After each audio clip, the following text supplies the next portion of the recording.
Order!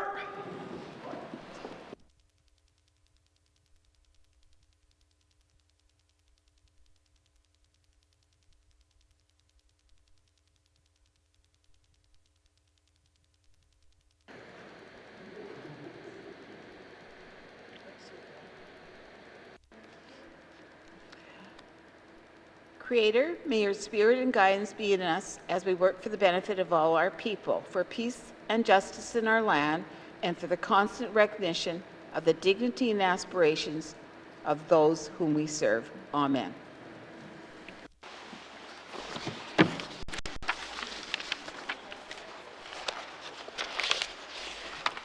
Minister statements. Minister statements. Minister responsible for infrastructure. Mr. Speaker, the knowledge and skills of professional engineers in geoscience are vital in meeting the priorities of our government and in supporting the quality of life for Northerners. As Minister of Infrastructure, I know how important these professions are to achieving our mandate priorities, especially in making strategic infrastructure investments that connect communities and increase the use of alternative and renewable energy. The work of these professionals informs the location and design of new structures, assists in responsibly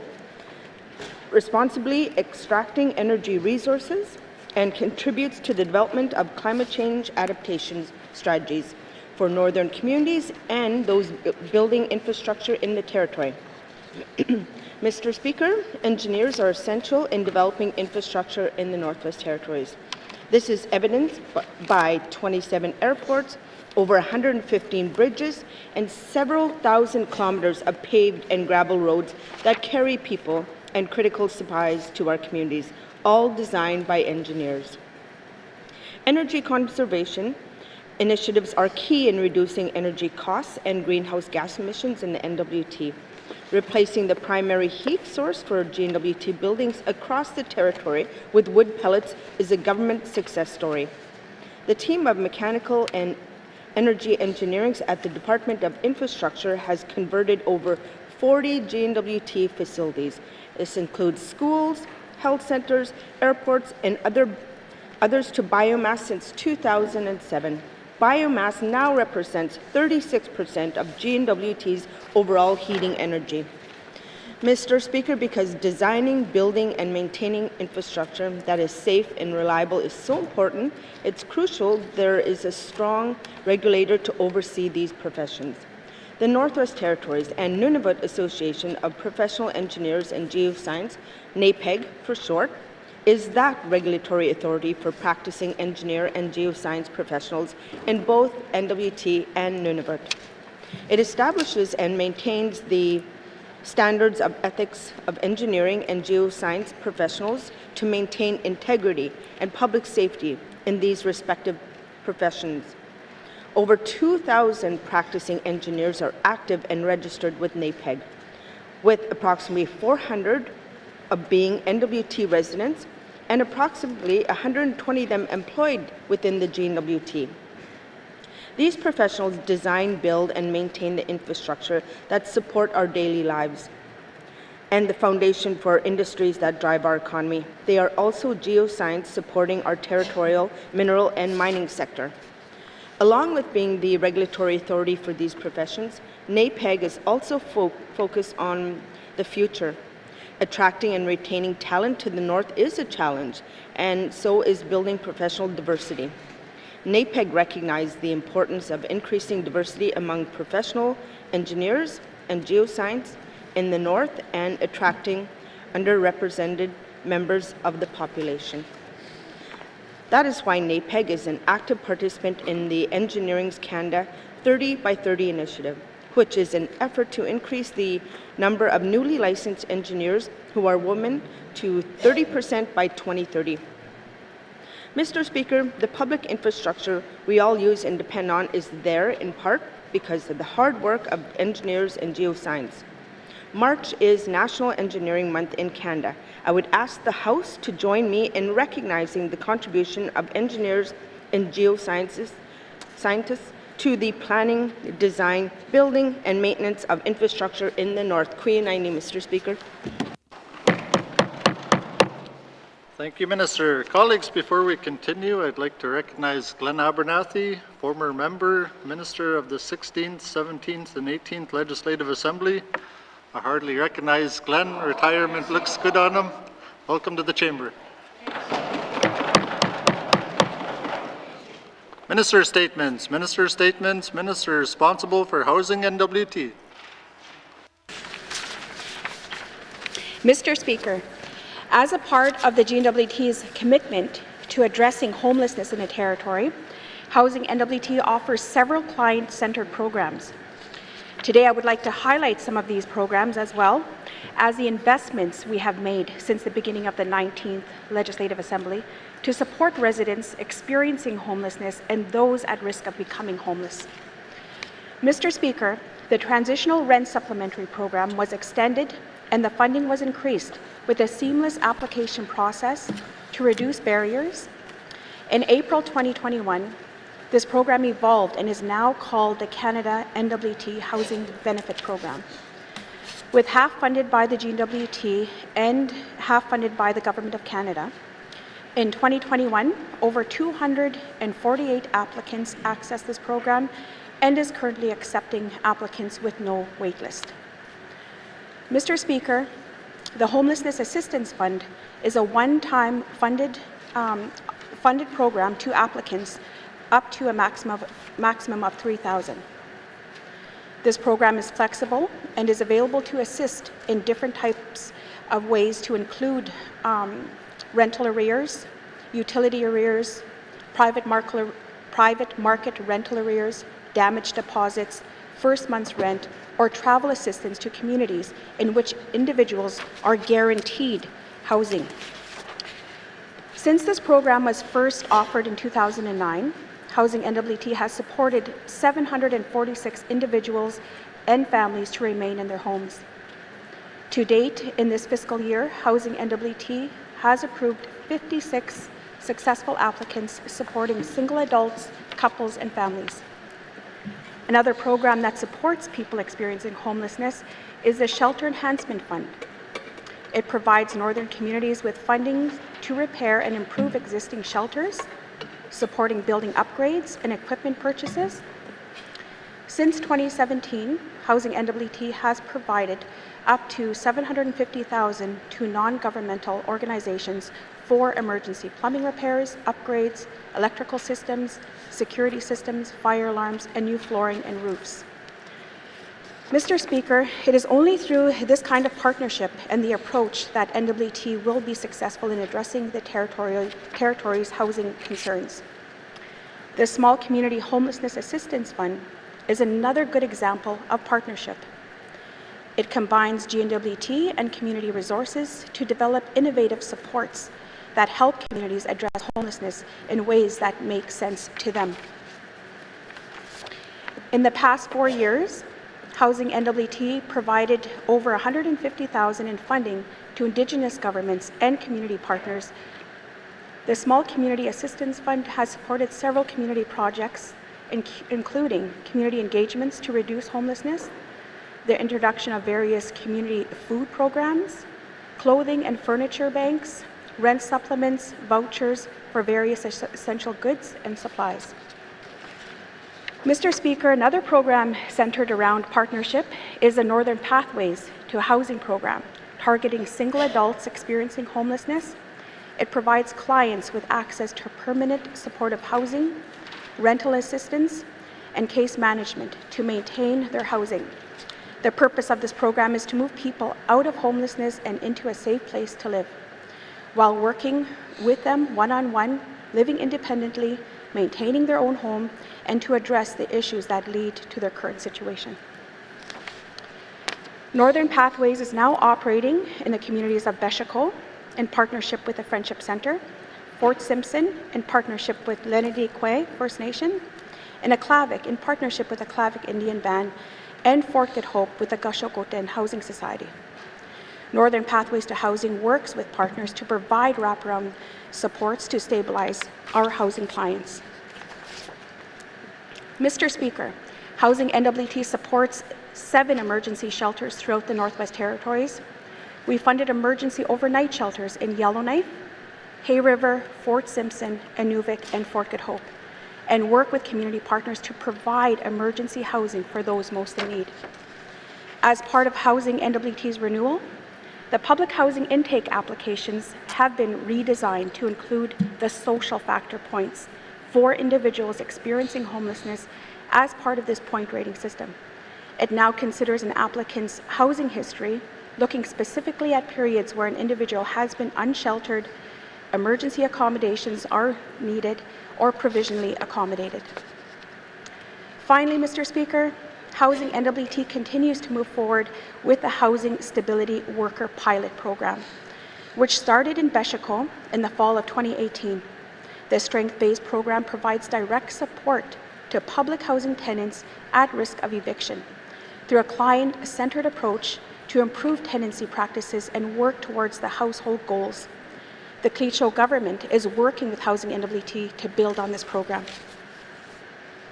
Mr. Speaker, these homelessness programs are partnerships are key to helping the most vulnerable residents and improving housing outcomes for Northerners.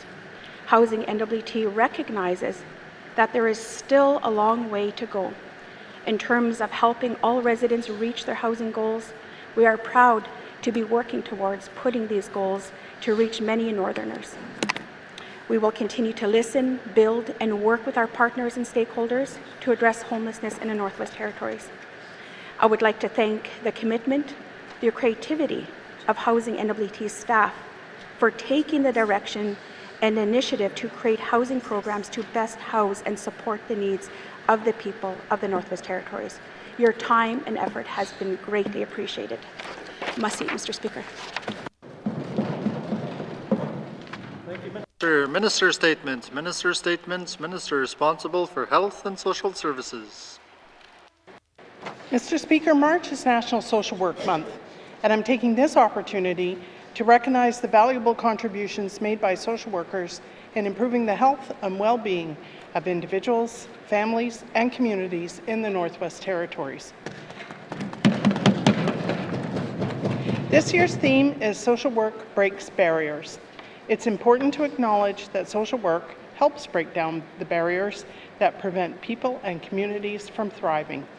This theme showcases how social workers support the empowerment of individuals, families, and communities to overcome difficulties that may prevent them from reaching their full potential, safety, and overall good health. Social workers are crucial to the well-being of communities.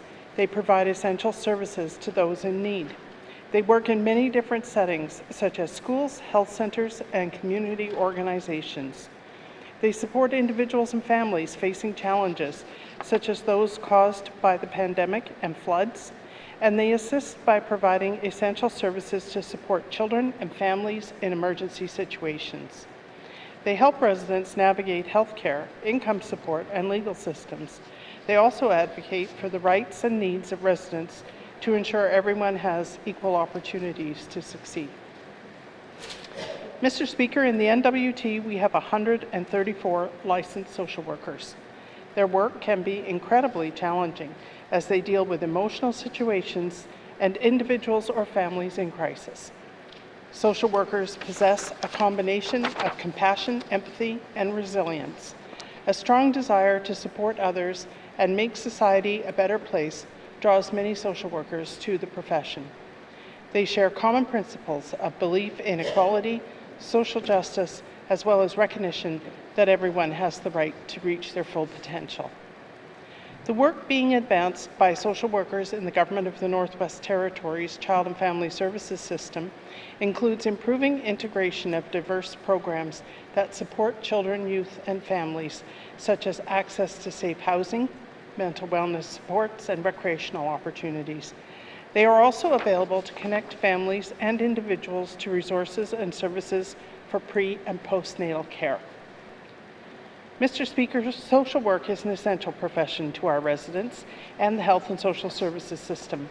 I want to acknowledge each social worker, as well as all the other staff who provide supports within the social services system, for their commitment to the work they do, and more importantly, for their compassion and devotion to the people of the Northwest Territories. Mr. Speaker, on behalf of Cabinet and N.W.T. residents, I thank all social workers for their continued dedication. National Social Work Month serves as a reminder of the important role that social workers play in our communities and in the general wellness and health of our territory. I hope it will also inspire residents to consider a career in social work. Thank you, Mr. Speaker. Thank you, Minister. Minister statements. Minister statements. Madame Premier. Thank you, Mr. Speaker. Mr. Speaker, I wish to advise members that the Honourable R.J. Simpson will be absent from the House for the remainder of the week to attend the Federal, Provincial, Territorial Immigration Ministers meeting in Halifax, Nova Scotia. Thank you, Mr. Speaker. Thank you, Madame Premier. Minister statements. Minister statements. Member statements. Member statements. Member for Thabacha. Thank you, Mr. Speaker. Mr. Speaker, my statement today, I want to talk about the Child and Youth Counseling Program that the Departments of Health and Social Services and Education, Culture and Employment have been jointly rolling out over the last few years. Mr. Speaker, the Child and Youth Counseling Program was first announced in 2018, and as of 2022, it has been fully rolled out across all regions of the N.W.T. The intent of this program was to provide a higher level of mental health supports for students and families across the N.W.T. And this was done by challenging the qualifications, the titles, and job descriptions for all school counselors. And one of the actions with these changes was to hire new counseling staff throughout the N.W.T. schools to ensure that all child and youth counselors will have specific qualifications and consistent quality care for students. Mr. Speaker, when this program was first introduced, I was supportive of its intent to bring a higher standard of mental health care to all students in the N.W.T. However, as this program was being rolled out in the South Slave in 21-22, there were some unintended consequences that created the opposite effect for the students in Fort Smith. Because unfortunately, these new standards created barriers for a longtime student counselor who worked at PWK High School. Mr. Speaker, once the CYC program was introduced, Fort Smith's longtime student counselor, who was born and raised in Fort Smith and is Indigenous, had lost her job because she did not have the new level of education that was required for the position. This change not only disrupted the livelihood of that employee, but it also disrupted the established relationships that she developed with both the students and the community alike.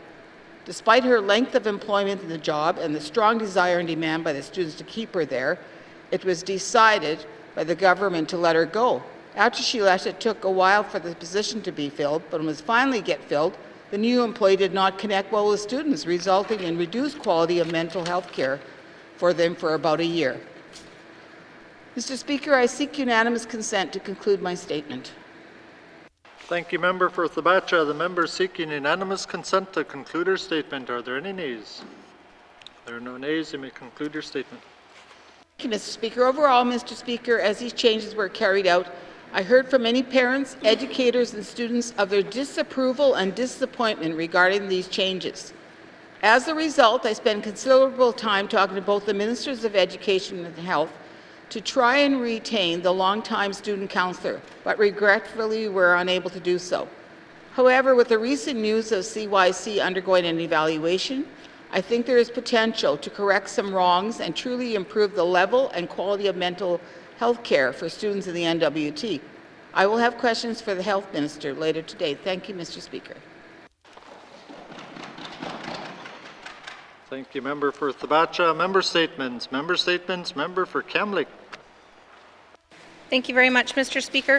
Mr. Speaker, for over a century, Denmark has delivered social housing through nonprofit housing organizations. These organizations develop and own the buildings, and residents influence the living conditions through a system of tenant democracy. As a result, Danish nonprofit housing development is highly regulated in terms of financing, design, construction, and management. By Danish law, each municipality reserves roughly 25% of its social housing stock for refugees, unemployed people, and people with disabilities. Capital for building social housing comes from a national building fund or revolving renovation fund set in Danish law and governed by a board of directors with oversight over the housing nonprofit organizations. Every 4 years, the fund's operating levels and investments are agreed on by Danish Parliament. As nonprofit organizations repay their loans or tenants pay rent, the fund is replenished, creating a sustainable funding cycle for construction costs and a consistent funding mechanism for ongoing large-scale maintenance and renovations of social housing properties. Affordable housing developers rely on sometimes dozens of financing sources to fill the gap of total construction costs. But with Denmark's National Building Fund, the nonprofit housing development sector receives simplified financing largely from the fund itself at 88% investment, 10% from a no-interest loan for a 50-year term, and 2% from tenants' rents. But once a construction project is done, Mr. Speaker, tenants exert some control over the operating budget, repairs, and overall maintenance, which are overseen by nonprofit housing organizations. Western institutions pulled 4 lessons from the Danish social housing system. The first, build simplified mechanisms for affordable public or nonprofit housing financing and establish loan repayment system under a revolving fund. Second, diversify tenant and owner incomes within buildings for more flexible ways of meeting repayment terms and capturing wider social benefits. Third, pursue cooperative housing policies. And finally, consider other income policies that complement affordable housing because income policies matter when developing and enacting housing policy. Mr. Speaker, as the Standing Committee on Social Development listened to community members speak on homelessness prevention, we heard equal parts of the history of what wasn't working and aspirational views of what housing in the N.W.T could look like. Mr. Speaker, I seek unanimous consent to conclude my statement. Thank you. Thank you, Member for Cam Lake. The member is seeking unanimous consent to conclude her statement. Are there any nays? There are no nays. You may conclude your statement. Thank you, Mr. Speaker, and thank you, colleagues. Mr. Speaker, here in the N.W.T, tenants want autonomy, respect, and progress. Imagine the shift from aspiration to action when public housing tenants are given a seat at the table to help self-determine how funds are used. Affording residents self-determination of their living conditions through tenancy democracy has potentially huge impacts on the financial sustainability and health of community housing. Thank you, Mr. Speaker. Thank you, Member for Cam Lake. Member statements. Member for Great Slave. Thank you, Mr. Speaker. Mr. Speaker, I have raised my concern in this House many times about the lack of long-term vision and planning when it comes to the North's critical infrastructure projects. And specifically, I am concerned about the planning and implementation of Fort Simpson's power. The village's current diesel power plant sits on the bank of the Mackenzie River, directly in the high-risk flood zone. The land adjacent to this critical piece of infrastructure is washing away, undermined by the scouring action of the river. If another major flooding event occurs, there could be severe consequences for the residents of Fort Simpson. It is my understanding that work was being done to establish an LNG power plant that would supplement the existing diesel plant. However, given the reoccurring flooding in the region, it is clear that a full replacement on higher ground is required, and I'd like to know the status of that upgrade. I am worried that this LNG expansion is not going to happen quickly enough given the impacts of the recent floods. Mr. Speaker, our energy strategy is looking to reduce our emissions and get our communities on greener and renewable energy, something an LNG plant could help. Fort Simpson is not currently slated to be connected to our major energy infrastructure, including any future Tulston hydro expansion. Therefore, we must come up with a different solution. We cannot risk losing an opportunity to do something innovative utilizing LNG for this important energy infrastructure.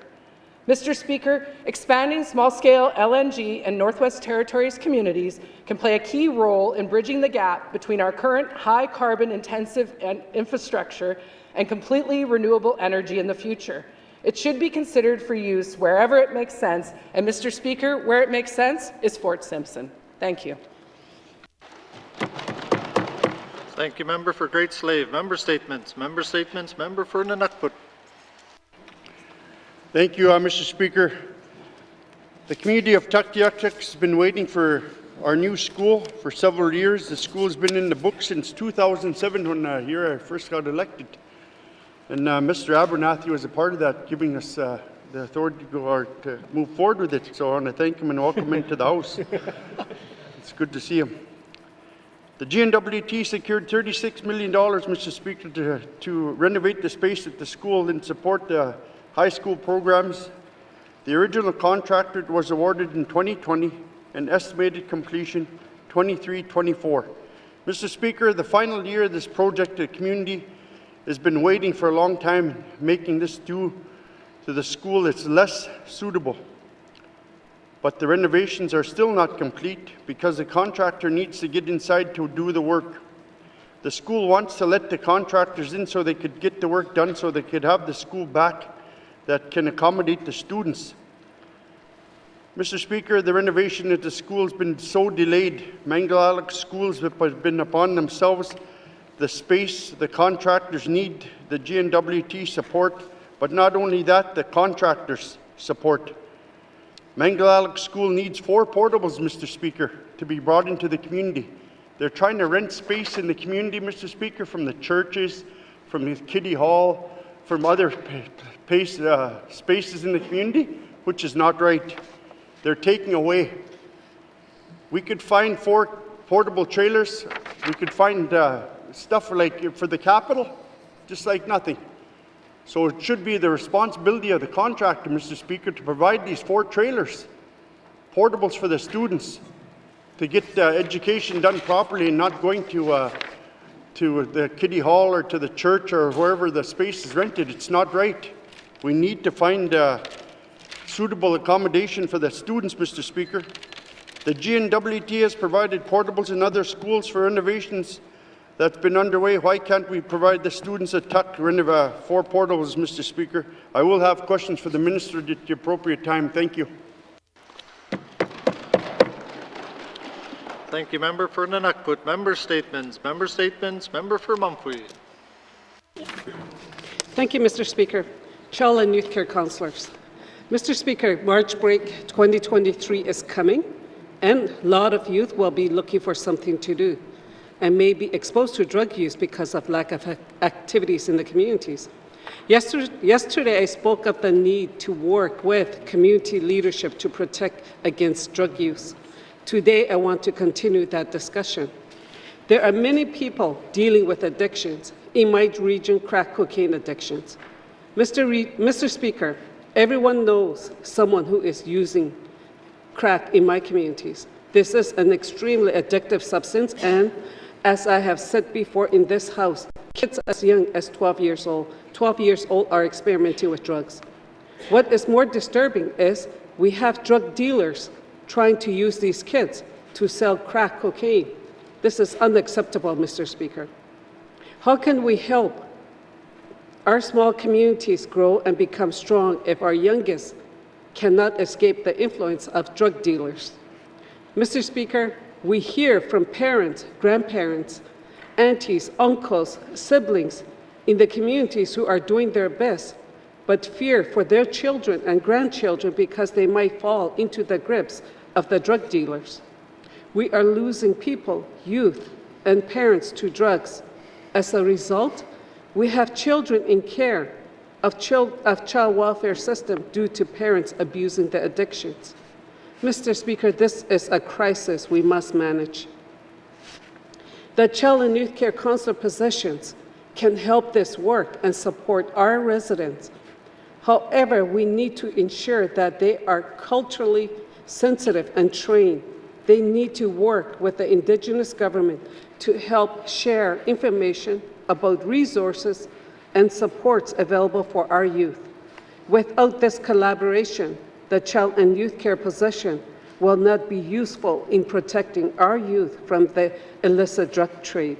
Mr. Speaker, I will have a question for the Minister of Health and Social Services. Thank you. Thank you, Member for Mumfui. Member statements. Member statements. Member for Framley. Merci, Monsieur le Président. In the last sitting, I questioned why the Minister and Department of Lands had contracted a Southern accounting firm, Ernst & Young, to look at the use of surety bonds in the N.W.T to cover environmental liabilities. The sole source contract has now ballooned to over $230,000. I also question why the department appears to have placed this work at the top of its agenda after a request from the mining industry to accept this form of financial security. It's not clear how surety bonds fit into the stalled development of the regulations for the Public Land Act unless the minister is prepared to accept this less secure form of financial security. The minister said back in October that the report from this very expensive work would be ready in early 2023. I haven't seen that report or any recent public engagement on the development of regulations for the Public Land Act, which will presumably set the forms of financial security that N.W.T will accept for surface leases. No doubt the minister is fully aware that this government already took a $23 million hit because of N.W.T's failure to request any financial security for the Giant Mine surface lease, and more liabilities coming our way from Ptarmigan Mine and other operations that remain unsecured under our watch, like Cameron Hills and Prairie Creek. On the issue of public engagement on the Public Land Act regulations, it's been radio silence since May 2021, when a What We Heard report was issued on general concerns. One of the most popular measures suggested during this phase was to restrict the minister's ability to accept dodgy forms of financial security. I would place surety bonds in that category, especially when N.W.T has little to no capacity to track the financial health of operators and those who back financial securities. The second round of public engagements on the proposed Public Land Act regulations that was promised for late 2021 to early 2022 never took place. Stakeholder advisory committees were also supposed to be set up, and that hasn't happened either, Mr. Speaker. I'll have questions for the Minister of Lands on the status of the work on surety bonds and when the public engagement on the Public Land Act regulations will begin again. Merci, Mr. Speaker. Thank you, member for Frame Lake. Member statements. Member statements. Member for Yellowknife North. Housing, housing, housing, Mr. Speaker. It's all we seem to talk about in this House. And Mr. Speaker, credit is due that this Assembly has delivered more housing money than we have seen in decades, largely thanks to a lot of federal programs that have rolled out to both the N.W.T and Indigenous governments. Yet, Mr. Speaker, we have absolutely no sense whether we have made any progress on ending homelessness in this territory, which ultimately is the goal, Mr. Speaker. And I suspect we have not made any progress at all, Mr. Speaker. I suspect, at best, we are trying as hard as we can against current tides of increasing rent, increasing house prices, increasing construction costs, and a higher cost of living just to prevent more people becoming homeless, Mr. Speaker. Mr. Speaker, we don't even know how long our housing wait list is. The best evidence we have is from the minister anecdotally saying in one of her communities it was somewhere between 3 and 7 years, Mr. Speaker. And Mr. Speaker, we have asked countless questions of the housing minister, but it's important to remember that this is not just a housing initiative. In fact, income assistance and the housing allowance it provides is one of the single biggest things this government does to prevent homelessness. In addition, many of the key NGO and shelter funding flows through health and social services. And Mr. Speaker, it seems that despite all of this spending and all of this talk, we are just yelling and going in all sorts of different directions without any sort of coherent plan. And Mr. Speaker, we were promised a plan. That was the homelessness prevention strategy. We were promised that plan in 2020, 2021, 2022, and here we stand in 2023 after having spent millions of dollars, and we still do not have that plan, Mr. Speaker. I will have questions for the Premier, who is responsible for coordinating the homelessness prevention strategy, on when we can finally see the plan, Mr. Speaker. Thank you. Thank you, member for Yellowknife North. Member statements. Member statements. Member for Haverhill South. Thank you, Mr. Speaker. Mr. Speaker, today I said I wasn't going to do a statement, but I just cannot do that. So I have to say something. So, Mr. Speaker, I'm fortunate to have an office on Main Street in Hay River that's accessible to all residents. And, Mr. Speaker, today I want to let those persons who stop by my office for coffee, and sometimes they actually ask for advice, I'll be home Friday, so when you see my truck outside, come on in. Mr. Speaker, a service I do provide to residents in Hay River is the preparation of wills, personal directives, and power of attorneys. I just want to let those who are waiting for their documents expect a call next week to set up an appointment to review and sign off those documents. And, Mr. Speaker, I'd also like to let shelter residents know that my office will be open starting Saturday at 7 a.m., so stop by for a coffee and let me know what I missed over the last 2 weeks. Thank you, Mr. Speaker.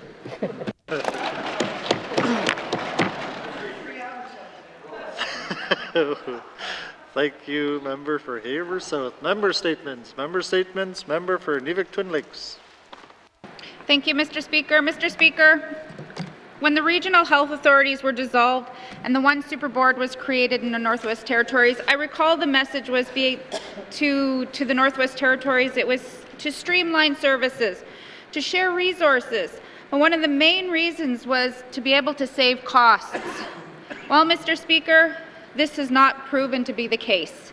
Mr. Speaker, our health authority budget has increased every year since its inception and does not look like we'll ever be able to work within its budget. We have heard the minister explain what the drivers are, and we see no way around these issues. Mr. Speaker, we have increasing addiction issues.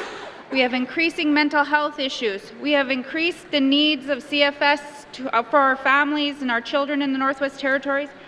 Staffing issues increase. We have shortage of nurses, shortage of doctors. You know, we're turning to using agency nurses, which is a huge increase on our budget. Mr. Speaker, we as a government really need to look at this decision and maybe reconsider that was this ever a really good decision. Thank you, Mr. Speaker.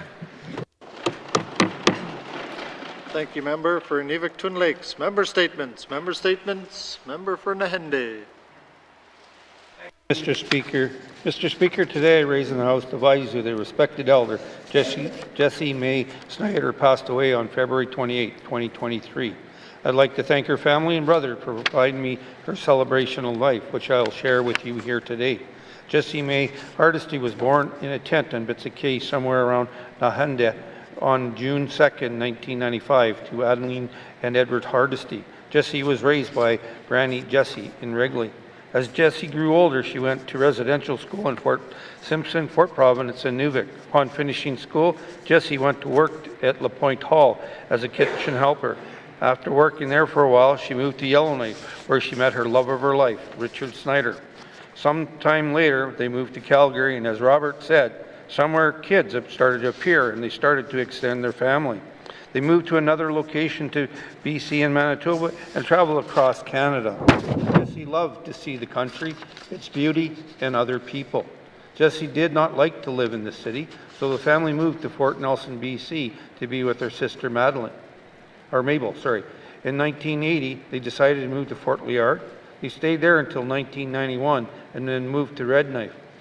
Living there helped her get back to her traditional lifestyle, and again, some more children somehow appeared. In 1997, they moved back to Fort Simpson, and this is where they remained and raised their family.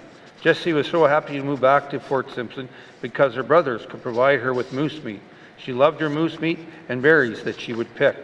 As well, geese were on top of her menu when her son Daryl would bring it to her. Mr. Speaker, Jessie's favorite pastime was bingo, to play bingo.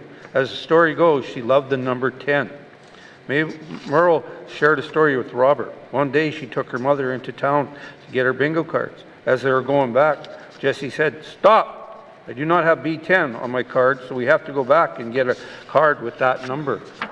Mr. Speaker, Jessie was very successful at bingo. She won a couple of cars and several large jackpots.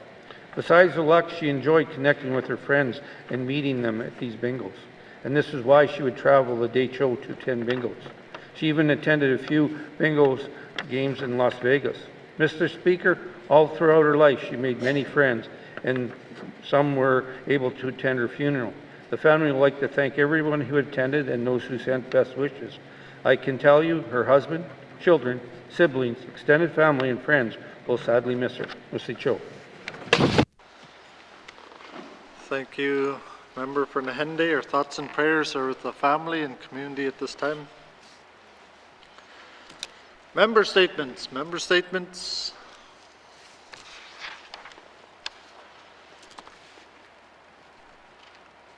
Recognition of visitors in the gallery. Recognition of visitors in the gallery. Member for Great Slave.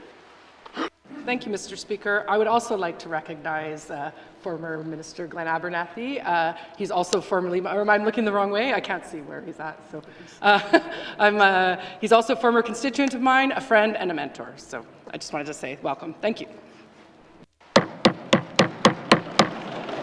Thank you, member for Great Slave. Recognition of visitors in the gallery. Member for Range Lake. Thank you, Mr. Speaker. I'd also like to recognize former Minister Glenn Abernathy. He was the Minister of Health and Social Services for many years, and although we miss him in the Assembly, I have a feeling that he was very happy that he didn't have to go through the pandemic with us. But thank you, Mr. Speaker. Thank you, Madam Premier. Recognition of visitors in the gallery. Member for Thabacha. Thank you, Mr. Speaker. I'd like to recognize the pages from the PWK High School, Fort Smith, Brody Chespelski, Tetso, and Donald Ferguson. And I would also like to thank their chaperones, Christy and Tony Jones. Thank you, member for Thabacha. Recognition of visitors in the gallery. Member for N.W.T. Thank you, Mr. Speaker. I'd like to welcome back into the House Mr. Glenn Abernathy. Both of us were elected in 2007, and we'd work here all day, and then we'd go to his house and we'd play Xbox. So those are the good old days, and just welcome back into the House. It's good to see you. Thank you, Mr. Speaker. Yeah.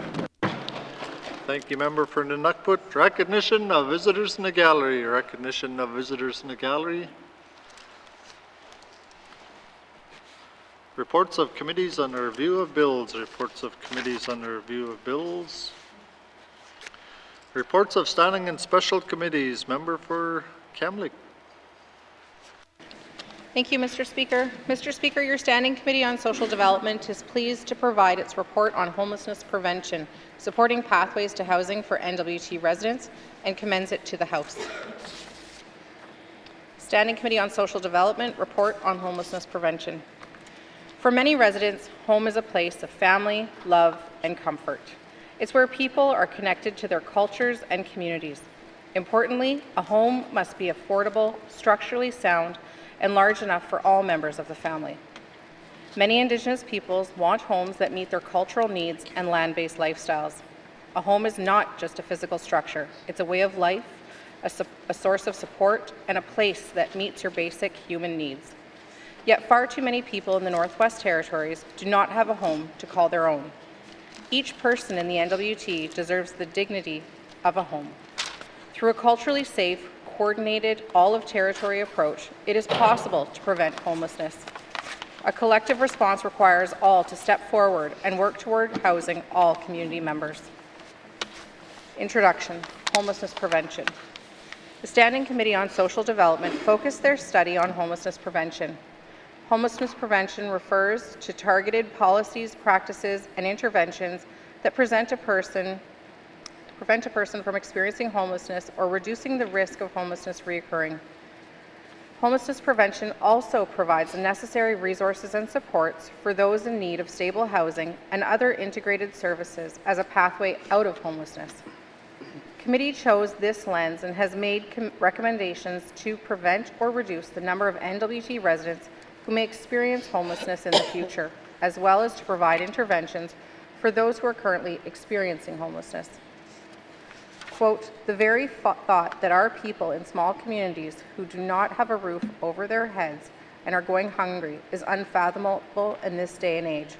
Ron Bonnet-Rouge, member of the Legislative Assembly for Decho. Understanding experiences of homelessness in the Northwest Territories. The N.W.T. is facing an unprecedented housing crisis directly connected to a rising number of people experiencing homelessness throughout the territory. In 2015, the City of Yellowknife counted 139 individuals as experiencing homelessness. In 2021, the City of Yellowknife counted 312 individuals as experiencing homelessness. This is a 124% increase over 6 years. To hear directly from residents and community leadership throughout the territory on the issues contributing to the housing crisis and homelessness, committee traveled to 3 communities, hosted public hearings, invited written submissions, and posted an online survey. People were clear. There is a shortage of housing across the territory. There is not enough affordable housing, and of the housing units that do exist, both private and public, many are in major disrepair. As a result, residents are often faced with an impossible decision: live in unhealthy, abusive, and/or overcrowded homes, or experience visible homelessness on the street or in a shelter. Homelessness is experienced in different ways. Visible homelessness is commonly understood as people sleeping on the street, using emergency shelters or other crisis interventions. Hidden homelessness means that while a person may have a roof over their head, they do not have their own residence or any prospects of securing housing. Homelessness has been characterized as the personal failings of an individual. While it is important to understand individual causes and risk factors, it does not account for the social determinants of health that can increase or decrease the likelihood of experiencing homelessness. The social determinants of health include income, access to education, access to employment, food security, and housing, to name a few. The inequities of Indigenous health are attributed to colonization and racism. Key determinants of Indigenous health are self-determination, decolonization, and cultural continuity. Given half the N.W.T. population is Indigenous, the causes and risk factors contributing to experiencing homelessness align with the legacy of colonization. The impacts of homelessness included the loss of life, reduced life expectancy, substance abuse and addictions, exposure to violence, suicidal ideation, trauma, inability to secure employment, and increased vulnerability to illness and disease. In the N.W.T, the consequences of homelessness are deadly serious and life-threatening. The pathways out of homelessness and toward homelessness prevention are multi-layered and achievable. They require housing, health, economic, and justice responses across the territory. Acts of reconciliation must be made to support the self-determination of Indigenous governments and peoples.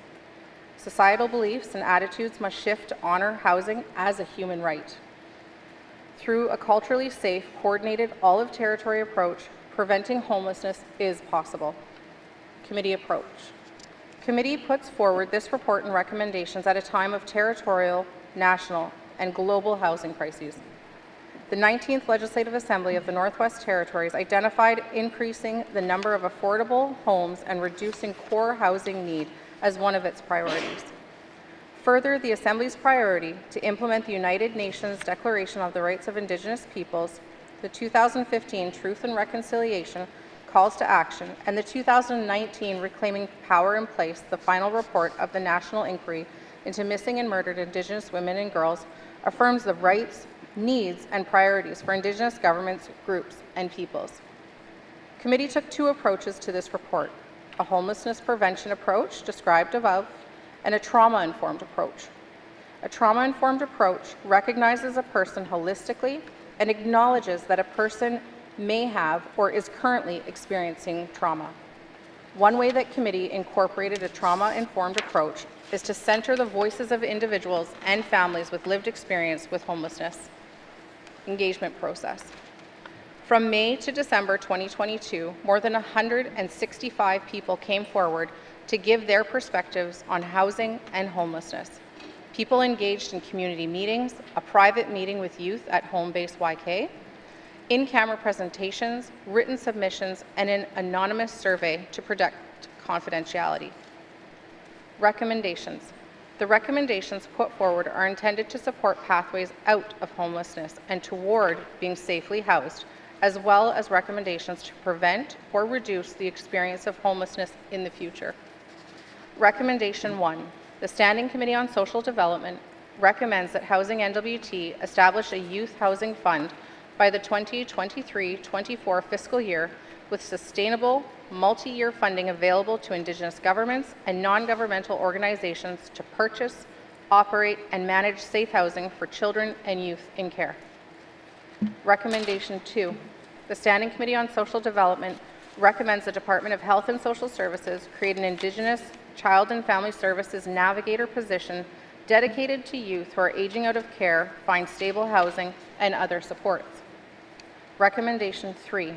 The Standing Committee on Social Development recommends Municipal and Community Affairs lead an all-of-government approach to ensuring all children and youth have access to sports with increased funding, subsidies, and vouchers for sports equipment and registration fees.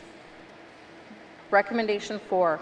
The Standing Committee on Social Development recommends that Housing N.W.T. establish a Women's Housing Fund by the 2023-2024 fiscal year that provides sustainable, multi-year funding to Indigenous governments and nonprofit organizations to purchase, operate, and manage housing for women and their children who are at risk of violence or have experienced violence. Recommendation 5. The Standing Committee on Social Development recommends that the Department of Health and Social Services lead the development of 2S LGBTQ IPA+ guidelines for emergency shelters, transitional housing, and nonprofit organizations providing housing and homelessness prevention supports by the 2023-2024 fiscal year. Recommendation 6. The Standing Committee on Social Development recommends that the Department of Justice increase funding to the Men's Healing Fund to support regional healing programs for the holistic health and well-being of men. Recommendation 7.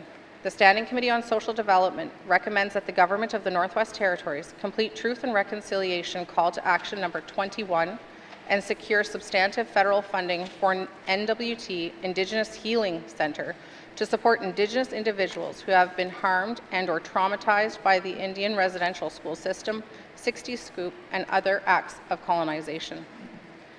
Recommendation 8.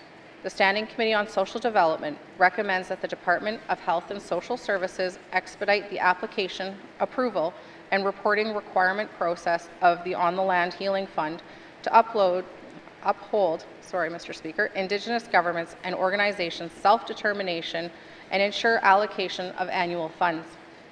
Recommendation 9. The Standing Committee on Social Development recommends that the Government of the Northwest Territories take an all-of-government approach to providing sustainable, multi-year funding for emergency shelters, transitional housing with wraparound sobriety and mental health supports, and supported living housing with managed alcohol and harm reduction programs. Recommendation 10. The Standing Committee on Social Development recommends Housing N.W.T. work with Indigenous governments and the Canada Mortgage and Housing Corporation to establish an Indigenous Housing Fund that will provide Indigenous governments and or Indigenous non-governmental organizations financial support to purchase, operate, and manage housing aimed at Indigenous individuals and families.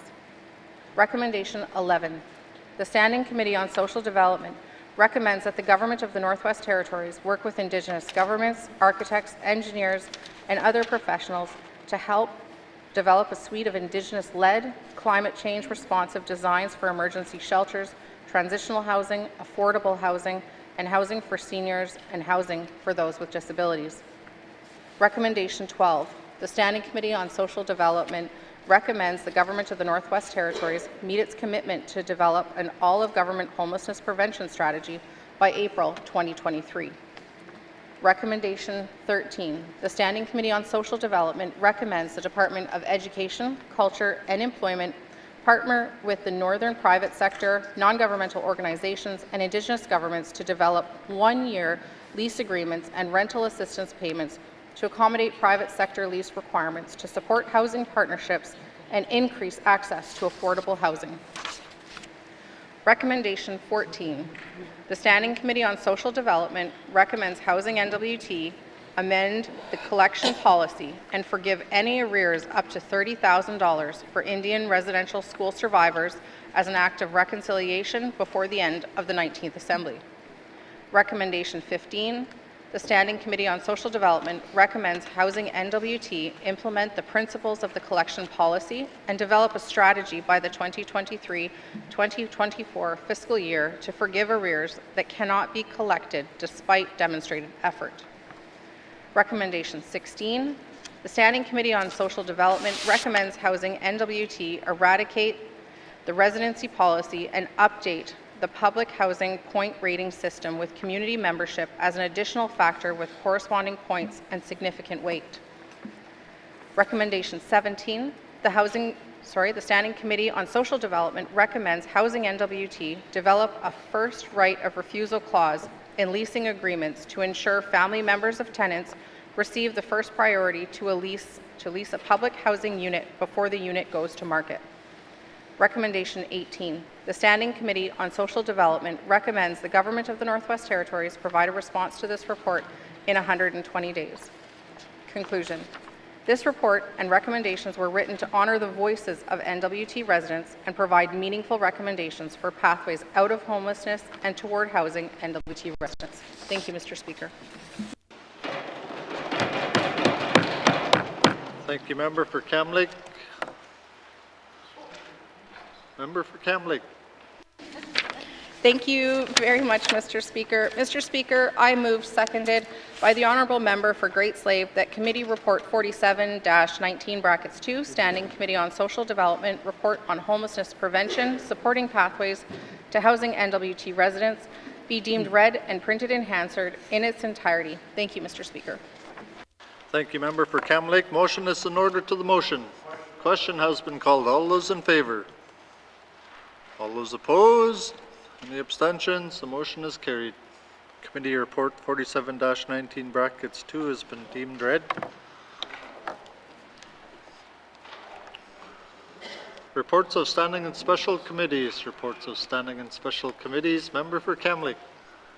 Thank you, Mr. Speaker. Mr. Speaker, I move, seconded by the Honourable Member for Great Slave, that Committee Report 47-19(2), Standing Committee on Social Development, Report on Homelessness Prevention, Supporting Pathways to Housing N.W.T. residents, be received by the Assembly and referred to Committee of the Whole. Thank you, Mr. Speaker.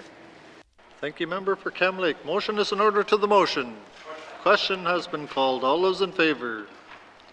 All those opposed? Any abstentions? Motion is carried. Committee Report 47-19(2) has been received and will be moved into Committee of the Whole for further consideration. Reports of standing and special committees. Reports of standing and special committees. Returns to oral questions. Returns to oral questions. Acknowledgements. Acknowledgements. Oral questions. Oral questions. Member for N.W.T. Thank you, Mr. Speaker. Today, Mr. Speaker, I was talking about Mangalaluk School and the retrofits that's happening in the community. For the last 2 years, I guess we've been waiting for an update from the contractor, and we've been still waiting for that timeline to get some completion or a notice of what's happening.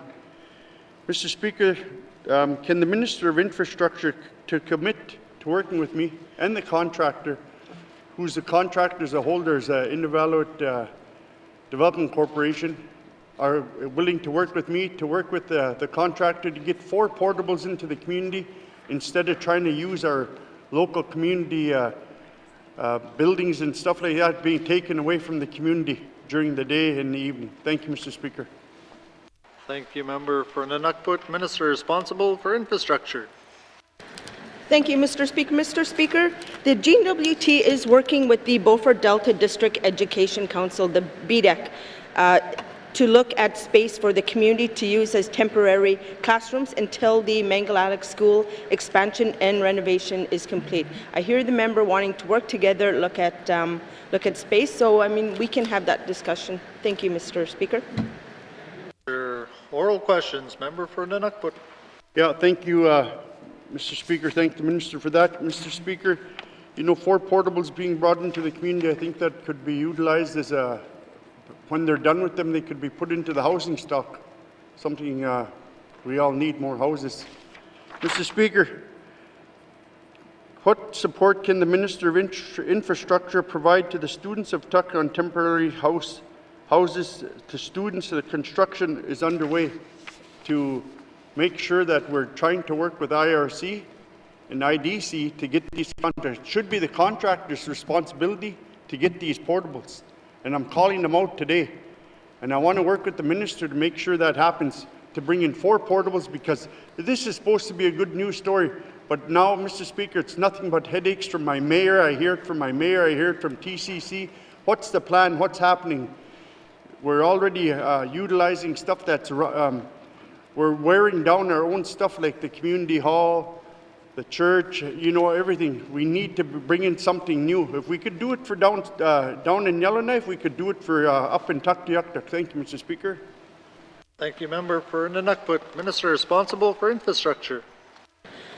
Thank you, Mr. Speaker. Mr. Speaker, the N.W.T. has worked with the contractor to get new project schedule for moving the temporary classrooms outside of the gymnasium so that we can allow the gym to be open as start of the school year, which is in September. I do want to say that we don't have any portables that could be deployed to Tuck. And as well, Mr. Speaker, we don't really have the budget to be able to accommodate and purchase the additional portables. So I just want to be upfront with the member that, we are trying to get the school open in September, but the project does continue. And we are working with the contractor to be able to get an updated schedule so that we can share with the community. And, I've heard from the community leaders as well. The mayor has reached out and just wanted updates, so we are working to be able to provide those. Thank you, Mr. Speaker. Thank you, Minister. Oral questions. Member for N.W.T. Thank you, Mr. Speaker. With the portables that we're asking for, would it be able to ask the contractor to bring them in and sublease them back to BDEC, I guess? I seen a tender that went out to the community yesterday asking for rental space in the community. Why is it so hard to get 4 portable units into the community for no more than 16 students, and there's 4 classes that has to be brought in? So how hard can that be to work with the contractor? They got $35 million. They must have been saving, and everybody wants to blame COVID yet in regards to the price cost. So why can't this happen? Mr. Speaker, thank you. Thank you, Member for N.W.T. Minister responsible for infrastructure. Thank you very much, Mr. Speaker. Mr. Speaker, as I mentioned, we are working with BDEC, the N.W.T. Departments of Infrastructure, as well as Education, Culture, and Employment, to look at some solutions on how we can accommodate the students. The timeline to procure, construct, and deliver portables to Tuck doesn't really align with the timelines to be able to get the gym open for school year. Thank you, Mr. Speaker. Thank you, Minister. Final supplementary. Member for N.W.T. Mr. Speaker, like I said before, we could get those portables brought up. They're already pre-made in the south, if need be. But the thing is, the biggest thing, it has a rippling effect on my students in the community. There's no gym. Mental health issues, it ripples right across for the community as a whole, having no gym. And I really wish that the minister, I know she will work with me to get it done, but having a joint meeting with the Invalid Development Corporation and the contractor, with myself and my leadership from Tuck, to go over the plan and what's happening in a timeline. Thank you, Mr. Speaker. Thank you, Member for N.W.T. Minister responsible for infrastructure. Thank you very much, Mr. Speaker. Mr. Speaker, I know the member is very frustrated about the timeline and getting the school in Tuktoyaktuk open. We've reached out to the contractor to be able to provide the Department of Infrastructure as well as the community with updated plans on what we're doing to ensure that we get the school open for the kids in September, Mr. Speaker. We will work with the member and be able to come up with timelines, and perhaps, if we need to have meetings with the member and the leadership, that's something we can do. Thanks, Mr. Speaker. Thank you, Minister. Oral questions. Member for Thabacha.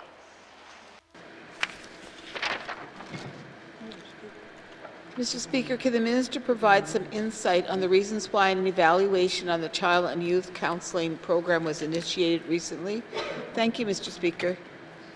Thank you, Member for Thabacha. Minister responsible for Health and Social Services. Thank you, Mr. Speaker, and thank you to the member for the question.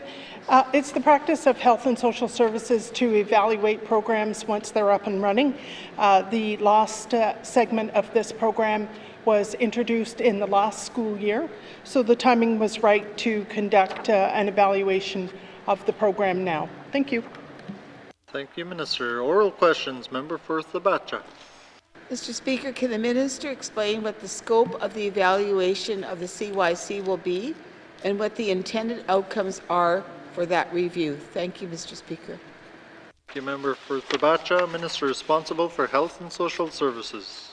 Thank you, Mr. Speaker. Mr. Speaker, the CYCC program was developed with feedback from a wide variety of people, including students, parents, health authorities, and others.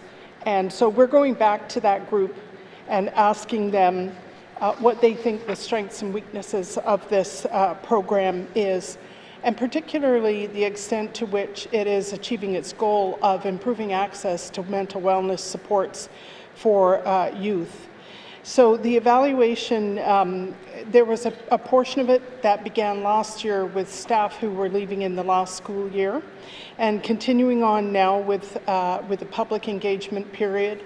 And rather than waiting for the whole report to be done at the end of August, myself and the Minister of ECE have committed to make changes that will be in place in time for the new school year, where those changes seem to be of benefit to the program. Thank you.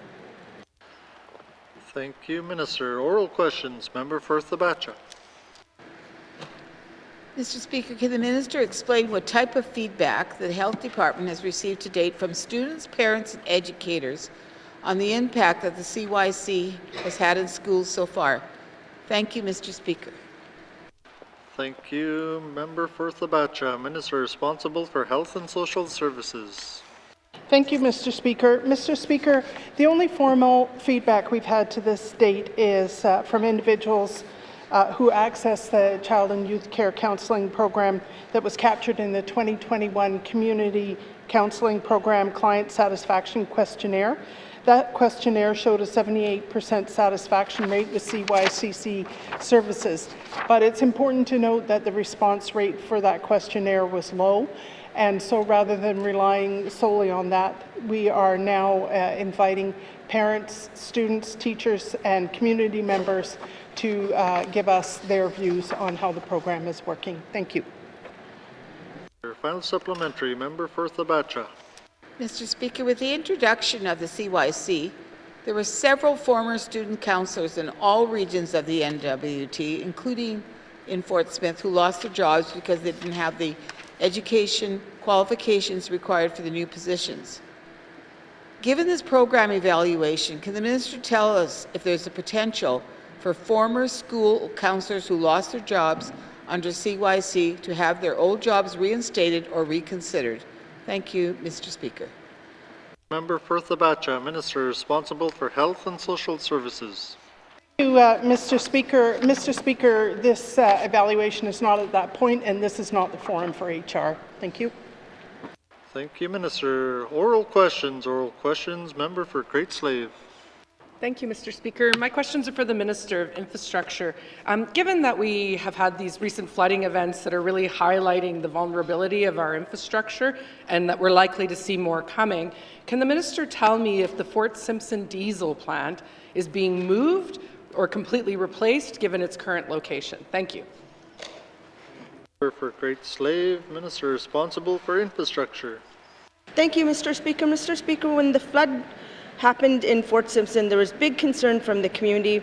The mayor reached out and was concerned about the flooding. You know, the I'm getting two hats confused here. Northwest Territories Power Corporation reached out and received some federal money to replace the plant. And we received the funding, and then the flood happened, so we've had to go back and, you know, look at what we need to do, because it is a big concern. We know that. We've found location off the island, so this is something that we are working on. Thank you, Mr. Speaker. Oral questions. Member for Great Slave. Thank you, Mr. Speaker.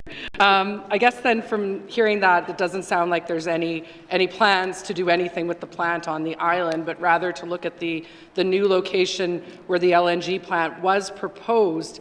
It's my understanding that the original LNG plant proposed was only supplemental, but now needs to be a full plant to to power Simpson. So what is the cost for that entire LNG plant that would be needed to power the entire village? Thank you.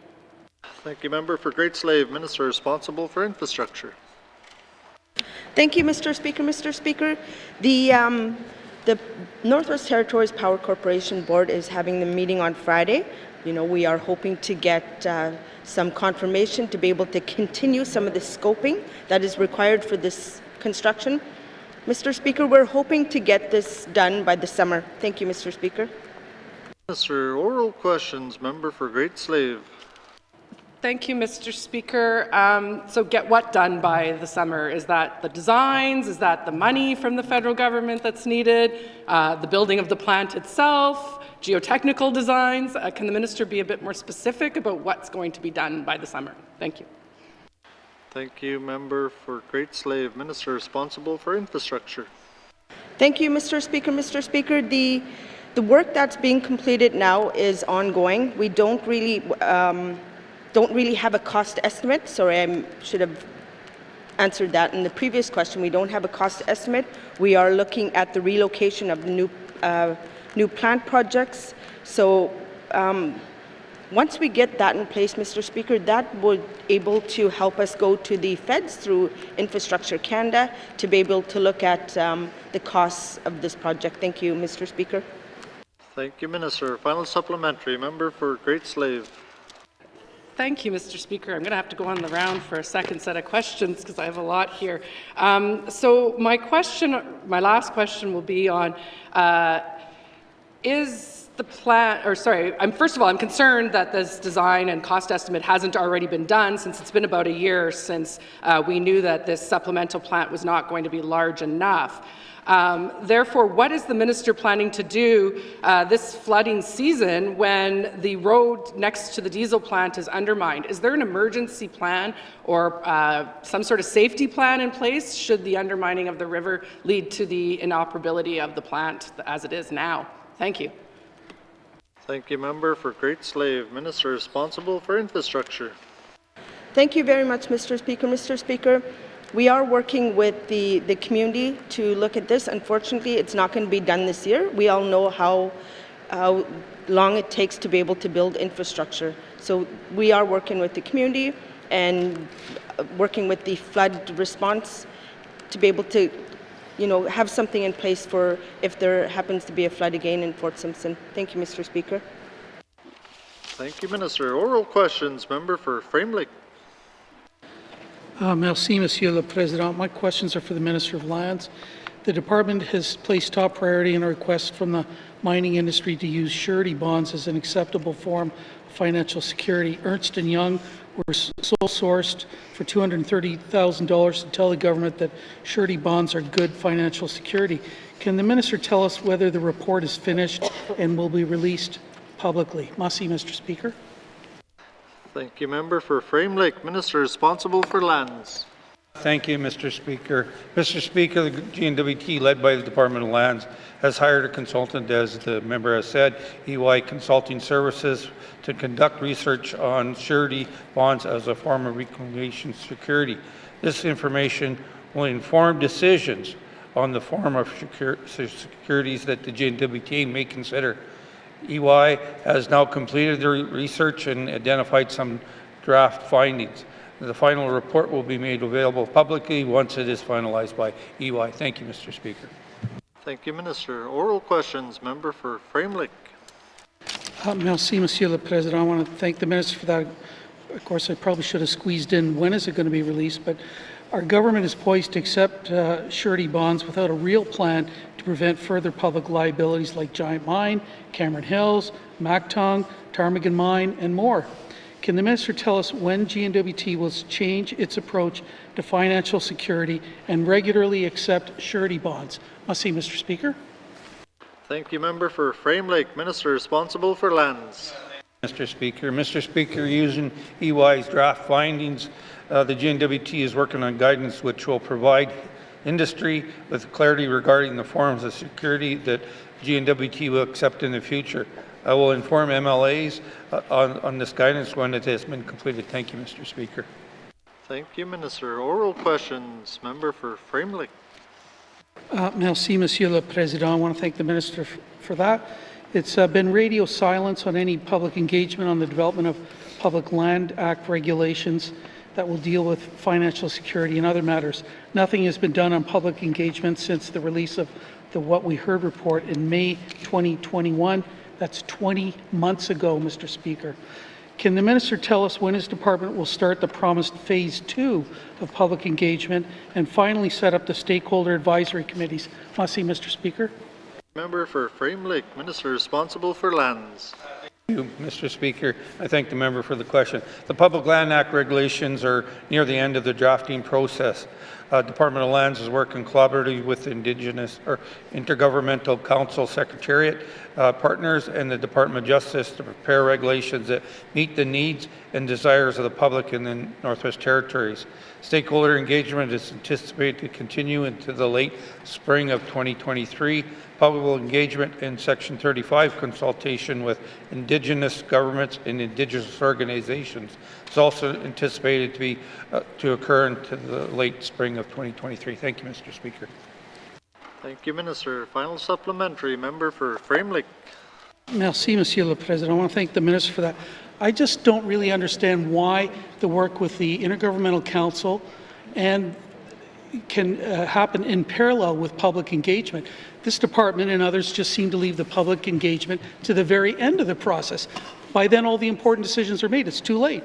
So, can the minister tell us if there's actually going to be any meaningful public engagement on the development of the Public Land Act regulations, including the forms of acceptable financial security? Mr. Speaker. Thank you, member for Frame Lake, Minister responsible for lands. Thank you, Mr. Speaker. Mr. Speaker, as I mentioned, stakeholder engagement is anticipated to continue to late spring of 2023.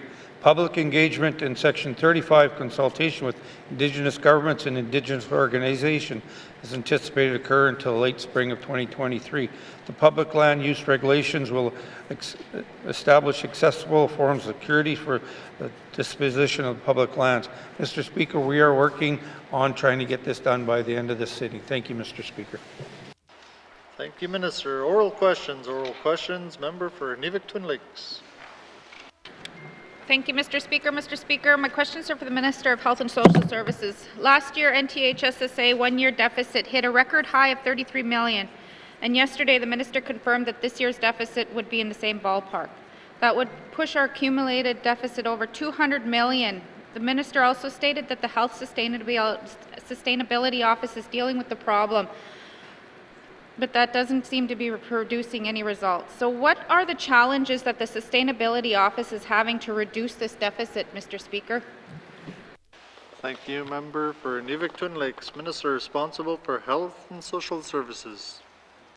Thank you, Mr. Speaker, and thanks to the member for the question. The office is now fully staffed. For a while, there was an issue with staffing the office so that they could do their work, but that is not an issue at this point.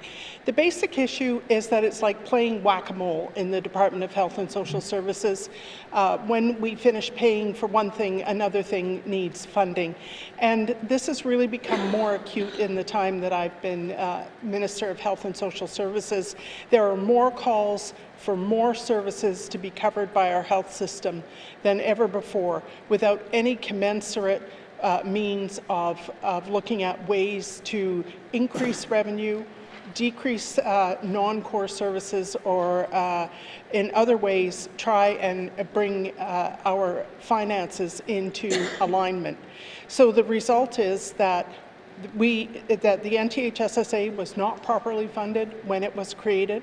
It's still not properly funded, and the situation that we find ourselves in is that we run a deficit annually, and as the member knows, the last deficit was $33 million. Thank you.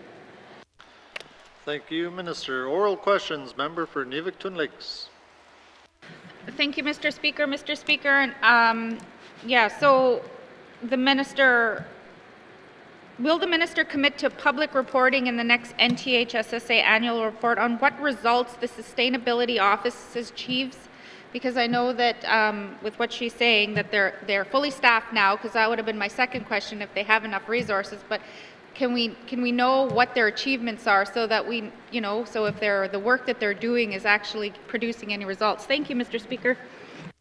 Thank you, Member for Nivik-Twin Lakes, Minister responsible for Health and Social Services. Thank you, Mr. Speaker. Mr. Speaker, yesterday during the mains examination of the department, I committed to a confidential briefing to the Committee on Accountability and Oversight of the NTHSSA finances, what savings have been realized, what pressures are driving costs up, and so I'm going to repeat that here again today. At a very high level, it can be included in the annual report, but my caution about that is that the annual report won't be out until the fall, and it won't cover anything that happens after the end of this month. So the timeliness of that document is not great. Thank you. Thank you, Minister. Oral questions, Member for Nivik-Twin Lakes.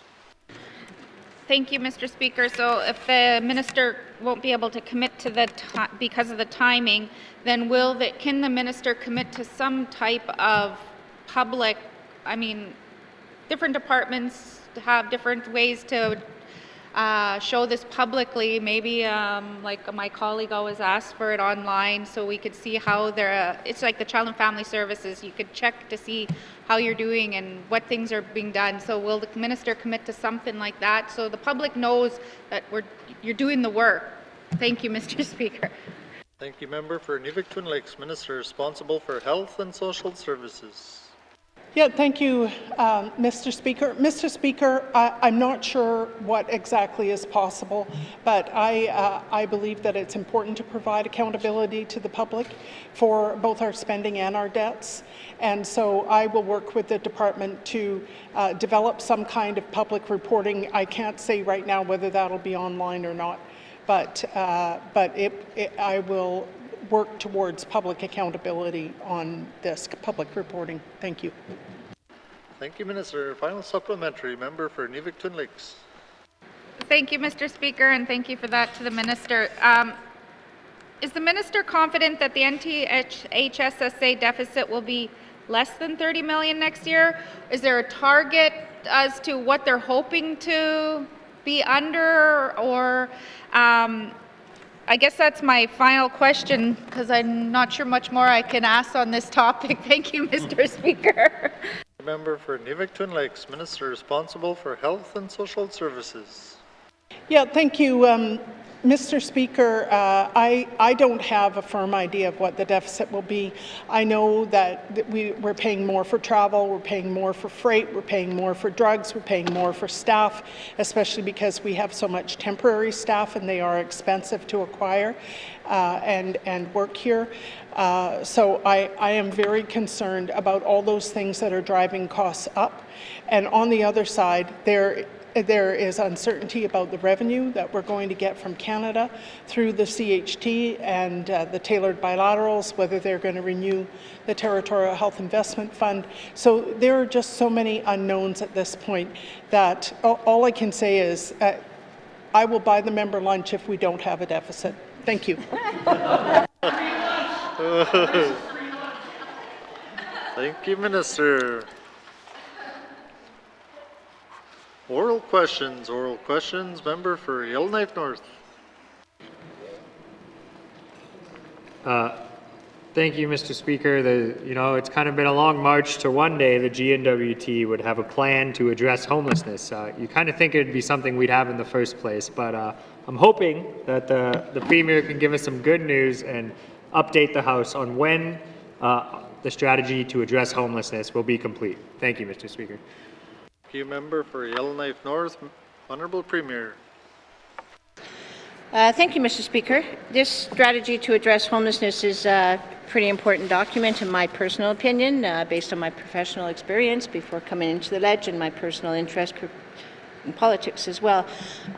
When it was first brought to me and said we need to change the strategy, one of the first things I looked at when looking at it is the stakeholder engagement, which, Mr. Speaker, I felt was a little bit lacking.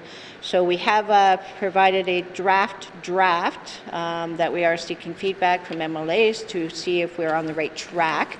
We will be doing engagement with the sheltering agencies and other agencies that are directly impacted by homelessness.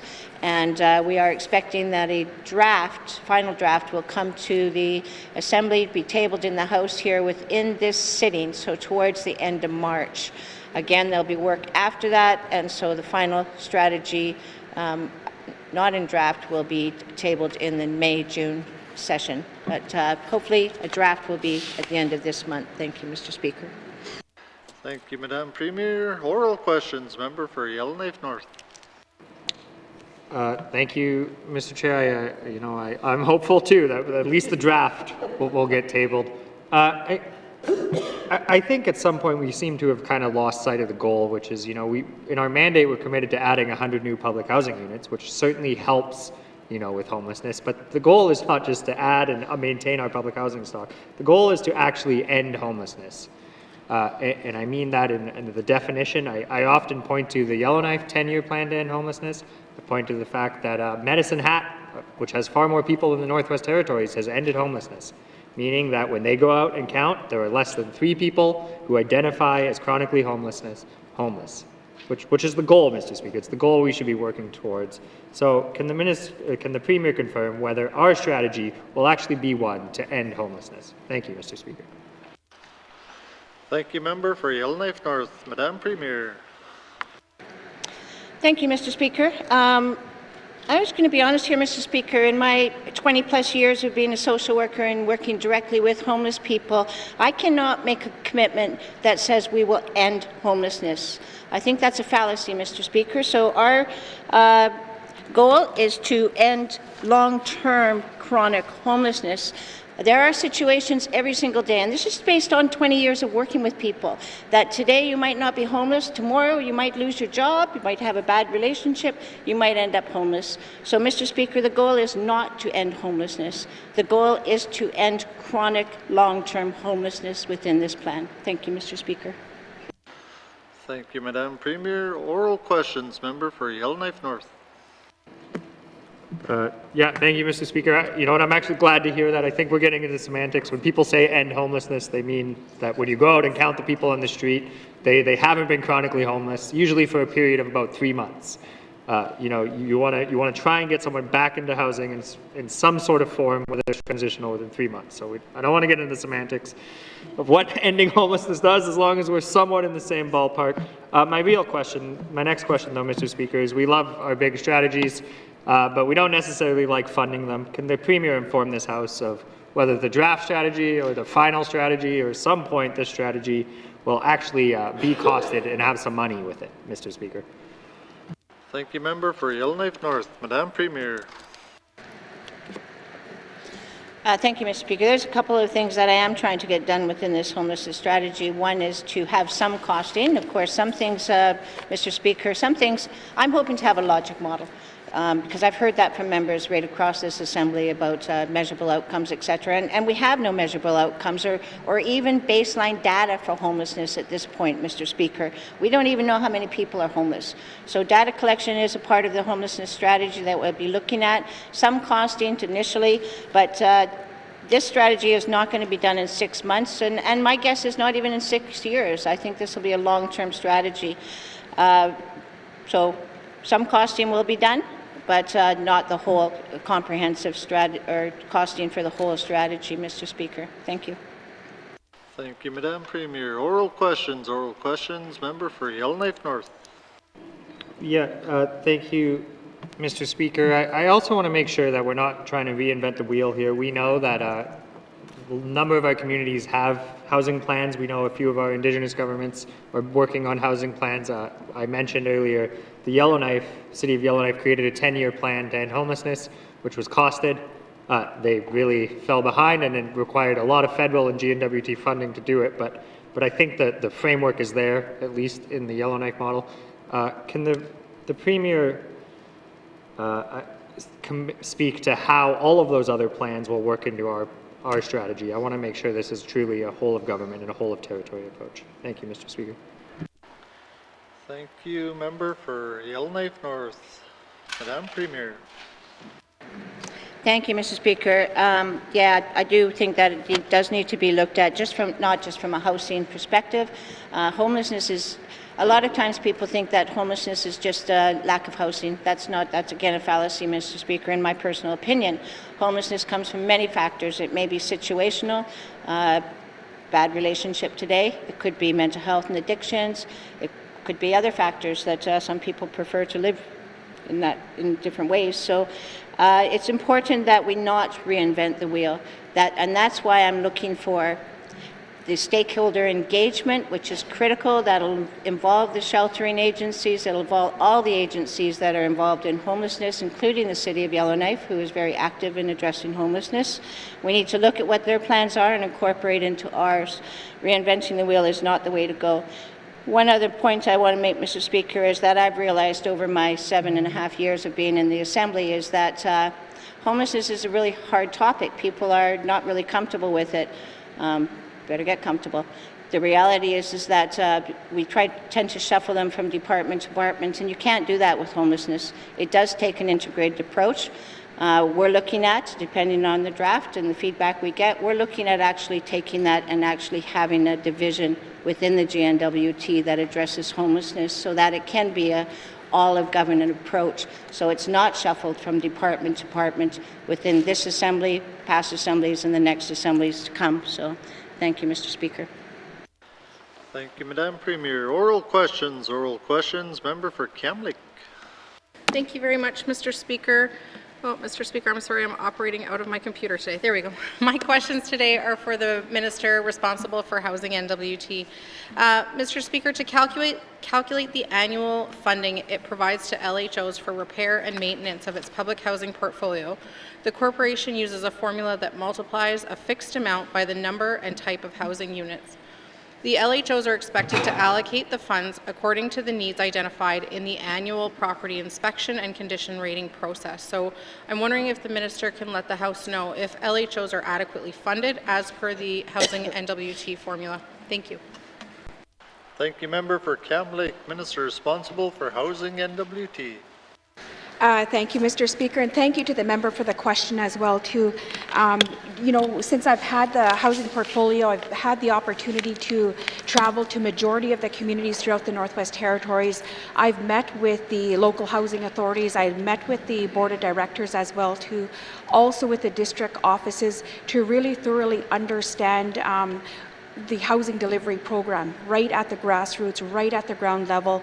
And what I was able to see and understand is that no, the local housing authorities are not adequately funded.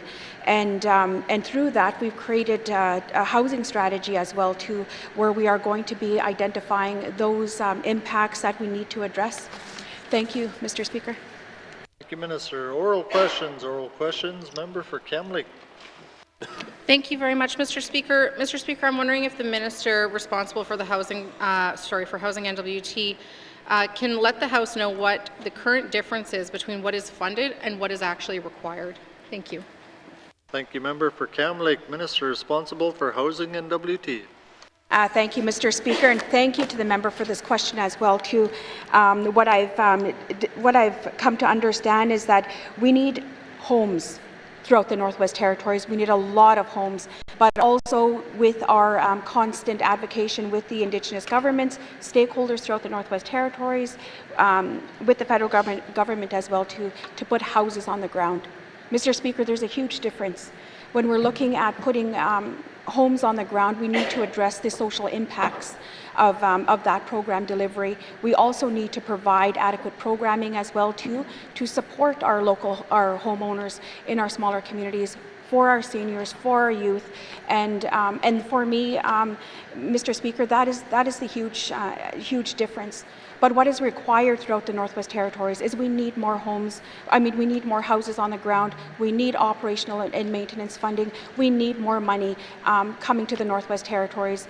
And by that, working with Indigenous governments, stakeholders, nonprofit organizations, we've seen a huge address to housing needs throughout the Northwest Territories with our work with the federal government. Thank you, Mr. Speaker. Thank you, Minister. Oral questions. Member for Kamlik. Thank you very much, Mr. Speaker. Mr. Speaker, I think this side of the House is well aware that the Northwest Territories has a housing deficit and needs more homes. My question was, what is the current difference between what is funded and what is required? Thank you. Thank you, member for Cam Lake, Minister responsible for housing N.W.T. Thank you, Mr. Speaker. Just bluntly, I want to say that we need more operations and maintenance funding for our public housing, housing units throughout the territory. But through our strategic renewal as well, too, these issues are going to be addressed, and it's going to provide us a further guideline on what we are going to be expecting in the months and the years to come as well. Thank you, Mr. Speaker. Thank you, Minister. Final supplementary, member for Cam Lake. Mr. Speaker, we sit on this side of the House and we go through budgets, and we ask these questions about what budget do you need in order to operate a housing corporation? What budgets do you need in order to be able to do the minor and major repairs of public housing so that you can deliver safe housing to Northern residents? So I'm perplexed as to why the minister cannot tell me how much she is underfunded in order to be responsible to her mandate. And it's frustrating to me because on this side of the House we keep saying to housing, what do you need? What do you need? And so I'm still asking, what do you need? If I can't get the question here today, what I would like to ask, Mr. Speaker, is the current Housing N.W.T. annual report does not give an adequate snapshot of Housing N.W.T. assets, their condition, and asset maintenance costs. In 2008, so many, many years ago, Mr. Speaker, 15 years ago, the Auditor General recommended that the corporation regularly report on the condition of its public housing portfolio. So will the minister ensure, because she cannot answer the question here today, that the corporation's full list of assets by community, their condition, and required asset maintenance costs be included in Housing N.W.T.'s next annual report? Thank you. Thank you, member for Cam Lake, Minister responsible for housing N.W.T. Thank you, Mr. Speaker, and thank you to the member for the question. And I don't feel that I'm not able to answer the question adequately. We are in a housing crisis. We have lobbied with the federal government as well. You can see construction happening throughout the Northwest Territories. We've enhanced those opportunities at the local community level. We've engaged with the stakeholders throughout the territory as well to address adequate housing throughout the Northwest Territories, but also trying to find solutions on how to address housing throughout the territory. And looking at putting a number on it, we're looking at millions of trying to address housing needs throughout the Northwest Territories. And right now, working with Indigenous groups is key, is how, we have the same lobbying efforts as they do as well too. We need to get more housing into the smaller communities. We need to have adequate programming, but we just do not have the funding. Thank you, Mr. Speaker. Thank you, Minister. Oral questions, member for Mumfui. Thank you, Mr. Speaker. Mr. Speaker, if this government built more houses in communities and met the basic human needs, this evaluation of the CYCC would not be needed. I'm going to say this question anyways, even though the minister is going to say that it's under evaluation. So, Mr. Speaker, we need to ensure that CYCC staff understand the unique culture of our community so that students can trust them and use them. Can the minister explain how the CYCC staff become integrated into the community so that there is trust between them and our students? Thank you. Thank you, member for Mumfui, Minister responsible for Health and Social Services. Thank you, Mr. Speaker. Mr. Speaker, I'm going to start by saying the CYCC program has a steering committee, and the Clecho Community Services Agency sits on that steering committee. So it's not like there's a big, huge gap between the Clecho Community Services Agency and the program itself. That said, there is anti-racism and cultural safety training offered 14 different sessions between February of this year and March of next year. Of course, the Living Well Together curriculum is mandatory for all GNWT staff. So there are several important ways that we impress on new hires the importance of cultural safety and anti-racism. Thank you, Minister. Oral questions, member for Mumfui. Thank you, Mr. Speaker. Mr. Speaker, drug addiction, especially crack cocaine, is a major issue in my region. And even now, with the all-season road open to N.W.T, they are seeing the impact, the social problems. So can the minister explain what is being done to educate students on the negative impacts of using drugs and how we can make sure that CYCC staff can direct students to the supports they need to avoid or overcome addictions? Thank you. For Mumfree, Minister responsible for Health and Social Services. Thank you, Mr. Speaker. Mr. Speaker, the CYCCs are available to talk about a broad range of issues that youth encounter, whether that is drug use and abuse, family violence, negative social interactions, and so on. They are there to support the students and talk to them about the issues that are of concern to them, and that would include drug use. So we have various media campaigns that dissuade or attempt to dissuade people from using drugs, and those would be available to the people in the Clecho region as they are every other part of the N.W.T. Thank you. Thank you, Minister. Oral questions, member for Mumfree. Thank you, Mr. Speaker. Mr. Speaker, we need to ensure that Indigenous government are working with the schools and the government of the Northwest Territories to make CYCC positions as effective as possible. How is the government of the Northwest Territories working with the Clecho government and other Indigenous government to share best practices and information on supporting students in being drug-free and directing them to support when they are available? Thank you. Thank you, member for Mumfree. Minister responsible for Health and Social Services. Yeah, thank you, Mr. Speaker. Mr. Speaker, as I mentioned, the CYCC program has a steering committee that includes all of the health authorities, including the Clecho Community Services Agency. So I certainly think that there would be a possibility for the Clecho Community Services Agency to raise issues in that forum. There's also a board of the TCSA who could be involved in this area of advocating for services for its students. So I think there are a number of ways. There are big ways too, like the bilaterals, which I attend and answer questions directly to the Clecho government. There's the N.W.T Council of Leaders. So I have to say that the CYCC program issues seem to resonate most in the Clecho region. I'm aware of that. The evaluation is underway. It's being expedited so that changes are going to be in place for the next school year in the fall of this year. So we are trying to take into account people's concerns and to address them. Thank you. Thank you, Minister. Final supplementary, member for Mumfree. Okay, Mr. Speaker, thank you, Mr. Speaker. Mr. Speaker, since this program is, going under review, I would like to ask the minister what is the new equivalency going to be of the program once the review is completed. Thank you. Thank you, member for Mumfree. Minister responsible for Health and Social Services. Thank you, Mr. Speaker. I think I missed a word in the member's question, but I think she wants to know what's going to happen after the program is finished. The evaluation of the program is finished. We can't know that at this point. We need to collect more information from the people who use the program, teachers, parents, students, community members, and we need to hear what the strengths are in the program, what the issues are, how and what ideas hopefully they have to address those issues. So once that work is complete, we'll have a better idea of the future of it. Thank you.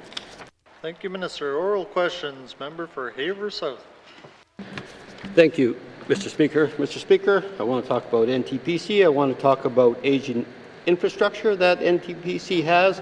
I want to talk about frequent power outages, and I want to talk about temporary backup power. But my questions aren't for the Minister of NTPC, that's for the Minister of Housing. Mr. Speaker, during an extended power outage, what backup power is available to housing units owned by Housing N.W.T. Thank you. Thank you, member for Haver South. Minister responsible for Housing N.W.T. Thank you, Mr. Speaker. I'd have to get back to the member. I'm not familiar if we do have backup generators for when the power goes out in our smaller communities. I'd have to get back to the member. Thank you, Mr. Speaker. Thank you, Minister. Oral questions, member for Haver South. Thank you, Mr. Speaker. Power outages during the winter months can result in considerable damage to equipment. I mean, to the house, to the appliances in there as well, and also it's hard on the people who may have to be stuck in a cold house for an extended period of time. So, has the department considered this a potential issue, or has it been a potential issue in the smaller communities further north? Thank you. Thank you, member for Haver South. Minister responsible for Housing N.W.T. Thank you, Mr. Speaker. Since I've had the portfolio, I haven't been asked this question. I don't know if it's an issue in our smaller communities, but I can get back to the member. Thank you, Mr. Speaker. Thank you, Minister. Oral questions, member for Housing and member for Haver South. Thank you, Mr. Speaker. This question I know the Minister will be able to answer because we just had a chat about it yesterday. Is the Minister willing to have the department cost out an upgrade to electrical panels in existing units that would allow for use of small generators to power the houses during an outage? So it's a matter of flipping a switch and plugging in your little Honda generator or whatever you have. Thank you. Thank you, member for Haver South. Minister responsible for Housing N.W.T. Thank you, Mr. Speaker. I'm always looking for innovative ideas on how to further look at cost savings and energy savings throughout the territory, and the member is correct. I'm interested in looking at this further, so I'd like to bring this back to the department as well, and looking at those emergency circumstances when it comes to power outages as well. We do live in such a harsh climate as well, and looking at the harsh weather conditions in the winter as well. Thank you, Mr. Speaker. Thank you, Minister. Oral questions, member for Haver South. Thank you, Mr. Speaker. And would the Minister consider having a department look at actually building, that right into the new units that will be coming on stream or going forward? Thank you. Thank you, member for Haver South. Minister responsible for Housing N.W.T. Thank you, Mr. Speaker. Yes, I will bring this back to the department as I'm quite interested in looking at emergency responses when we're looking at power outages in the smaller communities. Thank you, Mr. Speaker. Thank you, Minister. Oral questions, member for Mumphy. Thank you, Mr. Speaker. Mr. Speaker, I was asking, I know they're doing the evaluation for a reason. There's a reason behind it, because the program is not working in many of our communities. And even like my colleague from Tabacha mentioned, that a lot of people lost their job as a result of the equivalencies. So I'm just asking the Minister that once the evaluation is completed, what kind of options are they looking for in this part of the equivalency? Like, what kind of options are they looking for within this for this CYCC positions, like once it's completed? Like, what kind of options? Right now the barrier is the master's degree. So I'm just asking about the equivalency of the positions. Thank you. Thank you, member for Mumphy. Minister responsible for Housing and Health and Social Services. Way to mix it up, Mr. Speaker. Okay.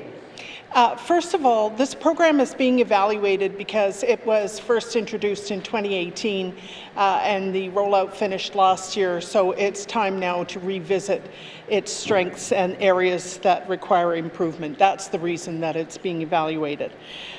What we committed to doing was changing things leading into the next school year as we found issues and ways to address them. So, for example, there's long been discussion about the threshold of education for the CYCCs being too high and excluding people who may have good cultural connections but not the same level of education required. So a second job description has been drafted to allow regional mental health teams more flexibility in capturing a wider variety of counselling candidates to fill those roles in schools. So in plain language, what that means is the master's degree is no longer the only qualification or the most important qualification for filling these jobs. Thank you. Thank you, Minister. Oral questions, member for oral questions, written questions, written questions. 1 second.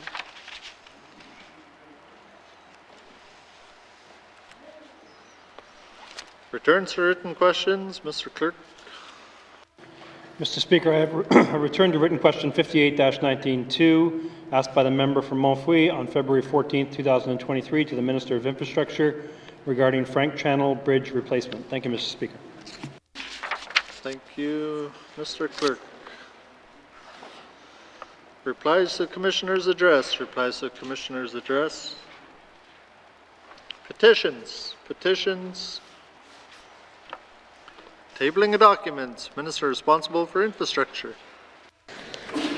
Mr. Speaker, I wish to table the following two documents. Government of the Northwest Territories Bridge Inspection Form, Frank Channel Bridge, July 2021, and Stantec Consulting Limited, 2021, Frank Channel Bridge Inspection Report, dated February 12, 2022. Thank you, Mr. Speaker. Thank you, Minister. Tabling of documents. Madame Premier. Mr. Speaker, I wish to table the following document, a plain language summary for Bill 72, Opioid Damages and Healthcare Cost Recovery Act. Thank you, Mr. Speaker. Thank you, Madame Premier. Tabling of documents. Tabling of documents. Minister responsible for Environment and Natural Resources. Thank you, Mr. Speaker. Mr. Speaker, I wish to table the following document, what we heard, a Forest Act for the N.W.T. February 2023. Thank you, Mr. Speaker. Thank you, Minister. Tabling of documents. Tabling of documents. Member for Frame Lake. Monsieur le Président, I wish to table the following document. What was said, letter from Alternatives North regarding comments on Forest Act summary of policy intentions dated January 26, 2022. Merci, Mr. Speaker. Thank you, Member for Frame Lake. Tabling of documents. Tabling of documents. Notices of motion. Notices of motion. Member for Great Slave. Thank you, Mr. Speaker. Mr. Speaker, I give notice that on Thursday, March 9th, 2023, I will move the following motion. Now, therefore, I move, seconded by the Honourable Member for Hay River South, that the Legislative Assembly recommends that the Government of the Northwest Territories update the Northwest Territories Residential Tenancies Act to include maximum allowable rent adjustments, which are no more than the 5-year average of the Canada Consumer Price Index. And further, the government include in the Northwest Territories Residential Tenancies Act that increases to rent above the 5-year average of the Canada Consumer Price Index can be applied for by private landlords to the N.W.T. rental officer. And further, the Government of the Northwest Territories provide a response to this motion within 120 days. Thank you, Mr. Speaker. Thank you, Member for Great Slave. Notices of motion. Notices of motion. Member for Hay River South. Thank you, Mr. Speaker. Mr. Speaker, I give notice that on Thursday, March 9th, 2023, I will move the following motion. I move, seconded by the Honourable Member for Nahende, that when this House adjourns on Thursday, March 9th, 2023, it shall be adjourned until Monday, March 27th, 2023. And furthermore, that at any time prior to March 27th, 2023, if the Speaker is satisfied, after consultation with the Executive Council and members of the Legislative Assembly, that the public interest requires that the House should meet at an earlier time during the adjournment or at a time later than the scheduled resumption of the House, the Speaker may give notice, and thereupon the House shall meet at the time stated in such notice and shall transact its business as if it had been duly adjourned to that time. Thank you, Mr. Speaker. Thank you, Member for Hay River South. Notices of motion. Notices of motion. Motions. Motions. Notice is a motion for the first reading of bills. Member for Thabacha. Thank you, Mr. Speaker. I give notice that on Thursday, March the 9th, 2023, I will present Bill 76, an act to amend the Electoral Boundaries Commission Act, to be read for the first time. Thank you, Mr. Speaker. Thank you, Member for Thabacha. Notice is a motion for the first reading of bills. Notice is a motion for the first reading of bills. First reading of bills. First reading of bills. Second reading of bills. Second reading of bills. Madame Premier. Mr. Speaker, I move, seconded by the Honourable Member for the Sawtooth, that Bill 72, Opioid Damages and Healthcare Cost Recovery Act, be read for the second time.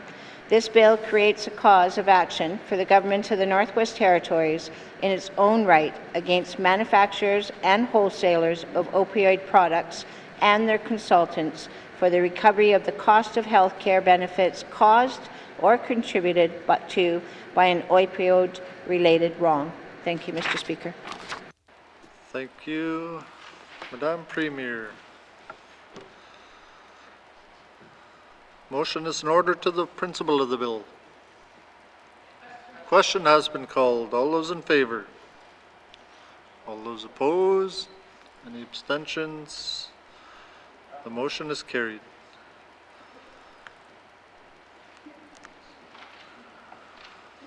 Bill 72 has had second reading.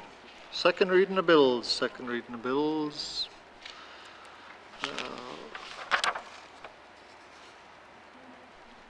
Member for Thabacha. Mr. Speaker, I move, second by the member for Nahende, that Bill 73, an act to amend the Legislative Assembly and Executive Council Act Number 4, be read a second time. Mr. Speaker, Bill 73 amends the Legislative Assembly and Executive Council Act to adjust the indemnities and allowances listed in Parts 1, 2, and 3 of Schedule C, annually using the average change in the Consumer Price Index over the past 5 years. Currently, MLA's indemnities and allowances are adjusted each year on April 1st based on the CPI for the previous calendar year. If the status quo is maintained, MLA's indemnities and allowances will increase by 6.8% on April 1st of this year. Mr. Speaker, this bill will help avoid sharp increases in MLA's pays in years when inflation is unusually and temporarily high. Implementing a 5-year rolling average as the basis for future annual adjustments to MLA indemnities is the approach used in Manitoba. Mr. Speaker, and it will help smooth out any unusual and temporary spikes in inflation. For April of 2023, this bill reduced the annual adjustment from 6.8% to 3.02%. Thank you, Member for Thabacha. The motion is in order to the motion. Oh, to the principle of the bill, sorry. Member for Frame Lake. Monsieur le Président, I wish to speak to the principle of the bill. This is probably one of the shortest bills this Assembly will ever deal with, but I think it's important that the public and media understand what this bill is all about. And I believe that the member for Thabacha has explained it probably much better than I'm going to try to do right now. But what this is really to do is to replace the current way of calculating MLA's indemnity or salaries, office holders, and allowances. Right now, those are changed according to the Consumer Price Index as of April 1st each year. This is going to move it to a 5-year rolling average. And I'm not opposed to that, but I think the timing of the bill is the issue, Mr. Speaker. As I understand, or what the honourable, the mover indicated, was that this is as a result of the relatively high rate of inflation we're experiencing now. As of April 1st, MLA salaries and indemnities and allowances would go up by 6.8%. As of April 1st, that would cost about $350,000. So moving to a 5-year rolling average will reduce the increase to 3.02%, but increase subsequent years by as much as about 2%, depending on what the rate of inflation or the consumer price index is, until a new equilibrium is established. So I do not support this change for a number of reasons. First, I just don't think it's good practice for sitting politicians to change their remuneration. There's already perception of conflict, and perhaps even a real conflict of interest when we attempt to change our own remuneration. And this is why we actually appoint an independent commission on compensation and benefits every couple of assemblies to look at these issues and bring back recommendations to us. But those recommendations, when they're brought back to the House, if they're accepted, they're only implemented for the next assembly. So sitting MLAs are not, making changes to their own remuneration, and I think that's a far better practice. Secondly, Mr. Speaker, I think there's going to be a perception that these changes are really interfering with the upcoming collective bargaining with the Union of Northern Workers for the majority of our employees. That contract is coming to an end as of March 31st, 2023, and I expect, as I understand, bargaining has probably already started on this.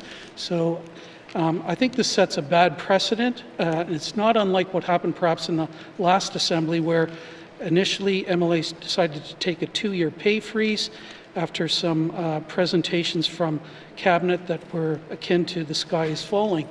And I think that set us up for a bad set of negotiations in the last assembly, and I think this is probably going to head us in the same direction, Mr. Speaker. Thirdly, the last thing I guess I'd like to say about this is that I think this is really about the effect of this will be about reducing our ability to attract quality people to this assembly and to political life. We want more representative candidates to come into this place, and I think this is going to probably make it less attractive over time. And I think it also feeds into the narrative that politicians are paid too much, work too little, and are expendable. And I'm not prepared to enter into that narrative, Mr. Speaker. So for all these reasons, I do not support this bill. However, I'm not opposed to going to a 5-year rolling average of consumer price index to calculate increases to a remuneration, but that should apply to the next assembly. So at the appropriate time, I will move an amendment to that effect. I don't expect that it's going to pass, but we'll see. But I certainly look forward to the debate on this, and I expect and would encourage constituents to contact us about what this bill is really all about. Thanks, Mr. Speaker. Thank you, Member for Frame Lake. To the principal of the bill, Member for Great Slave. Thank you, Mr. Speaker. Mr. Speaker, I think it's worth clarifying that if this bill is not introduced, that all members in this House will get a cost of living increase that is the current CPI, which is over 6%. What this bill does is actually reduces the amount of money that MLAs would get as a raise come April 1st by smoothing it out using that CPI 5-year average. Why I think that it's important to make this designation is that we as MLAs are not actually changing what our remuneration is at this point. What we're doing is actually proposing a change that minimizes that cost of living raise that we would be getting regardless, such that it doesn't look like we are taking advantage of an odd spike in the CPI at this time.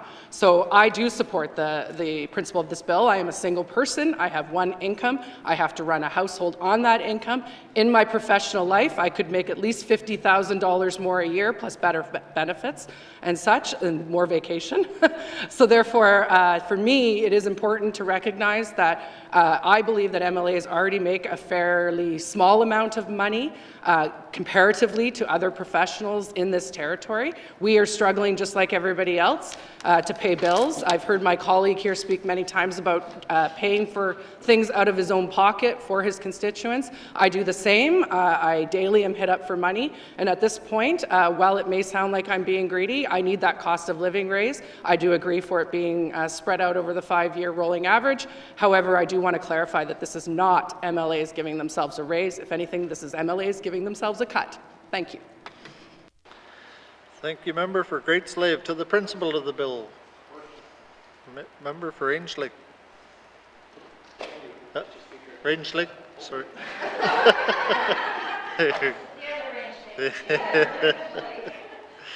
Member for Rangelake. Thank you, Mr. Speaker. I also want to do some clarifications here.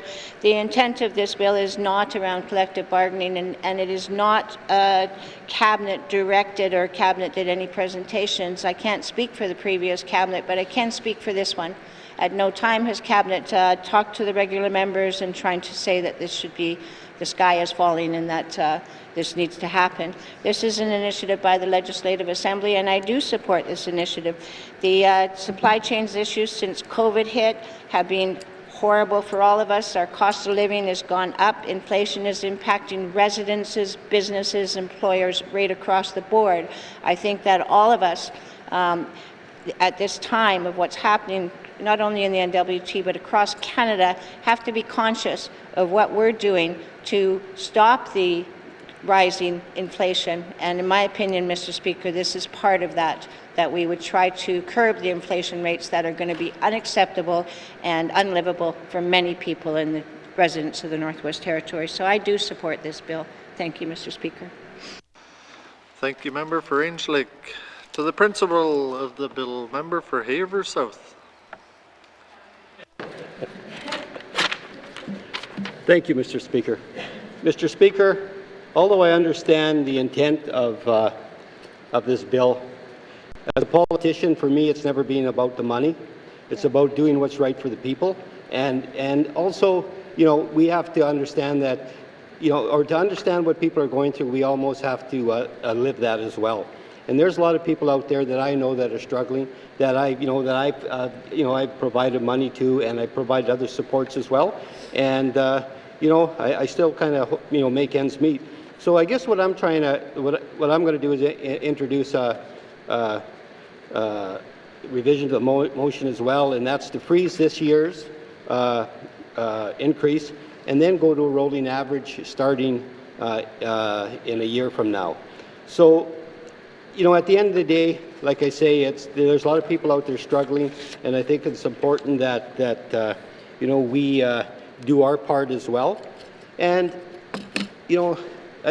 probably a lot of people here, maybe they made more money, in other jobs, and that's their choice. If they want to go back to that, that's fine. The other thing is then we talk about recruiting people by having a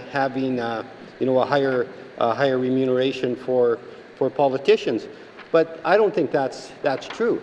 I think at the end of the day, we probably attract more people who really want to do this job. We get people from the communities. The North is small, and sometimes it's about picking the person who believes in what's happening on the ground, believes in people, and if we don't do that, we may as well not be here.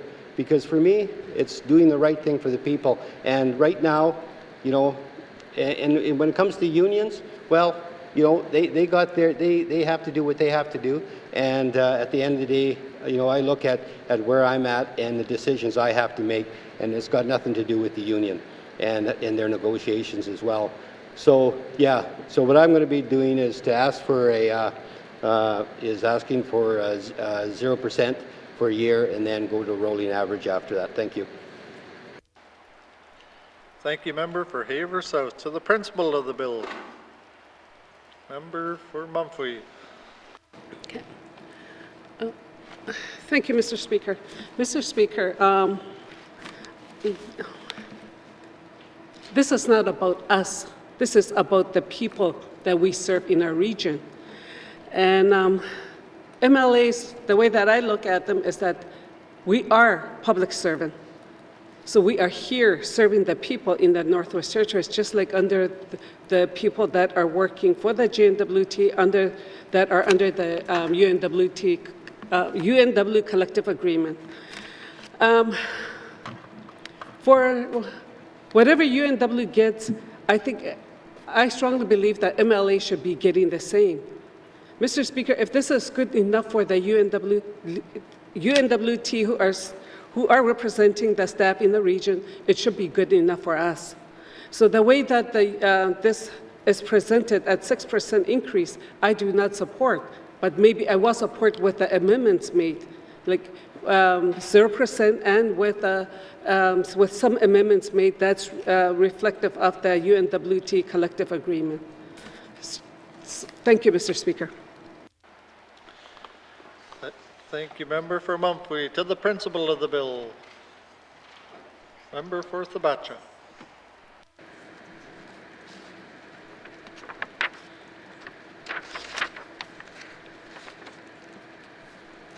Mr. Speaker, I seek unanimous consent to waiver Rule 8.27 and have Bill 73 referred to Committee of the Whole for consideration later today. Thank you, Mr. Speaker. We still have to have the vote. To the principle of the bill. Question has been called. All those in favour? All those opposed? Any abstentions? The motion is carried. Bill 73 has had second reading. Second reading of bills. Second reading of bills. Member for Thabacha. Mr. Speaker, I seek unanimous consent to waiver Rule 8.2 bracket 7 and have Bill 73 referred to Committee of the Whole for consideration later today. Thank you, Mr. Speaker. Thank you, Member for Thabacha. The member seeking unanimous consent to move Bill 73 into Committee of the Whole later today. Are there any nays? There are no nays. Member for Thabacha. Oh, sorry. Motion is in order to the motion. Huh? Okay, we already got unanimous consent. Okay. Bill 73 will be moved into Committee of the Whole for further consideration later today. Thank you. Second reading of bills. Second reading of bills. Consideration in Committee of the Whole of bills and other matters. Bill 23, 29, 60, 61, 63, 66, 67, and 68. Committee Report 40, 43, 44, 45-19 brackets 2, Minister Statement 264-19 brackets 2,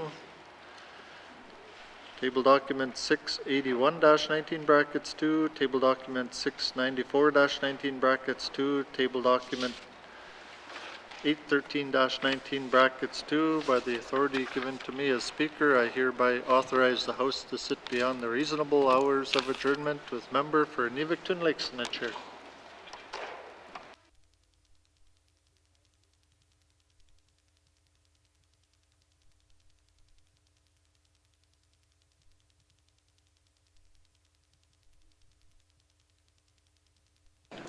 I now call Committee of the Whole to order. What is the wish of committee? Member for Frame Lake. Merci, Madame la Présidente. Committee wishes to deal with table document 813-19 brackets 2, 2023-2024 main estimates with Legislative Assembly and Department of Environment and Climate Change. Merci, Madam Chair.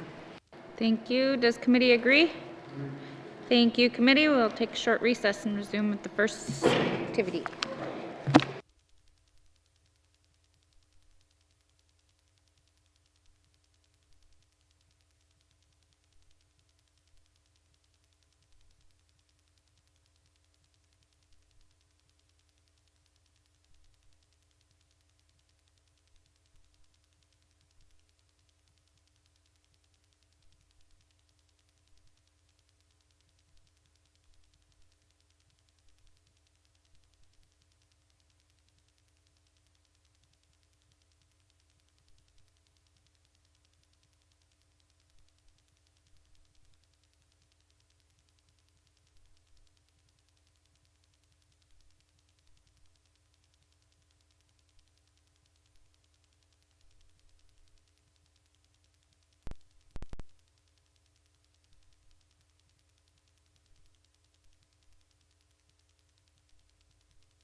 home. I'll now call Committee of the Whole back to order. Committee, we've agreed to consider table document 813-19-2, 2023-2024 main estimates. We will now consider the Legislative Assembly. Does Mr. Speaker have any opening remarks? Yes, I do, Madam Chair. I am pleased to present the 2023-2024 main estimates for the Legislative Assembly. Overall, the Legislative Assembly's estimate proposed an increase of $2,165,000, or 8.5%, over the 2023-2024 main estimates. Madam Chair, this year's estimates will focus on three overarching priorities, the majority of which will sunset at the end of 2023-2024. One, adoption of the Independent Commission on Compensation Benefits recommendations, which is estimated at $135,000. The 2023 general elections is anticipated to cost $1,323,000. Transition out from the 19th Assembly into the 20th Assembly is estimated to cost $777,000. I look forward to answering any questions members may have. Thank you. Mr. Speaker, do you wish to bring witnesses into the House? Yes, I do. Thank you. Sergeant at Arms, please escort the witnesses into the chamber.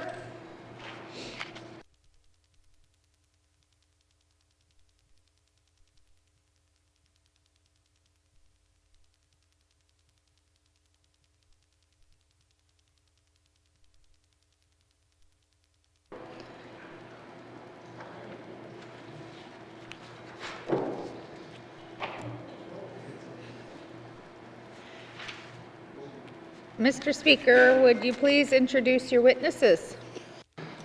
Thank you, Madam Chair. To my right, I have Deputy Clerk, Members and Precinct Services, Ms. Kim Wickens, and to my left, I have Deputy Clerk, House Procedures and Committees, Mr. Glenn Rutland. Does committee agree to proceed to the detail contained in the table document? Committee, we will defer the departmental summary and the review of the estimates by activity summary, beginning with expenditures on behalf of members on page 9. Questions? Member for Frame Lake. Thanks, Madam Chair. So on page 9, the compensation and benefits is increasing by about it's like almost $600,000. Can I have someone explain to me what that increase consists of? Thanks. Mr. Speaker. Thank you, Madam Chair, and thank you for the question there, Mr. O'Reilly. Just to break it down a bit here, under members' base salary, it's $137,000. Capital allowances for expenses is $13,000. CPI increase of $120,000. CWEA prorated at $139,000. Transition allowance, which makes up the most part, at $474,000. Thank you. Member for Frame Lake. Thanks, Madam Chair, and thanks for that information. So how much of this is this, say, the 6.8% increase in CPI for indemnity, office holders, and allowances? That total, I think, can someone tell me what that total is? Thanks, Madam Chair. Thank you. Mr. Speaker. Thank you, Madam Chair, the one-time forced growth funding at 6.3% would be $305,000 to the Fund for the Consumer Price Index. Thank you, Madam Chair. Thank you. Member for Frame Lake? Okay, thanks. And so if this was reduced to the 3.02%, it would be, I don't know, probably $150,000. Is that a correct ballpark figure? Thanks, Madam Chair. Thank you. Mr. Speaker? Thank you, Madam Chair. It'll actually be $154,029. Thank you. Thank you. Member for Frame Lake? No, thanks for the accuracy of those numbers. Much appreciated. I don't have anything further. Thanks, Madam Chair. Are there any further questions from members from the expenditures on behalf of members? Seeing none. Legislative Assembly expenditures on behalf of members, Operation Expenditure Summary 2023-2024 main estimates, $10,930,000. Does committee agree? Thank you. We'll now go to Office of the Chief Electoral Officer, beginning on page 11 with information items on page 12. Questions? Seeing no questions. Legislative Assembly, Office of the Chief Electoral Officer, Operation Expenditure Summary 2023-2024 main estimates, $1,973,000. Does committee agree?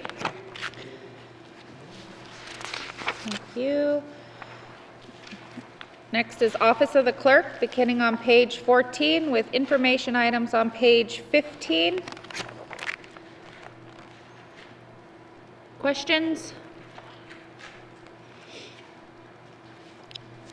Seeing no questions, please turn to page 14. Legislative Assembly, Office of the Clerk, Operation Expenditure Summary 2023-2024 main estimates, $10,081,000. Does committee agree? Thank you.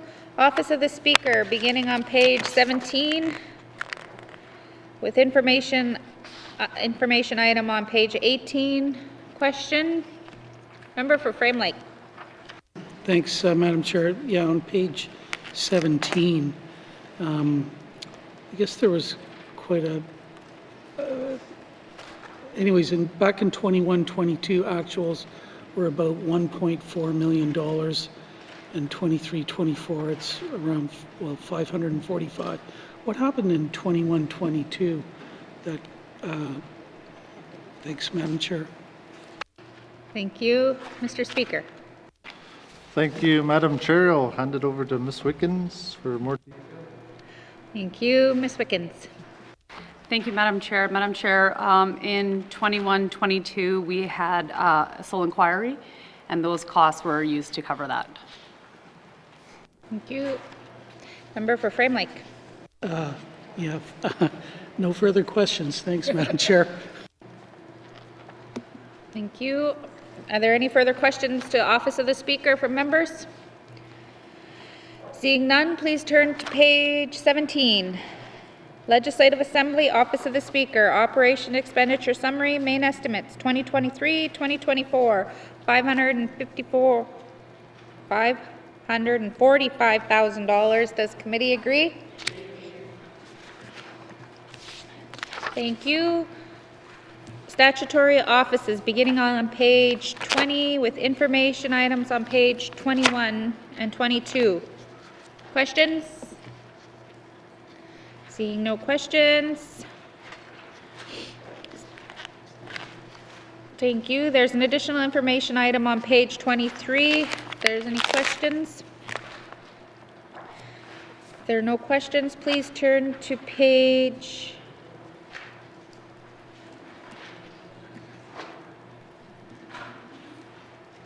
20, sorry.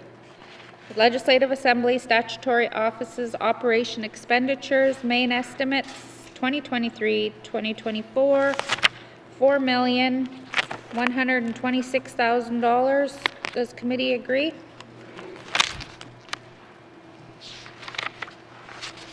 Thank you, members. Please return now to the departmental summary found on page 5. Revenue summary information item on page 6.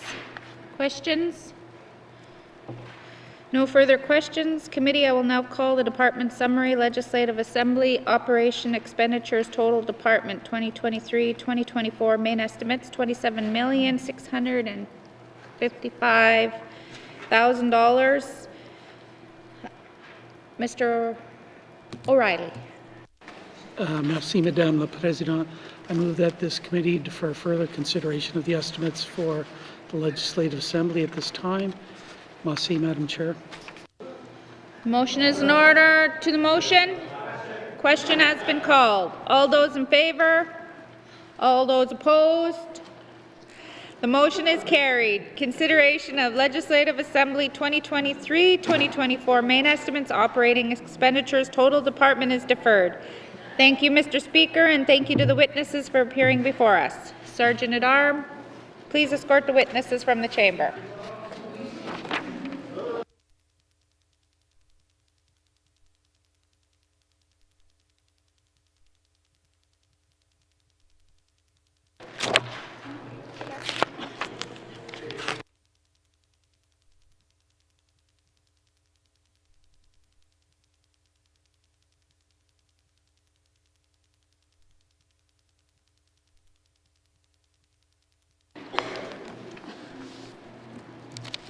Committee, we've agreed to consider table document 813-19 to 2023 main estimates. We will now consider the Department of Environment and Climate Change. Does the Minister of Environment and Climate Change have any opening remarks? Yes, I do, Madam Chair. Go ahead. Thank you, Madam Chair. I'm here to present the 2023-2024 main estimates for the Department of Environment and Climate Change. Overall, the department estimate proposed an increase of 2.671 million or 2.2% over the 22-23 main estimates. This estimate supports the mandate objectives for the Department of Environment and Climate Change while continuing to meet the N.W.T's fiscal objective to prioritize responsible and strategic spending.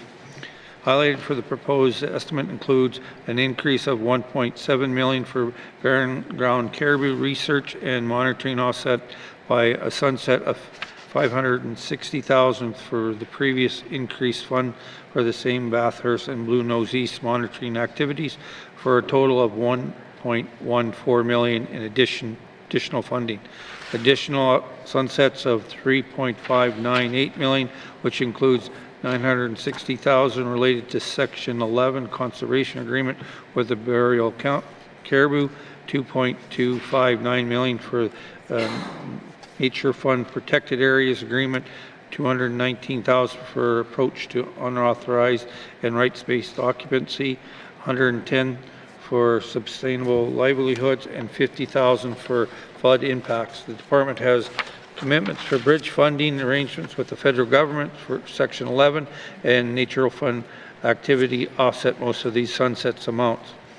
Forest growth of 1.09 million for forest management personnel that includes fire crews extensions and 2 new fire crews given longer wildfire seasons. An increase of 3.53 million or 3.5 million due to a change in accounting treatment to move funds from the work on behalf of third parties to the Operation and Maintenance Fund for the Alberta/N.W.T Bilateral Water Management Agreement and Mutual Aid Resource Sharing Agreement and the Barren Ground Research Monitoring and Management Agreement, and 219,000 reduction in funds for contract services. These estimates continue to support the priorities of the 19th Legislative Assembly and vision of the budget 2023 by continuing work on 2019-2023 Climate Change Action Plan, ensuring climate change factors integrated into government decision making, support initiatives that promote economic diversity and jobs in communities by supporting job-related protected areas of sustainable forest industry, expanding waste division programs, and the support for traditional economy, including the genuine Mackenzie Valley Fir program. Contributing to the N.W.T. wild effort to implement the United Nations Declaration of Rights of Indigenous People and support regional-based decision-making through participation in the N.W.T. long-standing co-management system for land, water, wildlife, and forests, and the ECC support for sustainable livelihood. Supporting the N.W.T's work to improve food security through country food, land-based programming, efficient management of harvest species, their habitat, and assist with agricultural land use. Modernizing land management, including how we serve our land administration clients, supporting sustainable economic development, and take leadership on climate action. Support efforts to reduce the municipal funding gap through the transfer of lands to communities. That concludes my opening remarks, Madam Chair. Thank you. Do you wish to bring witnesses into the House? Yes, I do. Sergeant at Arms, please escort the witnesses into the chamber.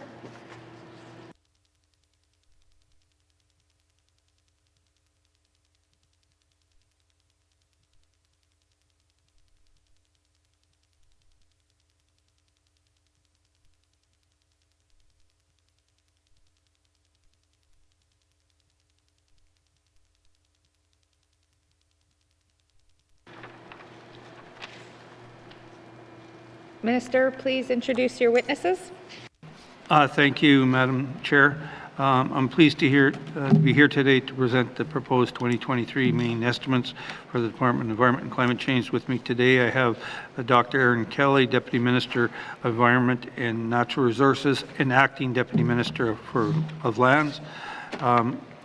She's on my right. On my left is Julian Carrigan, Assistant Deputy Minister, Environment and Climate Change, Environment and Natural Resources. We also have Dr. Brett Elkin, Assistant Deputy Minister, Operations for Environment and Natural Resources, and Blair Chapman, Assistant Deputy Minister of Operations for Lands. So we may be switching people in and out, Madam Chair. All right, thank you. Can you just clarify again? I didn't get the gentleman's last name to your... Canigan. Yeah. Thank you. And if you want to just introduce the witnesses if you have to switch them out, and just let me know if there's a question that you can't answer. I'm just going to let members know that if we have to switch during the question time, I'll get Cynthia or the clerk to pause the time just while you're switching out so it doesn't eat up time if it comes to that. All right? And it's a new department, you know, there might be lots of questions. All right, so does committee agree to proceed to the detail contained in the table document? Committee, we will defer the departmental summary and review the estimates by activity, beginning with corporate management, starting on page 79, with information items on page 80 and 81. Questions? Member for Yellowknife North. Thank you, Madam Chair. When can we expect to see an organizational chart for the new department? Thank you. Thank you. Minister. For that detail, I'll turn to the Deputy Minister. Thank you. Thank you. Deputy Minister, Dr. Kelly. Thank you, Madam Chair. There's a high-level organization chart that can be found in the main estimates as it is, and we're currently working with staff in the department to go through the organization design. We want to make sure that we do it right the first time. Our hope is that we'll have that, the majority of it done before April 1st, but there will be some optimization that occurs into the new year. Thank you, Madam Chair. Thank you. Member for Yellowknife North. Thank you, Madam Chair. I guess it's my hope that before we approve the budget for this new department, MLAs would be able to see some sort of, even if it's the draft before April 1st, detailed organizational chart.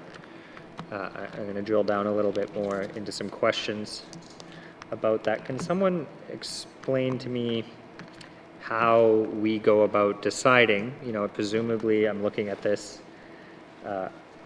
there's obviously duplications. You can only have one director of finance, or one manager of comms or policy, or how you go about deciding and when you will decide who of the duplicate positions gets the job. Thank you. Thank you. Minister?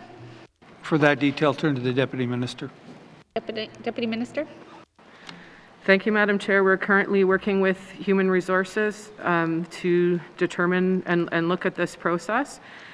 This has been an ongoing process where folks have been involved from the department. It's unlikely that there will be a detailed organizational design fully implemented before April 1st, where we're looking at making sure that the assistant deputy ministers and the directors are in place. But this is an HR process, and we'll follow the HR rules regarding this. Thank you, Madam Chair. Thank you. Member for Yellowknife North. Yeah, thank you. I get we're probably not going to finish everything out, but can someone just explain to me? I mean, there's certain positions where clearly, it seems to me, come April 1, you absolutely have to decide, who is the superintendent in a region. To just have two people saying they are this regional superintendent for ECC seems a recipe for disaster. So, can someone just explain to me how we decide that? Is it a public competition? Does the deputy minister and the minister appoint one of the two? Could anyone in theory apply? And I just want to understand the process. Thank you, Madam Chair. Thank you. Minister? For that detail, turn to the Deputy Minister. Thank you. Deputy Minister? Thank you, Madam Chair. There are defined HR processes for dealing with this. The first one is to look at the org design to determine if there are affected employees. We're in the process of doing this at this time. We will be following the HR process as we go forward. As I mentioned, our priority right now, and this has been communicated to staff, is to ensure that we have the assistant deputy ministers and the directors in place prior to April 1st, which is our goal. We have long been communicating that there would be an optimization phase where we would need to look at the org design in more detail to make sure that the org design that we ultimately come up with is the right design and works for the people that are in the departments and doing that work. We will ensure that there is, that as of April 1st, you're still able to conduct all the work that the department needs to do, especially with our partners. That's something that's a goal of the department as well. But we need to follow the HR processes. Thank you, Madam Chair. Thank you. Member for Yellowknife North. Thank you, Madam Chair. Can I get an answer? The goal is for April 1 to have all the ADMs that I can see on this chart here and all the directors in place. Would that mean that they are all just acting in those roles, or would they actually have been hired to that role through the HR processes? Thank you. Thank you. Deputy Minister. Take it to the Deputy Minister. Thank you. Thank you, Madam Chair. It is our goal to have folks into those positions permanently. There may be some that are transfer assignments until we can get there, but our goal is to be as consistent at those levels as possible and to have those people in place to help with the optimization, because ultimately they will be the leaders of these teams. Thank you, Madam Chair. Thank you. Are there any further questions to the corporate management? Member for Cam Lake. Yeah, thank you very much, Madam Chair. And Madam Chair, I'm sure the Minister can kind of sense some uneasiness from members on this one here, and especially, approving a budget with almost 500 staff in it, and to be honest, it actually increases by one staff member from 22-23 to 23-24. So I'm not sure, maybe I can start there. Why, if we don't even have an org chart, is the department increasing a staff member? Thank you. Thank you. Minister. For that detail, turn to the Deputy Minister. Thank you. Thank you. Deputy Minister.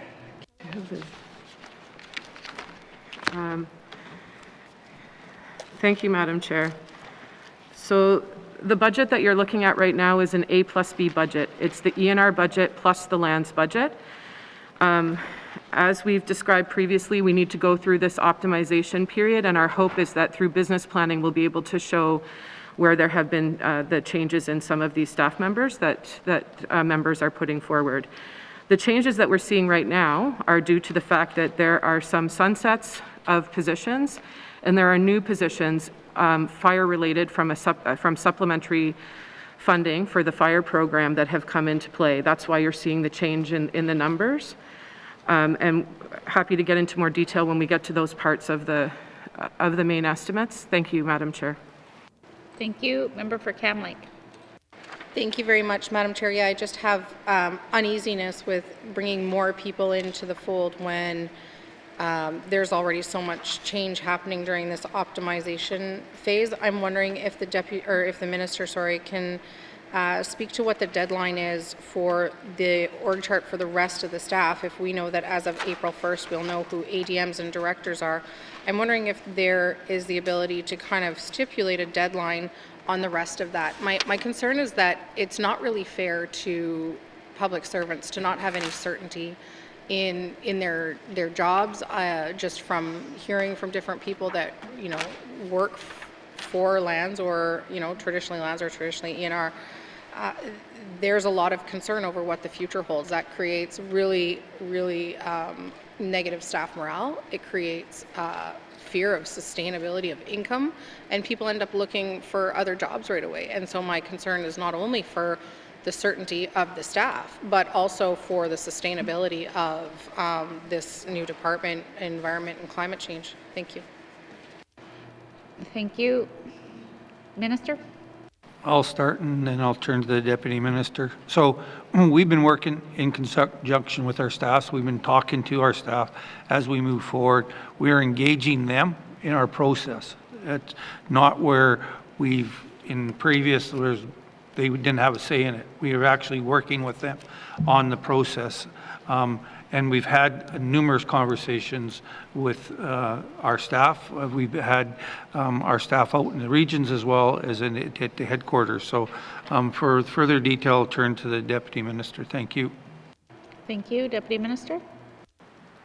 Thank you, Madam Chair. There's definitely always concern, and it's warranted during these processes. It's very challenging for people when there is change, and we've recognized that, and worked very closely with folks and had many discussions about this. We made a decision at the beginning of this that it was best to have the folks who are doing the work involved in looking at the org design and the optimization of that, because they know best how they work with others, rather than going in and just defining an org design that may not work in the end. And we're trying to minimize the potential for there to have to be far more work done on the org design, which would just keep people in kind of limbo for quite some time. With this, we expect that there are actually very few people that are going to be impacted. Let me say that again because I misspoke. Very few people that will be impacted.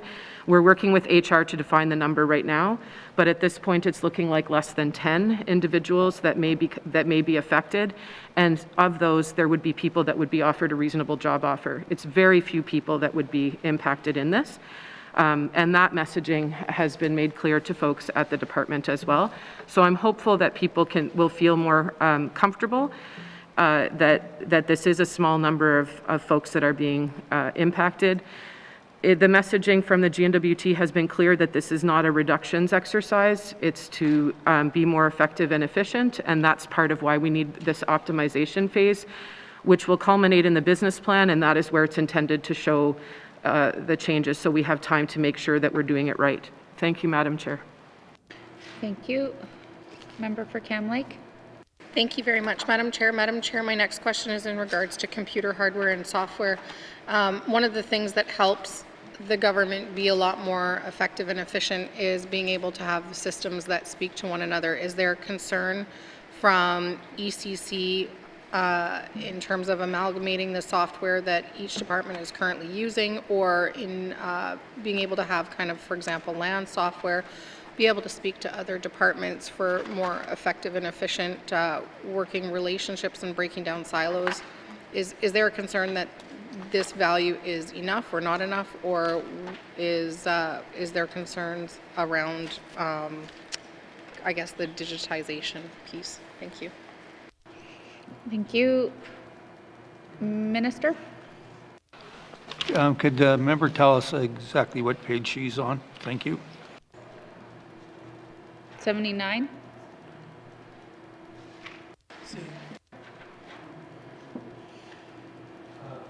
I'll turn to the Deputy Minister. Thank you. Thank you. Deputy Minister?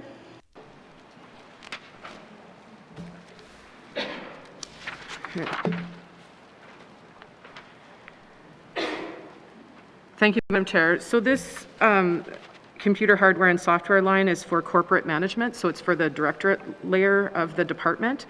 So we're not concerned. The variance that you're seeing here is related to an unbudgeted computer software and hardware expenditure that was quite small. When we get into the more detail in the main estimates, it'll become clear that there's more funding for computer hardware and software in each of the different activities, and we think that there's enough to support this the merger. There's actually quite a lot that's been going on between the departments right now, looking at making sure that things talk to each other and that we're going to be able to continue with business as usual as of April 1st. Thank you, Madam Chair. Thank you. Member for Cam Lake? Other questions under corporate management? Member for Frame Lake? Yeah, thanks, Madam Chair. So, given that this is a new department that's going to be created as of April 1st, one of the things that usually happens is you get an establishment policy that for new departments, and I'm just wondering where we're at with an establishment policy for this new department. Thanks, Madam Chair. Thank you. Minister? Thank you. So we sent a draft letter to Sketty on February 2nd on this, but we are actually, it's going to cabinet soon, and we're processing with that that document. Thank you. Thank you. Member for Frame Lake? Thanks, Madam Chair. Yeah, I'm not sure how much detail I can get into, but I think it'd be fair to say that there was significant concerns expressed about what was in the establishment policy and probably more importantly what wasn't there. What kind of changes are going to be made, and are we going to see it before it's finalized by Cabinet? Thanks, Madam Chair. Thank you. Minister? So we got their recommendations. There are some recommendations that we agreed to and some that we did not, but we will be getting back to committee on how we're proceeding. Thank you, Madam Chair. Thank you. Member for Frame Lake? Yeah, okay, thanks. Well, glad to hear that some of the concerns, and they were pretty serious, were actually acted on, but I guess are the regular MLAs going to get to see that before it's approved by Cabinet? I guess is my question. Thanks, Madam Chair. Thank you. Minister? Thanks for that detail. Turn to the Deputy Minister. Thank you. Thank you. Deputy Minister? Thank you, Madam Chair.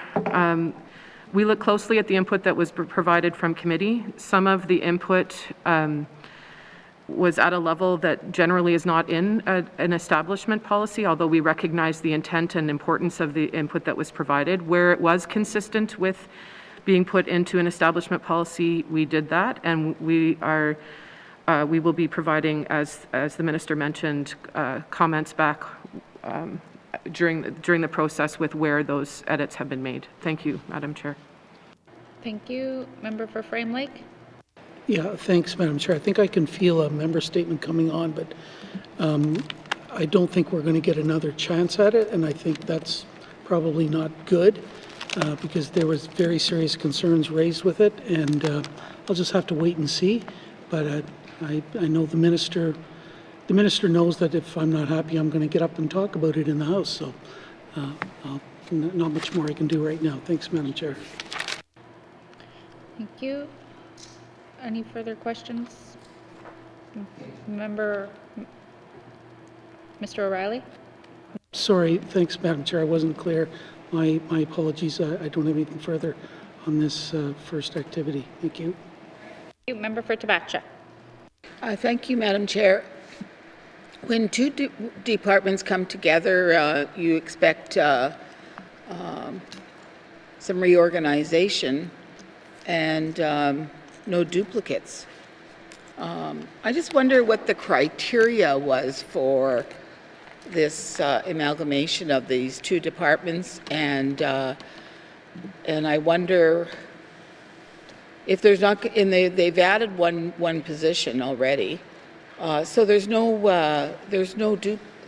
more duplicates. Okay, usually when you amalgamate something, it's for lesser costs, and we're not seeing that in this whole transaction.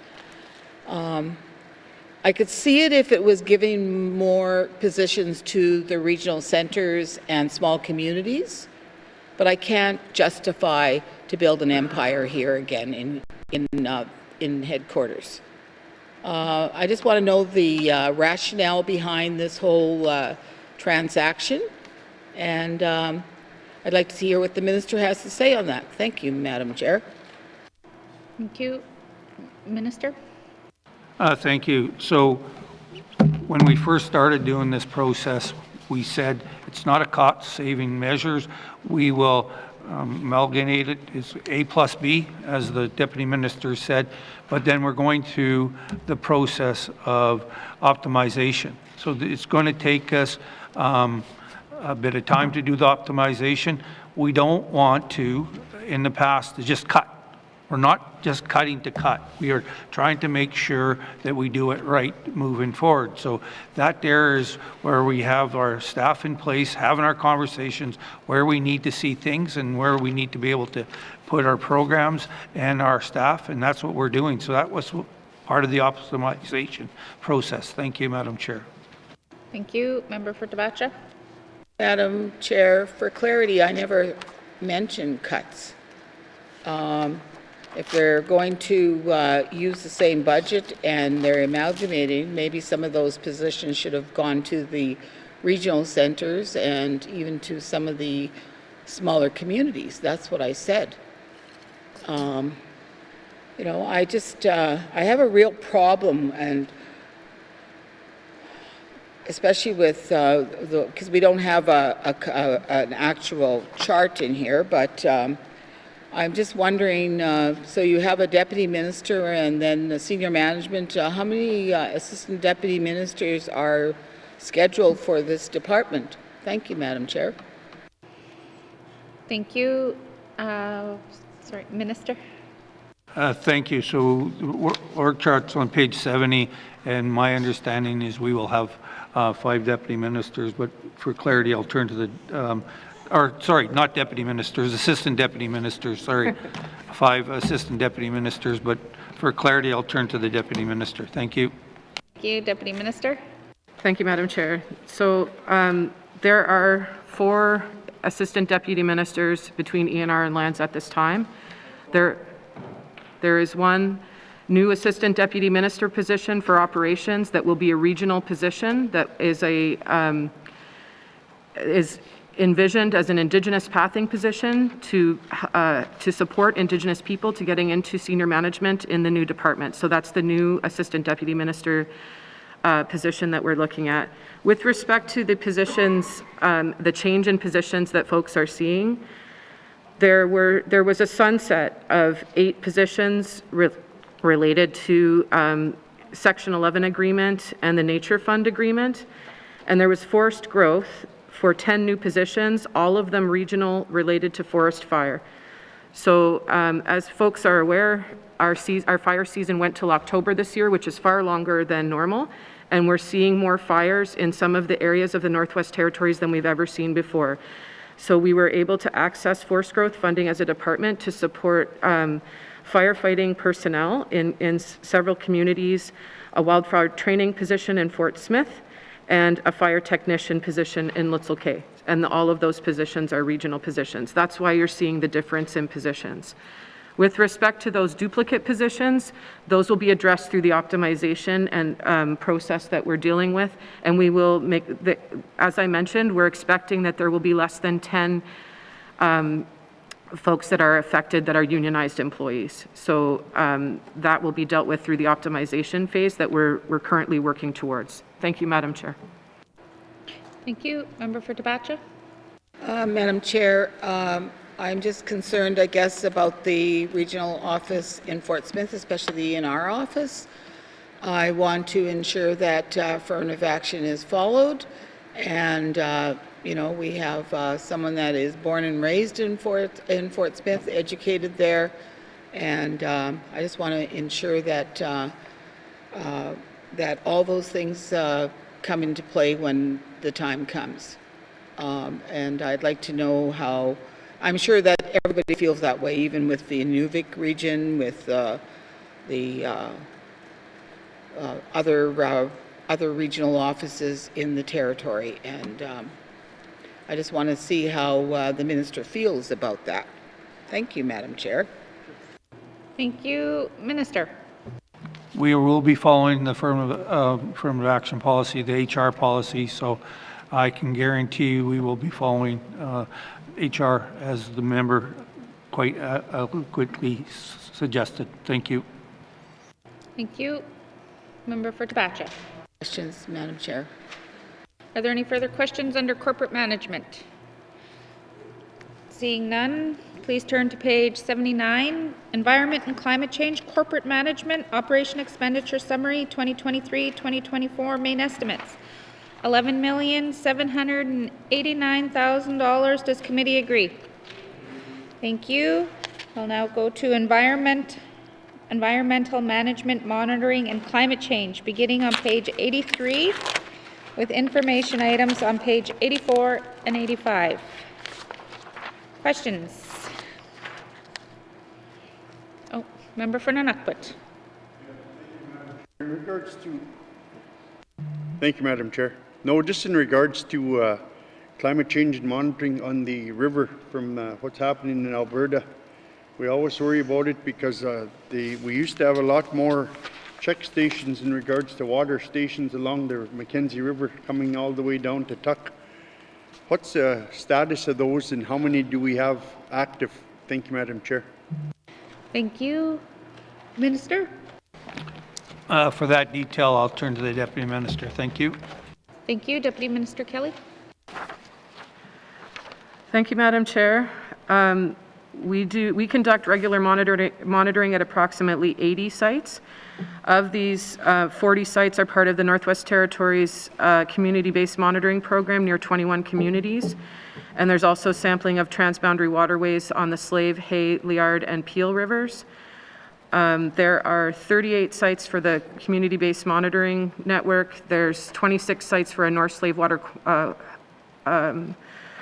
quality network, and the South Slave water quality network, there's 10 sites, and then the transboundary river network one, there's four sites. We also, through our transboundary agreement, have access to monitoring information that Environment Canada collects, and that is collected by Alberta Environment and Parks, and we're able to access that as an early warning system for information coming towards the Northwest Territories on water quality. Thank you, Madam Chair.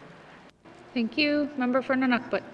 Thank you, Madam Chair. Water quality down in Seine, from spring, I guess, until October on the river. How many times are those sites checked in regards to water testing on that river? Thank you, Madam Chair. Thank you. Minister? For that detail, I'll turn to the Deputy Minister. Thank you. Thank you. Deputy Minister. Thank you, Mr. Chair. Many of the water quality stations that the N.W.T supports are not done in the wintertime, but the ones that the federal government does are. And the only time that they're not sampled is when the ice is not safe for folks to go on. The N.W.T, in situations where there are concerns about water quality, will work with communities. For example, what's happening in Fort Smith right now, where we're using the drinking water intake to take additional sampling under ice, but there are challenges with ice safety. So in the late spring and in the fall before the ice is safe is the only time that those federal stations are not monitored, to my understanding. Thank you, Mr. Chair. Madam Chair, pardon me. Thank you. Member for Nunavut. Thank you, Madam Chair. In regards to the Mackenzie River Basin Board, is that like the board on that? Where's everyone, I guess, board members or directors, where they're from and how they're selected? Thank you. Thank you. Minister. For that detail, turn to the Deputy Minister. Deputy Minister. Thank you, Madam Chair. So the members of the Mackenzie River Basin Board, there's Indigenous members and government members from each of the governments that are within the Mackenzie River Basin. So Yukon, Northwest Territories, BC, Alberta, and Saskatchewan, as well as the federal government. And then there's Indigenous representatives from those areas as well. For the Northwest Territories, we have an Indigenous Steering Committee for the Water Stewardship Strategy. They use criteria to select one of their members to participate on that board, because then they come back and they communicate with the Indigenous Steering Committee. And right now it's Leon Andrew of the Sawtoo. Thank you, Madam Chair.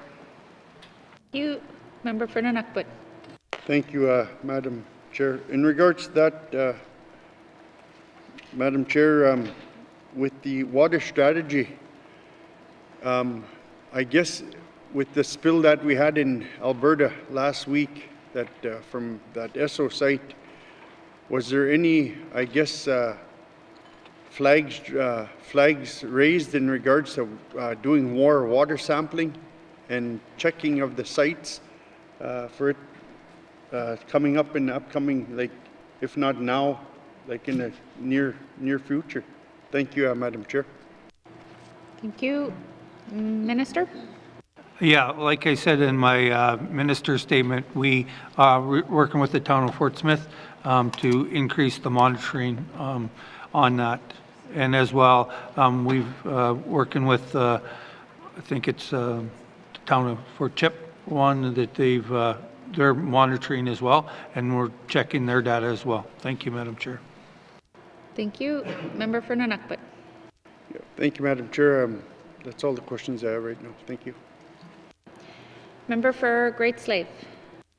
Thank you, Madam Chair. Madam Chair, some of my questions have been answered already, but I am going to come back to the, unfortunately, the ADM conversation, and more so in a different manner, not so much whether you need 5, but I look at sort of the distribution of the percentage of funding or amounts of work that seem to be within the department under the different ADM streams proposed. And I'm wondering, some look very heavy, like one is 48% of your budget is the wildlife and forest management, and then others are only like 6%. So I'm just wondering about the workload distribution for these ADMs. I get that for now, some of the really technical stuff is probably still staying lumped together, for lack of a better word, but I'm just wondering, and I know this will be part of the optimization, but are we overburdening, say, the poor ADM of wildlife and forest management versus the one of corporate direction, considering they have such different sizes of departments? Thank you, or areas. Thanks. Thank you. Minister?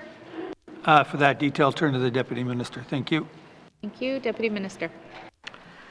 Thank you, Madam Chair. So actually, there's been a look at the workload, and that's how we ended up with the ADMs that we have. So right now at Environment and Natural Resources, the ADM that's responsible for wildlife and fire is also responsible for all of the ops, the regional ops for the territory, right? So all the superintendents also work with them. So we looked at dividing out the workload. Fire has a large budget. That's what you're seeing there with that big budget piece. But we looked at what the workload was and tried to make those equal as possible. With respect to the regional ops ADM, there is one issue that we need to work on through optimization, and that's that at ENR, the way that the budgets were done, the regional ops portion of the budget was part of wildlife or part of environment, for example. for lands, they have a regional ops budget. So in this budget, you'll see that there's a relatively small budget for regional ops, and it's because we need to work to try to show the ENR. The ENR one is in the actual activity under wildlife, for example. The regional ops is there as well, and we need to work towards for the next main estimates to be able to display that better. So hopefully that helps with the explanation of why there's a difference in the level of funding that you can see there, but the workloads have been balanced. Thank you, Madam Chair. Thank you. Member for Great Slave. Thank you. So just to make sure that I do understand it correctly, it's been a long few weeks. So then that means that in the next estimates, we can sort of start to see the ops pieces pulled out of these specific sort of wildlife forest management, for example, and moved into the regional operations so that it will become more of a fulsome look. And I see everybody nodding their heads, so I'm going to take that as a yes and not go back to them and ask my next question, which is around some of these pieces like the traditional knowledge funding, the water strategy action plan, et cetera, in the contributions. And again, I always just want to put a plug in because I know these are great areas in which we can get youth out and money into communities and have the people come and the guardians, et cetera, all be involved. So I'm just curious to know why we're not seeing too much of an increase here. And I mean, I guess we are a bit in, oh, that's something else, but yeah, why we aren't seeing more of an increase into these types of programs where we really could be facilitating that development of those skill sets in youth and others. Thank you. Thank you. Minister. For that detail, I'll turn to the Deputy Minister. Thank you. Thank you. Deputy Minister. Thank you, Madam Chair. One of the awkward things about main estimates is that when we go section by section, we don't see all of the traditional knowledge funding that's put forward, right? So we're seeing it piece by piece that applies to this particular section of the main estimates. I would definitely say that there's far more money that's being spent on traditional knowledge throughout the entire main estimates than what's being displayed in this one part of it. We're always looking for opportunities to include multiple knowledge systems in the work that we do, to include youth, and to make sure that we're working with elders in the work that we do. Thank you, Madam Chair. Thank you. Member for Great Slave. Thank you, Madam Chair. And I guess I just always come back to this one because I just know for myself and getting into sciences and such, it's usually just one exposure to one sort of professional that might make that difference for yourself. So is it possible for us, and I know that there's a lot of work already being done here, but at some point to maybe have that all gathered together, and I get that ENR or ECC now is a very technical type department. However, a lot of that work that's being done there is so important when it comes to traditional knowledge and Indigenous peoples that I feel like it would be nice to know what all is being done in one place at some point to sort of look at or analyze the spending in this department and see actually, and not just from a how can we do it better, but how good are we doing it, and maybe being a good news story about further conversation around our regulatory process and how we do involve the people whose land it actually is. Thank you. Thank you, Deputy Minister. Or sorry, Minister. It's going to the Deputy Minister. Thank you. Okay, Deputy Minister. Thank you, Madam Chair. So we do have a traditional knowledge annual report, and one of the functions that ENR has right now that will be part of ECC is the coordination for traditional knowledge reporting for the whole of the N.W.T. And we're working on a traditional knowledge action plan that we have input from Indigenous governments and Indigenous people across the Northwest Territories. We're looking at for the end of this year, which will also help with that. There are traditional knowledge line items kind of peppered throughout the main estimates here, so you can see where the department is working on it, but those two pieces are where they're kind of pulled together, the work that's being done on TK within the department and also among all N.W.T departments. Thank you, Madam Chair. Thank you. Member for Great Slave. Thanks, Madam Chair. Yeah, and I really do appreciate that, and obviously need to get my hands on the latest traditional knowledge report and see so that I can speak better to it. I guess I do want to come back a little bit to the spill that did occur in Alberta that we weren't notified about. Is there a mechanism in place? I guess, first of all, was the spill reported through their own mechanisms that we have, such as the 24-hour spill report line? So were they following the regulatory process? And if so, is there some way that someone in our department or our government is checking that, or do we just only rely on them notifying us? Thank you. Thank you. Minister.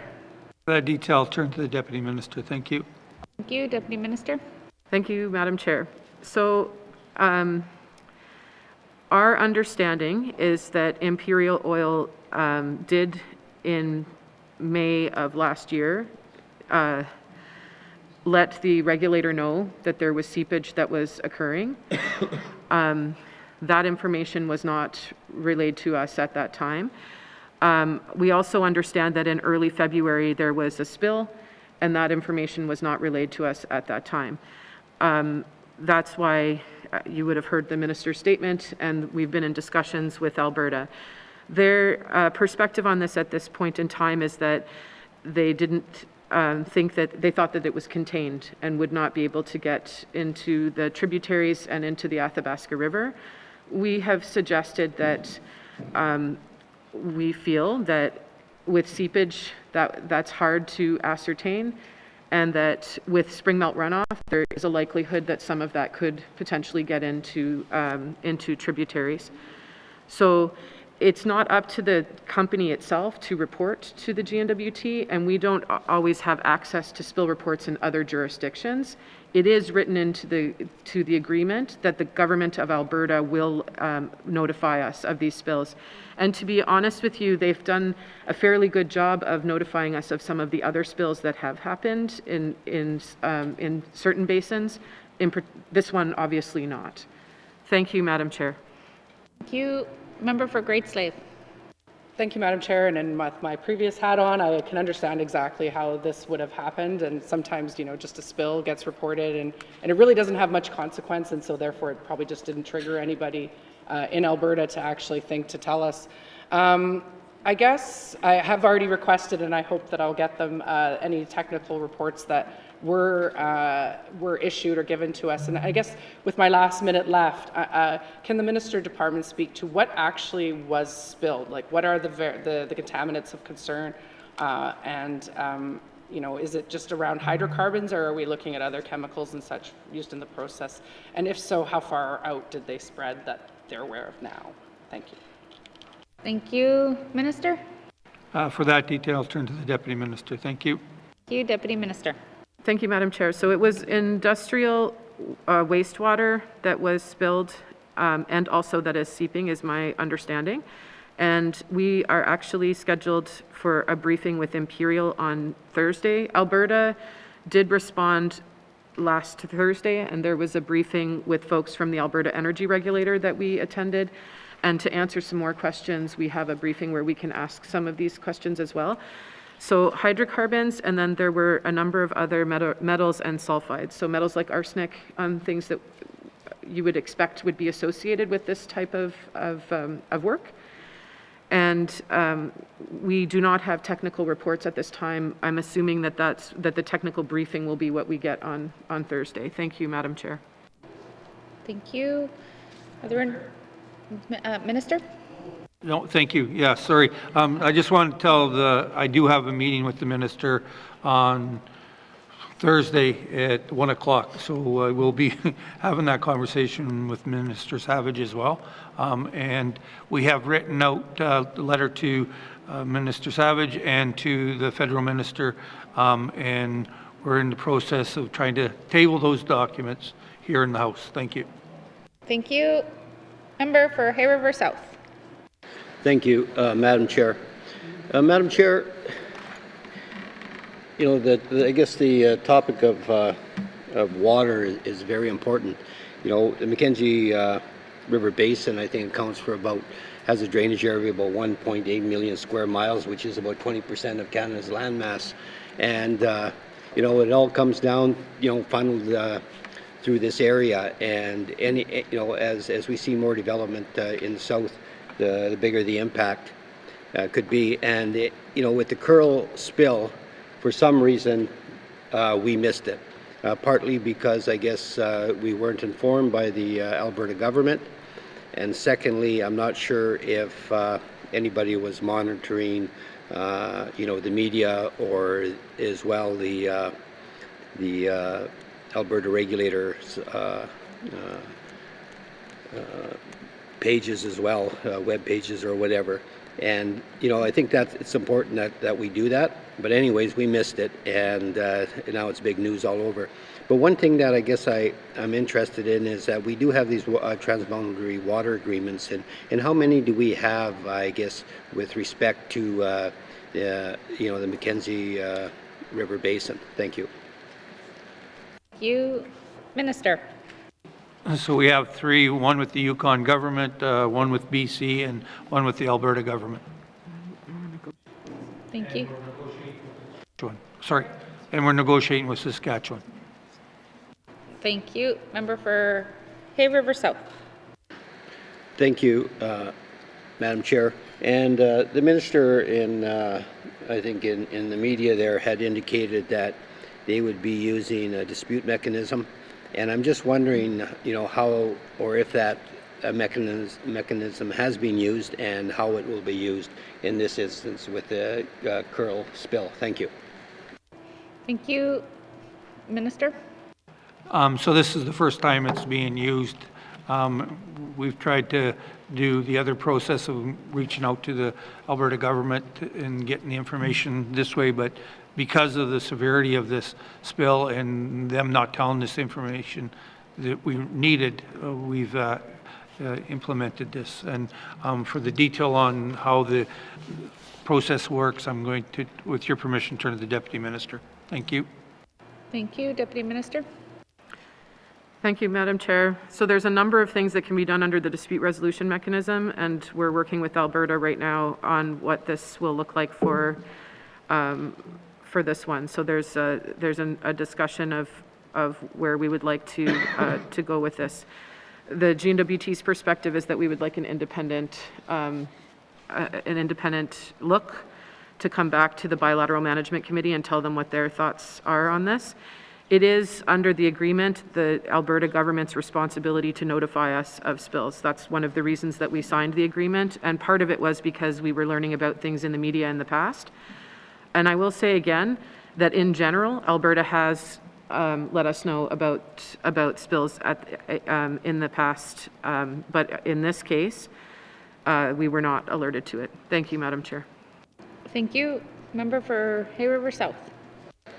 Thank you, Madam Chair. Yeah, I guess on the news, the Premier said it, of Alberta said it wasn't, their responsibility. It was up to Imperial to notify the parties that might be, that are looking at damages. But the one thing I guess that with this dispute mechanism, we're doing extra probably testing. Hopefully, is there a cost, an extra cost related to this now? And would that dispute mechanism allow for those costs to be picked up by the Alberta government or Imperial? Thank you. Thank you. Minister? I'll start and then I'll turn to the Deputy Minister. So I know what the Premier of Alberta said. We don't have an agreement with the industry. We have an agreement with the government of Alberta. And I've made that very clear. It is with them that they need to be sharing this information. So I need to make that very clear. I've had that conversation today. And so sharing it here today. But for further detail on the process, I'll turn to the Deputy Minister. Thank you. Thank you. Deputy Minister. Thank you, Madam Chair. So for the dispute resolution mechanism, we'll have to see what additional costs are related to that. The monitoring costs that we're incurring could be brought forward to the Bilateral Management Committee as part of this, and we can definitely do that. The costs for the BMC are shared between the N.W.T and Alberta as per the agreement itself. So the dispute resolution mechanism costs would be part of that shared expense. Thank you, Madam Chair. Thank you. Member for Hay River South. Thank you, Madam Chair. One thing I haven't really heard, I guess, in the news or from the department is the involvement of the Indigenous governments in the territories who have comprehensive agreements signed, and in those agreements, they've have some water rights and the right to quantity and quality of water as well. So, what discussions have been taking place with Indigenous governments within the Northwest Territories? Thank you. Thank you. Minister. So as soon as we hit the send button to tell you guys what was going on, 2 seconds later, we reached out to our Indigenous governments and gave them the same information. But that's the process. For further detail on what the staff have done, I'll turn to the Deputy Minister. Thank you. Thank you. Deputy Minister. Thank you, Madam Chair. So we sent out information, as the Minister mentioned, to Indigenous governments, also to community governments, because we know that they have concerns as well. We're working with the community government in Fort Smith as well as the Indigenous governments on the monitoring, the additional monitoring that is to take place. And we do have, as I mentioned earlier, the Indigenous Steering Committee that that group, as I mentioned, they nominate the Mackenzie River Basin Board member, but they also nominate the Bilateral Management Committee member that takes part in the bilateral management meetings with Alberta and the Northwest Territories.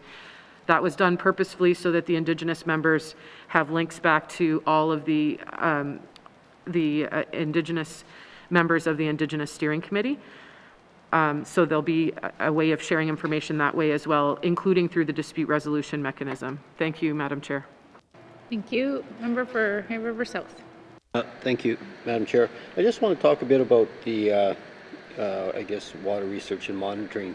And, after a couple of years of flooding here, how much additional work is going into that to monitor, like especially for Hay River, in that Hay River watershed? Are we doing any extra work so that we can, get some idea whether, and somewhat predict, I guess, whether we may see flooding? Thank you. Thank you. Minister. For that detail, turn to the Deputy Minister. Thank you. Deputy Minister. Thank you, Madam Chair. So we have a staff of several hydrologists that work diligently on looking at and creating outlooks. They do not have predictive capacity. They do work with their colleagues in the federal government and upstream with other governments. Predictive capacity on rivers that are subject to ice jam flooding is very, very challenging work. What we can do and what we continue to do is look at the snow survey data that is collected and make sure that gets out to the communities. Our hydrologists work with MACA and with communities themselves during these times where and we do put out public announcements, as you've seen, when there is the potential for flooding. And then there's during flooding, there's daily information that's posted and sent out to folks who are part of a distribution list. And when it's not flood time, there's monthly outlook emails that are sent out that express what's going on with respect to water levels and snow pack throughout the territory. Thank you, Madam Chair. Thank you. Member for Hay River South. Madam Chair, can you, I guess you identify some criteria there, but can you expand on that a bit? Because, we talk about, volume of snow. We may have some rain down south. We have cold weather, possibly, that could impact it. We might have, you say that with ice, it makes it difficult to predict as well. But, if it just depends what the weather's like, we could have thicker ice. If we don't have a lot of snow, and that could cause that as well. We have, in the Hay River, for instance, we got the mouth of the river and the channel, and that's getting, I guess basically the silt is increasing, the amount of silt that's in there. Does that have what kind of impact does that have? We've got two channels there. We got the West Channel and the East Channel. And so I'm just trying to get an idea of, what we're looking at when we look at flooding aspects. Thank you. Thank you. Minister. For that detail, turn to the Deputy Minister. Thank you. Thank you, Deputy Minister. Thank you, Mr. Chair. Oh, thank you, Madam Chair. My apologies again. Not having a good day with that, I'm sorry. So all of the factors that the member mentioned are things that are considered, and all of those things, including the existing water level from the previous year, if it's high, are all things that are challenging with respect to predicting if flooding is going to occur. Our department works with the federal government, Natural Resources Canada, and Environment and Climate Change Canada to refine methods to create inundation hazard and risk floodplain maps in locations that experience ice jam flooding. So this will result in preliminary inundation maps for Hay River, Aklavik, and Fort Simpson. They also monitor and evaluate water, snow, and climate conditions prior to ice breakup. They share those snow surveys that I mentioned, as well as a spring water outlook, and I also spoke about those daily updates during critical flood times. And then there's a monthly water monitoring bulletin to the public. Our scientists have written initial reports for MACA on the recent flooding events that describe the factors that contributed to the flooding, as well as the uncertainty of direct linkages to climate change. I guess those are the types of things I think that the member is looking for. Thank you, Madam Chair. Thank you. Member for Frame Lake. Thanks, Madam Chair. I want to thank my colleague from Hay River South for asking a number of the questions I was going to ask, and I want to thank the Minister for pointing out to the Premier of Alberta that we signed a transboundary agreement with their government, not Imperial Oil. So maybe educating the Minister when you're meeting with her tomorrow, getting the Premier to actually read the transboundary agreement might be helpful. But I guess I want to get some assurance that if we enter into this dispute resolution process, that if there is like an independent third-party review, extra monitoring costs, work that we have to do, that there's the ability to recover some or all of those costs through the dispute resolution process. So that's my question to the Minister. Thanks, Madam Chair. Thank you. Minister? So first and foremost, the meeting's on Thursday, not tomorrow. I apologize if I gave the misinformation. We would try to get the money back through the process. So we do have a process, and costs are part of that process. Thank you, Madam Chair. Thank you. Member for Frame Lake? Thanks for that. Yeah, and I look forward to the letters the Minister's going to table. But I guess I want to go back to, where we started with some of this stuff, and this was the move on the part of maybe the Alberta and federal governments to have some sort of controlled discharge from these humongous tailings ponds. And look, I'd rather have a controlled discharge if the water's treated properly than this kind of stuff happening, because this kind of stuff is going to happen and it's going to continue to happen until it's inevitable. So where are we at with this process to look at whether and how discharges might be allowed from those tailings ponds? As I understood it, Alberta was supposed to do some kind of modeling, some sort of health impact, maybe ecosystem impact work. Where is all of that at, and what level of engagement and involvement do we have? Thanks, Madam Chair. Thank you. Minister? Thank you, Madam Chair. Madam Chair, with the process, 6 information gaps have been identified by the oil sands mine water science team, modeling environmental concentration effect, human and ecological health risk assessments, technology-based affluent limits assessment, toxicity testing, enhanced baseline environmental monitoring, and local and regional scaled environmental monitoring. And as I stressed to the Minister from Alberta, until we see the science, we do not want to see water treated effluent put in there. But for further detail, with your permission, I'd ask the Deputy Minister to enhance the answer. Thank you. Thank you. Deputy Minister. Madam Chair. So both Alberta and the federal government are looking at regulations for this. Alberta has told us that they're doing this assessment of information gaps to determine if this is the approach that they want to take. They're saying that they have not made a decision on release of treated effluent yet. We have received 4 of the 6 reports on the information gaps. We are in the process of reviewing them. We have external experts that are reviewing them with us who have experience in all of these fields. There has been one that we have responded to, and there's been technical meetings on a couple of the other ones, but we have not responded to the other 3 that we have at this point, and we expect to get the other 2 as they complete their work. So the experts, the water experts at the N.W.T, combined with expertise outside that we've contracted, are reviewing these and bringing forward any concerns, and then they are being brought forward through the Bilateral Management Committee to Alberta Government. Thank you, Madam Chair. Thank you. Member for Frame Lake. Great, thanks, Madam Chair. I appreciate that level of detail. And I support the department getting the expertise that's necessary to do this work, and I know you went out for 2 RFPs. I think you got another one out there now. So that's good.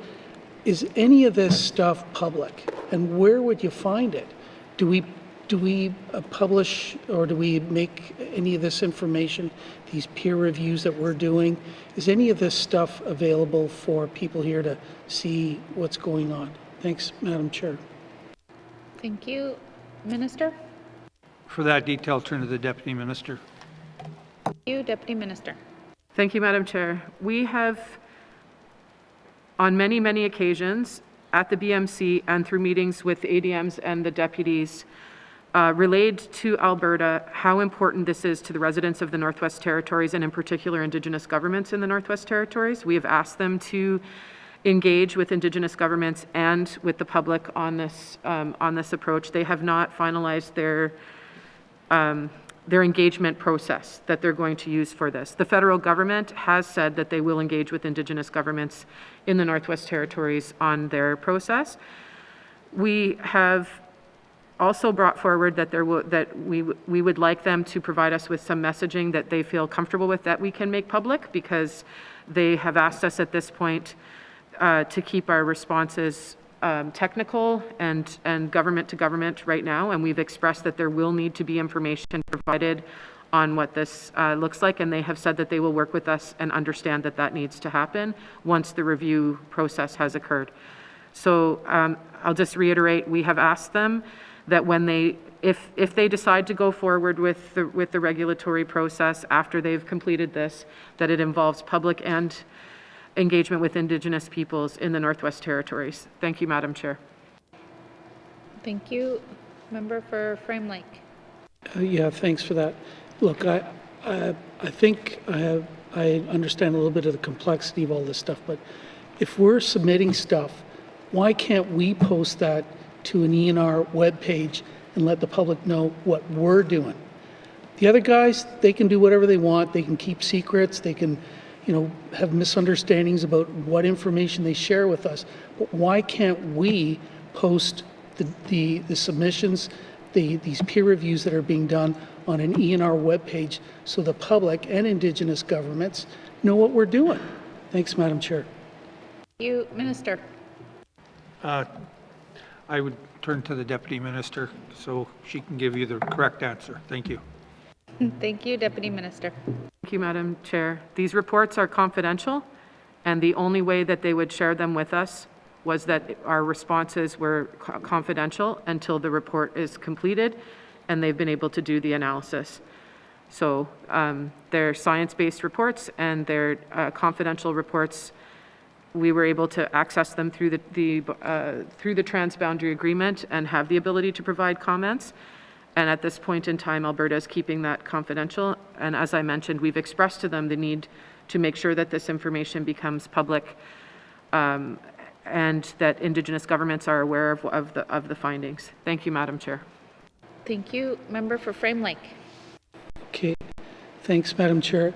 If I wasn't concerned before, now I'm really worried that all of this stuff is happening in secret, behind closed doors. This is not good. I'm not sure we should even be participating in that kind of process. That is very upsetting.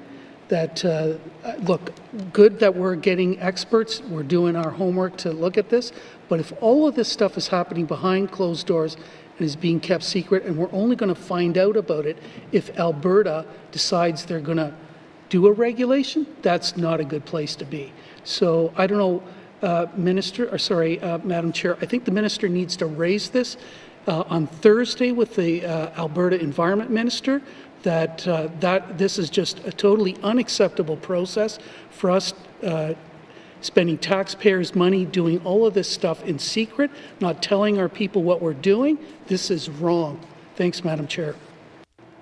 Thank you. Minister? I'll start and then I'll turn to the Deputy Minister. So we will have the conversation. I can guarantee that the Alberta government is listening to what's happening and has been listening to it. Because as soon as we reached out to the Minister's office, the staff were reaching out to our staff right away. But for the process, I know the member is not happy with the process, but at least we're getting the information. But for detail, I'll turn to the Deputy Minister. Thank you. Thank you. Deputy Minister. Thank you, Madam Chair. This is Alberta's engagement process, and they are engaging internally within Alberta on whether they're going to do regs or not. And through our transboundary process, we were able to get access and have the opportunity to provide input. Their process at this time is confidential, and from our standpoint, we most certainly want to take part in this process because we're able to see these reports as they're being drafted. We get to provide input from an N.W.T perspective and be clear right from the get-go what the N.W.T's perspective is. Once the regulations are being contemplated, if the regulations are being contemplated, because Alberta's been clear with us that they haven't made that decision yet, we have been very clear at multiple levels that there needs to be public and Indigenous engagement on this issue in the N.W.T. They are committed to doing that in Alberta. And as I mentioned, the federal government will be engaging with Indigenous governments in the Northwest Territories and Alberta. Thank you, Madam Chair. Thank you. Member for Montfouet. Thank you. Thank you, Madam Chair. Here, I know that with the contaminated site, it's under the Environmental Protection and Waste Management. So last year it was you budgeted 344. I want to know how much is allocated for the contaminated sites this year. Thank you. Minister? For that detail, I'll turn to the Deputy Minister. Thank you. Thank you. Deputy Minister?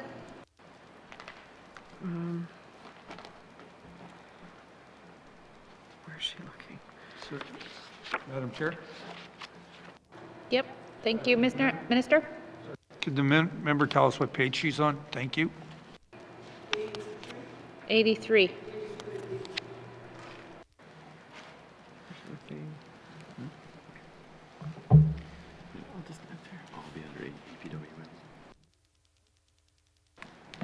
Thank you. Thank you. All of the funding that ENR has for contaminated sites would be under environmental protection and waste management. But it should be noted that the government of the Northwest Territories has an environmental liability fund. And so when there's remediation work that is being done, that's where the money to do some of the remediation work comes from. So it's not just in this place where you would see the contaminated sites budget. Other departments also have funding to do work on their own contaminated sites. But that environmental liabilities fund is where, for example, ENR would go to look for additional funding for Cannell Trail, for example, or other sites that we're looking at. Thank you, Madam Chair. Thank you. Member for Montfouet? The reason why I asked about that is because there's a lot of contaminated sites in the N.W.T. And there are still, a lot of people are still concerned, especially if it's if it's in their backyard, we have oil and gas, we have uranium, we have the giant mine. Now with mining that's expected to close, so I'm just wondering if this was enough. The money that it's for remediation, you said, so how much of that is going to be for, for the employment and or is it for positions? Is more going for the position or for the cleanup? Thank you. Minister. For that detail, I'll turn to the Deputy Minister. Thank you. Thank you. Deputy Minister Kelly. Thank you, Madam Chair. So there's a variety of types of contaminated sites in the N.W.T. Some of them are still the federal government's responsibility, and they're paying to do the remediation of those sites. Some of them, it's a partnership between the N.W.T and the federal government, like the Giant Mine remediation project that you spoke of. Some of them are sites that are the responsibility of different N.W.T departments, and those departments would have budget to remediate those sites. At ENR, some of them would be related to fire activity, for example, firefighting activity. That would be one example. We also have some other contaminated sites that we're responsible for. The money that you would see here is people who are doing work on contaminated sites, mostly at the policy level, and also who are running some of the contracts to hire people to go and do the contaminated sites work. And often those would be funded through the Environmental Liabilities Fund that I mentioned. Deputy Minister, member from Mofway. Thank you. Yeah, for the position, I see here, because we're still on the environmental management, monitoring climate, and for the active position, there's nothing in Clecho region on page 85, but North Slave has 2, and headquarters they have 66. So why there is nothing allocated in Clecho region? Thank you. Minister. For that detail, turn to the Deputy Minister. Thank you. Deputy Minister. Thank you, Madam Chair. So these are position listings for all of the folks that do water and environmental protection work in the and climate change and cumulative impacts in the department. And if you can see, there's the 2 in the North Slave. Those are folks that are doing it for the North Slave region, and that includes the Clecho, the way that the North Slave region is set up. So there are two folks that are doing that work regionally, and then the headquarters staff are also supporting work all over the territory. Thank you, Madam Chair. Thank you. Member from Mofway. So this North Slave position, it's located in Yellowknife or in Clecho region? Thank you. Minister. For that detail, Deputy Minister. Mr. Kelly. Thank you, Madam Chair. The positions are located in Yellowknife. Member from Mofway. Yeah, those are important positions for our community because, or in our regions, we have a lot of contaminated sites. We have a lot of issues. So it would be nice if we can have, the minister commit to transferring these 2 positions to Clecho region. Thank you. Thank you. Minister. Thank you. No, that's for all of North Slave. Thank you. Thank you. Member for Mofway. Did he say it's for all of the Northwest Territories, for North Slave, the 2 positions that I'm talking about? Thank you. Minister.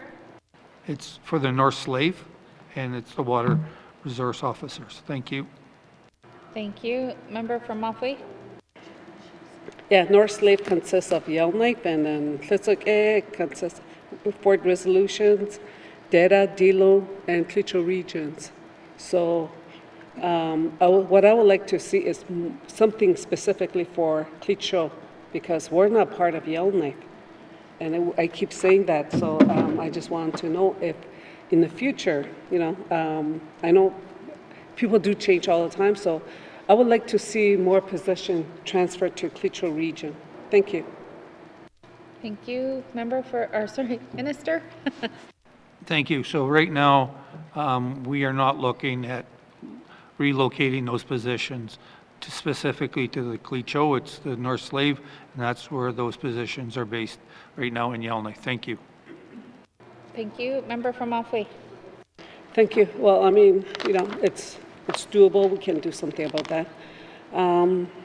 So, yeah, that's what I was really concerned about that because contaminated sites, people are still talking about it, still talking about the effects of the gray rock that's in our backyard now. There's the Fortune Minerals too as well. So, and with the diamond mine expected to close, so this funding, I think it would be nice if there were more positions in the small communities who are impacted by who are affected more by the contaminated sites.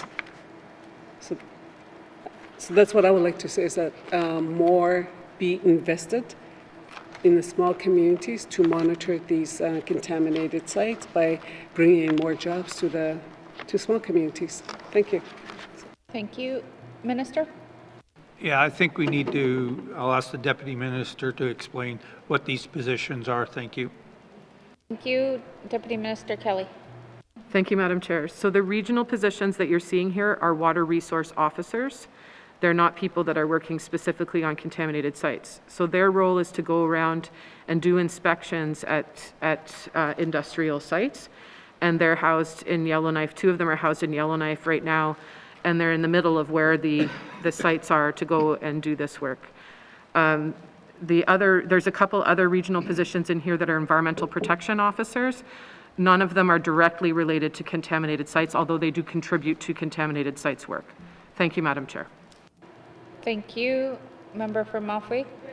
Whether they are related to, to those specifics, but it would be nice to have more of those positions transferred to the regions. Even like with here, there's 5 assistant deputy minister on page 70, and there's a superintendent for North Slave. Is that position in Yellowknife, or is it where is this job located at? And there's a lot of these positions here as identified. There's 5 assistant deputy minister. A lot of these in the small communities where they settle land claims, these positions will be beneficial to help our land claim groups. That's what I'm asking that, what this department should do is that, so they keep talking about having a good working relationship with the Indigenous government. They should transfer some of these jobs where the Indigenous government or those with a settled land claims can really benefit from these positions. Thank you. Thank you. Minister? I'll start, and then I'll turn to the Deputy Minister. So 60% of our jobs are in the regional, and 40% are in headquarters. So I'm very happy with our numbers. We get 60%. I need to stress to the member, 60% is there. But for further detail, I'll turn to the Deputy Minister. Thank you. Thank you. Deputy Minister. Thank you, Madam Chair. So we certainly look at putting positions into regions.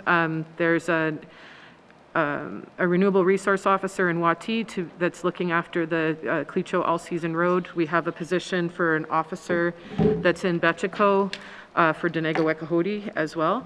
And I think that I expressed earlier, there's an ADM position that the new ADM position that will be a regional position and will be wherever there is someone who has those skills in the region. We're certainly looking at opportunities to ensure that there's opportunities in regions for these positions. Thank you, Madam Chair. Thank you. Minister? Yeah, and just, there's 9 positions in Betchico. Thank you, Madam Chair. Thank you. Member for Tabacha? Well, thank you, Madam Chair.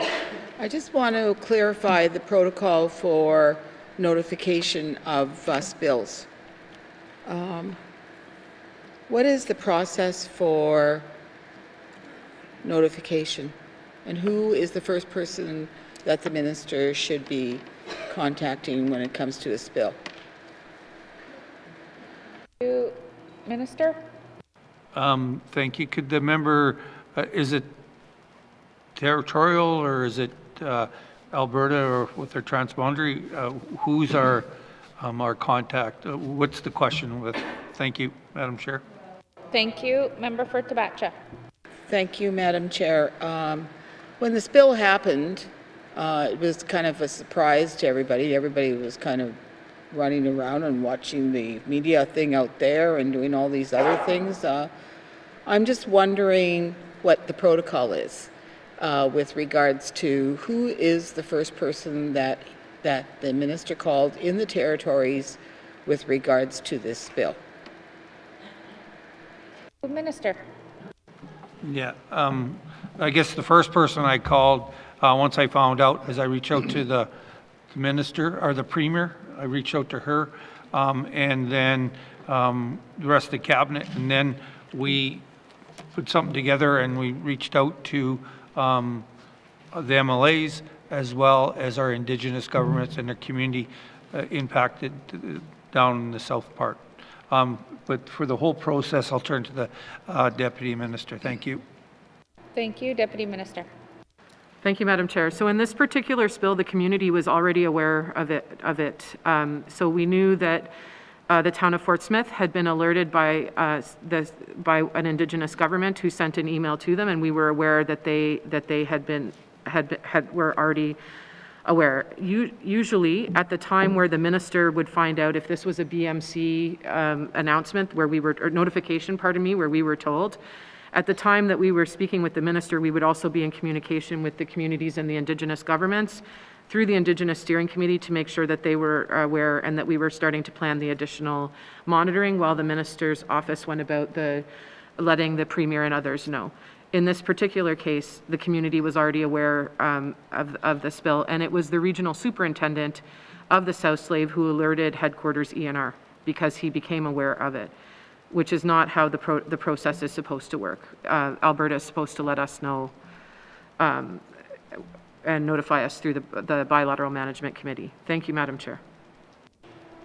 Thank you. Member for Tabacha.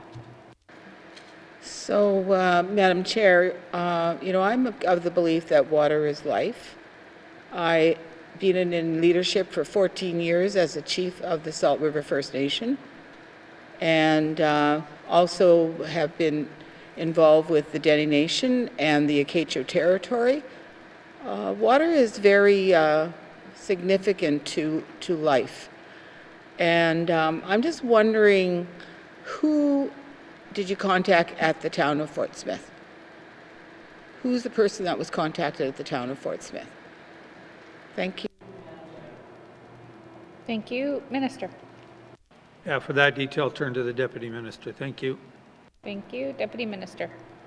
Thank you, Madam Chair. So the email had gone to the mayor of Fort Smith. We were sent that by the regional superintendent. Because we have done monitoring with the community before and the Indigenous governments, we contacted the folks that work at the water treatment plant because that's where we put sampling equipment in the winter time. So it was very similar to when OBED spill happened, and we worked with the community to put additional monitoring equipment in. We knew who to contact from that previous work. Thank you, Madam Chair. Thank you. Member for Tabacha. So, Madam Chair, so it was done by email, and that's the way the email went out to the Indigenous governments also, or? Thank you, Madam Chair. Thank you. Minister. For that detail, turn to the Deputy Minister. Thank you. Deputy Minister. Thank you, Madam Chair. The communication with the Indigenous governments and the community was done by telephone. One of our water researchers who worked on the OBED work and knew the contacts communicated with them so that we could, as quickly as possible, get monitoring equipment installed.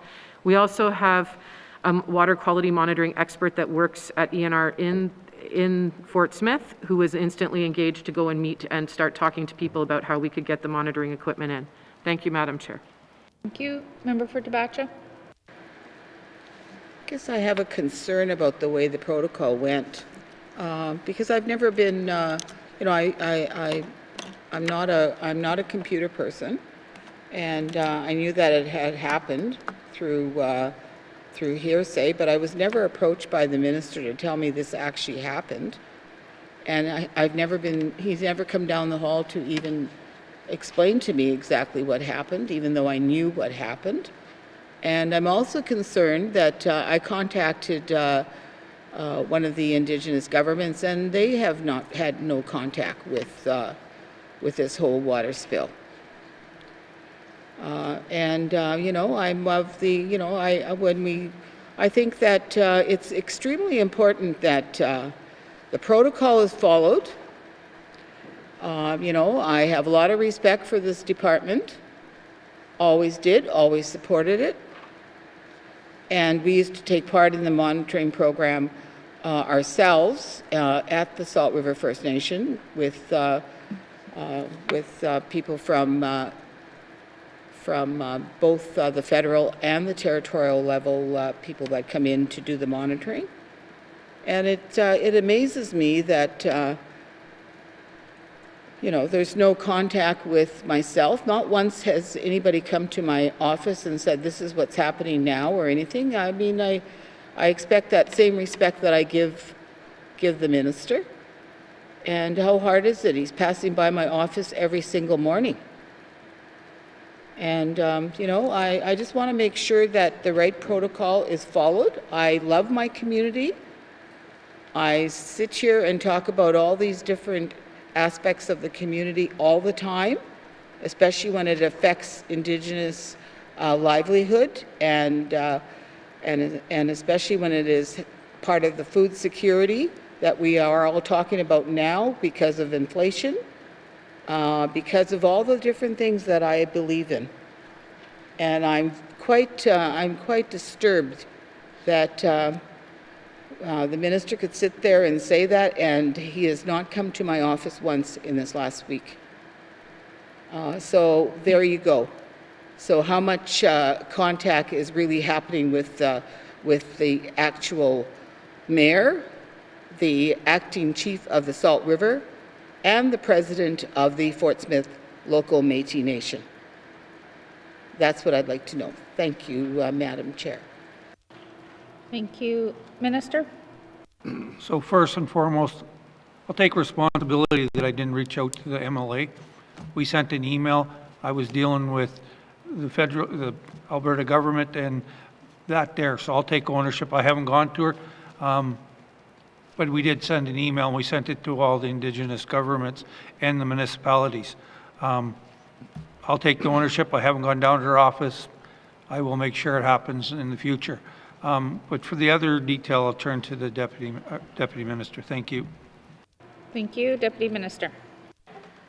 Thank you, Madam Chair. So the way that ENR found out was we were sent an email where the town of Fort Smith and Indigenous governments were alerted to this. We did, as the minister mentioned, send another email that provided more information to the Indigenous governments. We have local staff who've been working with the Indigenous governments and the town to do the additional monitoring. And most certainly, if we knew that the Indigenous government and the town were not aware, we would most certainly have gone and spoken to them in greater detail, but we knew that they were already aware of the spill, and the first priority was to get the monitoring equipment in as soon as possible, working with the community and the Indigenous governments to make sure that we were collecting samples as soon as possible. Thank you, Madam Chair. Thank you. Anything further, member for Tabacha? Any other questions? Thank you. Are there any other members wishing to speak to environmental management, monitoring, and climate change? Seeing none, please turn to page 83. Environment and climate change. Environmental management, monitoring, and climate change. Operations expenditure summary 2023-2024. Main estimates $20,388,000. Does committee agree? Thank you. Committee, we're going to take a short recess.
Committee, we will continue on with environment and climate change. Policy and strategic planning, beginning on page 87 with information items on page 88 and 90. Questions? Member for Frame Lake. Thanks, Madam Chair. I want to turn to page 88. The Nature Fund protected areas, it's showing 0 for 23-24. Can I get an explanation? Thanks, Madam Chair. Thank you. Minister. Yes, thank you. We didn't have any money in our budget, but we're working with the federal government to be able to get that funding back. Thank you. Thank you. Member for Frame Lake. Thanks, Madam Chair. And I do want to compliment the Minister and the staff because I know that they're pretty good at leveraging money. But how confident are we that we're going to get any money for this? Because as I understand it, this is the funding that goes to support, and I'm not even going to pronounce all the names right here, but Fidenini and then a couple of other protected areas. These have gone through extensive consultation with Indigenous governments. It's a great kind of co-management approach. There's guardianship, projects and things happening. There's some really great stuff. This is about economic diversification, Madam Chair. So how confident are we that we're going to get money? Because if we don't get federal money, we're going to need to spend some money to continue to do this really good work. And I'm not opposed to that, but if we can have the feds do it, that would be helpful. Thanks, Madam Chair. Thank you. Minister. I'll start and then I'll turn to the Deputy Minister. How confident I am about the money from the federal government? I would say 99.9% that we're going to get it, but for that detail, but I'll turn to the Deputy Minister. Thank you. Thank you. Deputy Minister.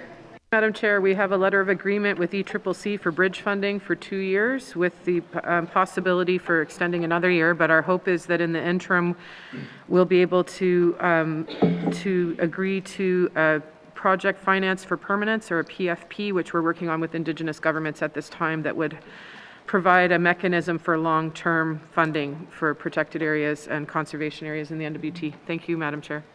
Thank you. Member for Frame Lake.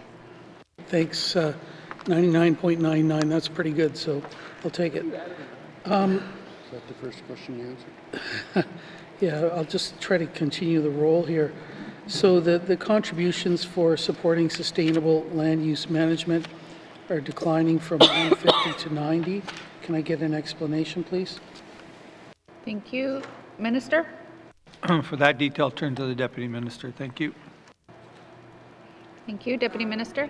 This is due to a sunset of the funding for the approach to unauthorized and rights-based occupancy initiative.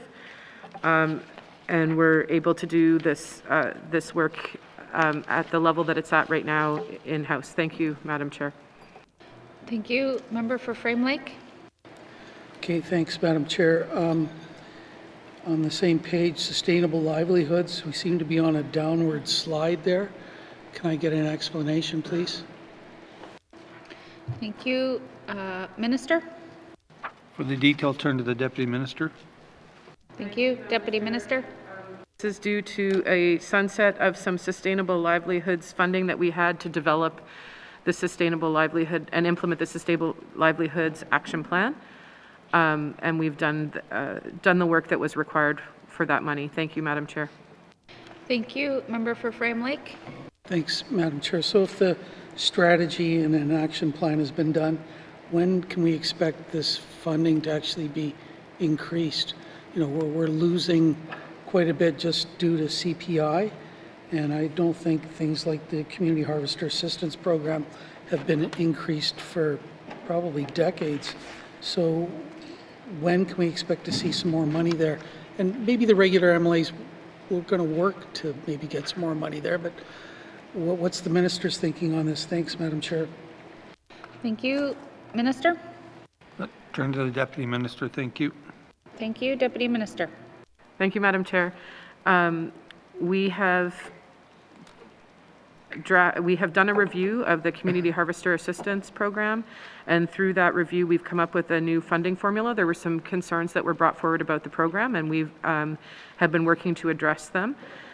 We'd like to implement the new funding formula for a couple of years to see if there's oversubscription. At this particular moment in time, the way the program works is that the money is given to Indigenous governments and Indigenous organizations, and we need to improve the tracking information so that we can understand whether there is that need for additional funding. In the meantime, we've developed a number of other programs that we're putting funding to that were part of the engagement. So for example, trapper training, where people in communities said that they need that training. And Take a Family on the Land, where folks are mentioning that they want to have that ability to go out on the land and support healing and and language transfer at the same time as doing on the land activities. Thank you, Madam Chair. Thank you. Member for Frame Lake? Yeah, no, thanks for that. Yeah, I know this has been the subject of some ongoing debate and negotiation, I guess. I'd say I'm quite confident that this money, at least in sustainable livelihoods, is well used, and it actually helps support food security, and particularly in our smaller communities. So I think we're going to find a way to work together to get that increased. I think that's all I've got on this activity, Madam Chair. Thanks. Great, thank you. Are there any further questions from members under policy and strategic planning? Member for N.W.T.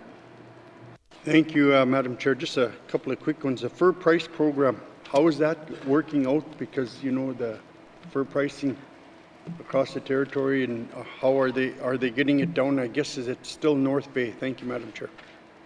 Thank you. Minister? For that detail, turn to the Deputy Minister. Thank you. Thank you. Deputy Minister Kelly? Thank you, Madam Chair.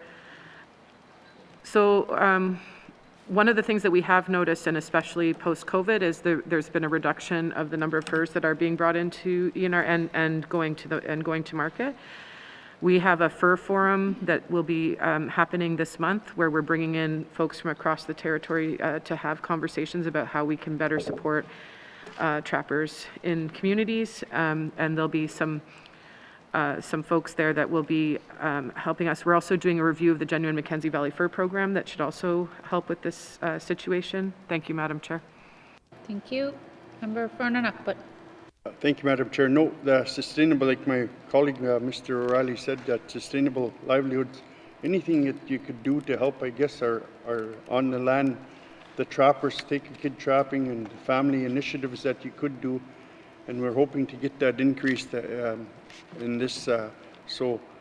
No, just hats off to you guys in regards to what you're trying to do, and that, because this helps a lot of people. You don't realize how much help we're doing on this for the fur program. So thank you very much. That's a comment. Thank you, Madam Chair. Thank you. Are there any member for Great Slave? Thank you, Madam Chair. Just my colleagues' questions prompted another question for me. If, as part of that fur forum, are artisans and artists involved in this discussion, or is it just solely trappers and hunters? Thank you. Thank you. Minister? For that detail, turn to the Deputy Minister. Thank you, Deputy Minister. Dr. Kelly? Thank you, Madam Chair. So my understanding is that there's a focus on harvesting, but there is a conversation about value added. So what could be done with the furs so that there would be the ability to sell them in the Northwest Territories and have a market here, not just having to go to the bigger fur market sales. And we do engage in conversations with ITI about this. They are working on the fur forum with us as well. Thank you, Madam Chair. Thank you. Member for Great Slave?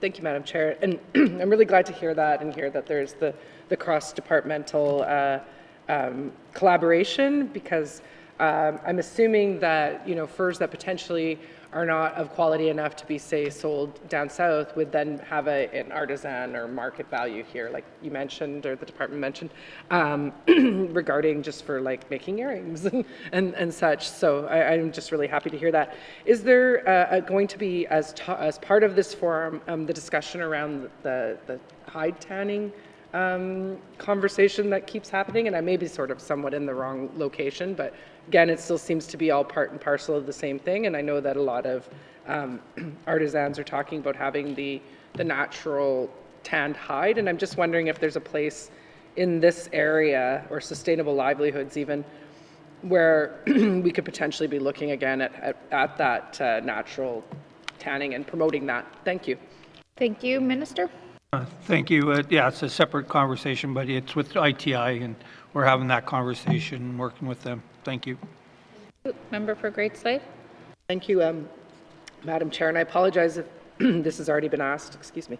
In the conservation planning piece, and noting that we are seeing money kind of returning, but I'm assuming, again, probably the 21-22s had to do with COVID. Are we looking to create newer or more protected areas? Is that what this work is being done for?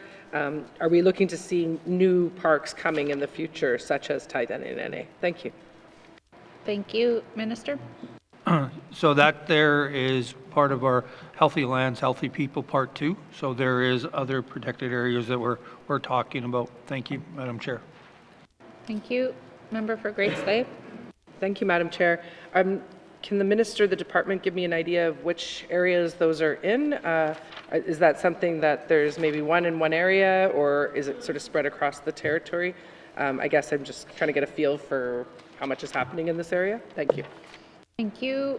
Minister? Thank you for that detail. Turn to the Deputy Minister. Thank you. Thank you. Deputy Minister.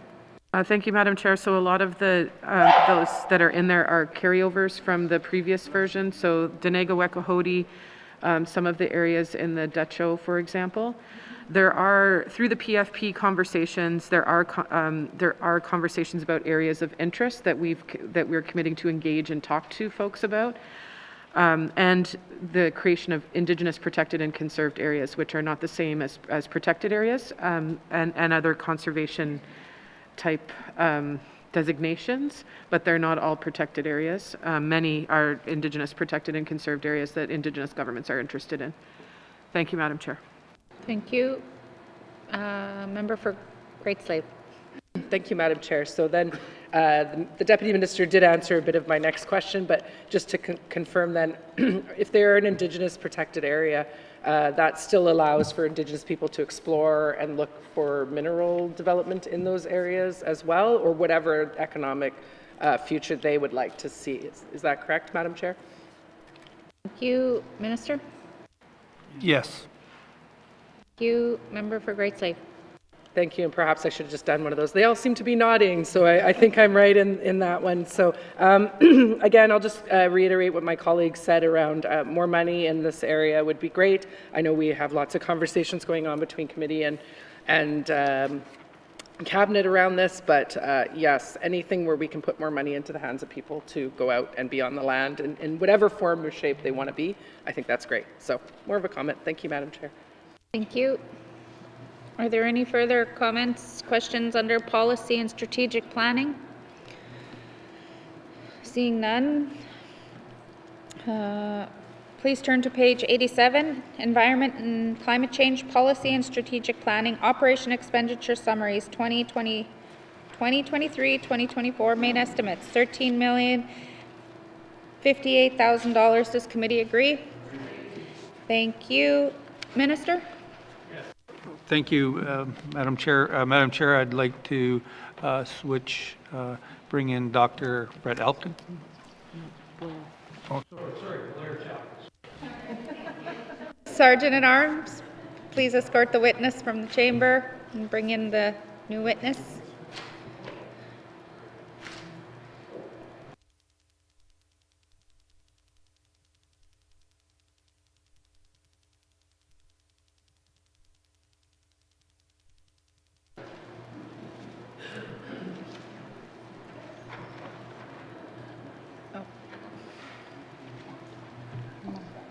Thank you.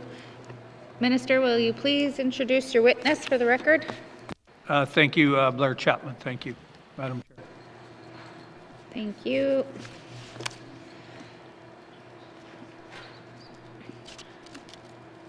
All right, so committee, we will now look at regional operations beginning on page 92 with information items on page 93.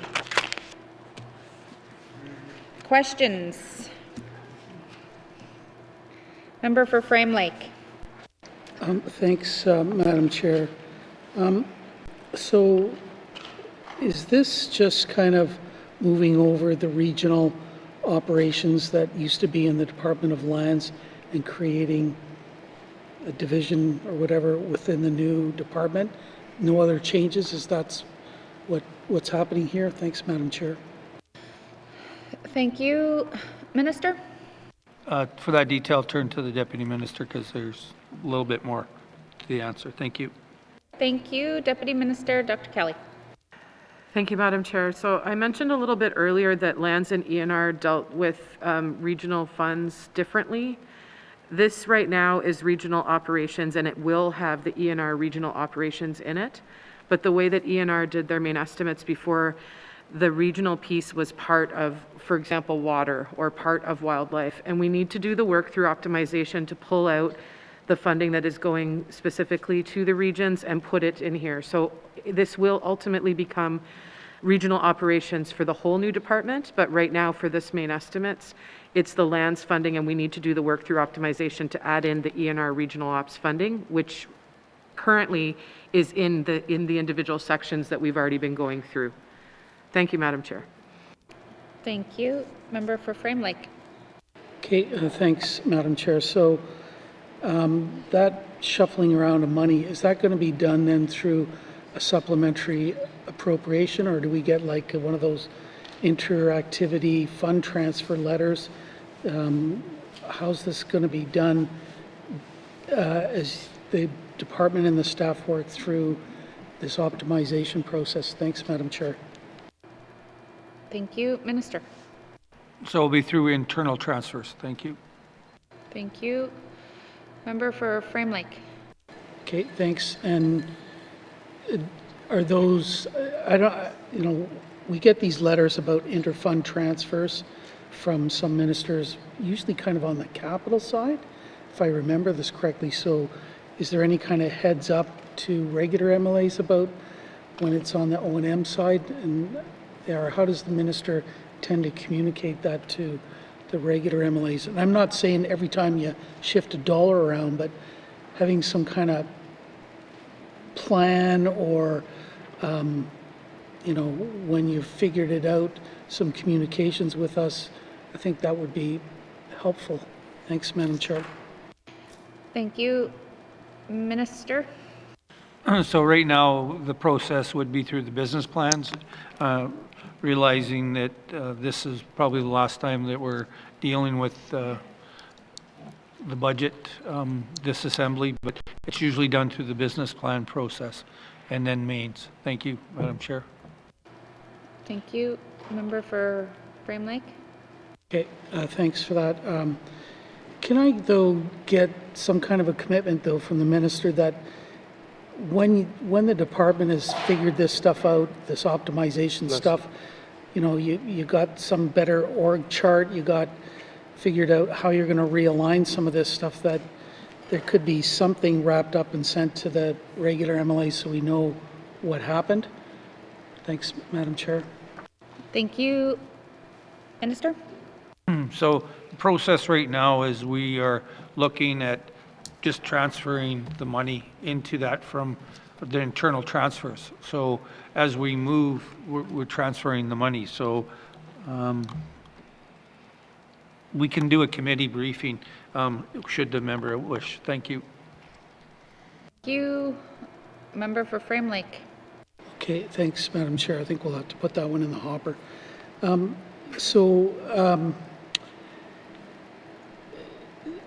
I understand like lands has land use inspectors, water has some water inspectors. is everybody going to be like one happy family now and cross-appointed, or how's all of this inspection stuff going to happen?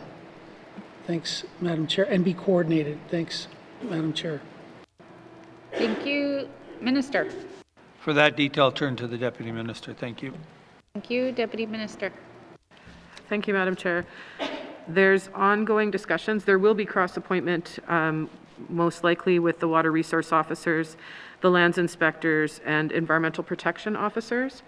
But one of the concerns that has been brought forward by those folks is that we don't want super inspectors or those that also have wildlife forest management, other appointments. We want to make sure that the people are doing things that are related to the jobs that they're doing now. So we are still looking at that, and for sure there will be appointments that make sense for the inspectors, and the water resource officers and the lands inspectors will be working very closely together. As for the additional appointments, we'll look at those on a case-by-case basis, depending on interest and also needs in the regions. Thank you, Madam Chair. Thank you. Member for Frame Lake. Thanks. Yeah, I'll probably be covered in the briefing, I guess, but I'm interested in that area.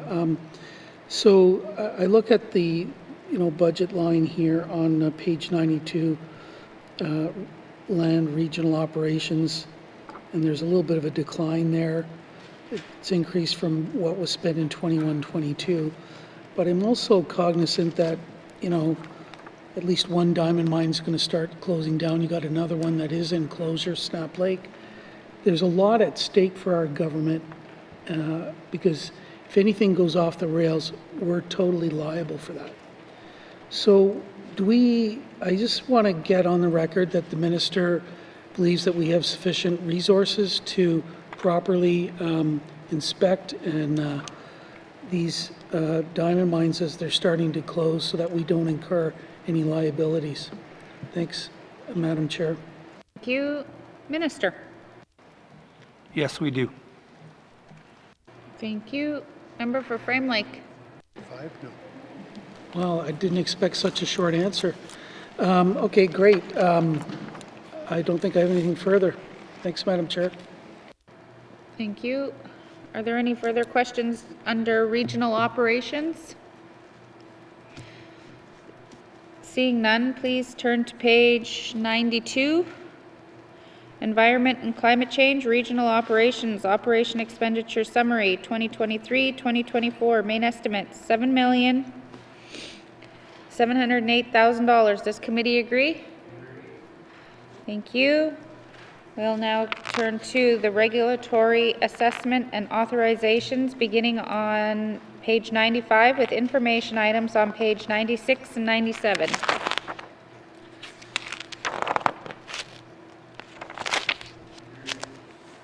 Questions?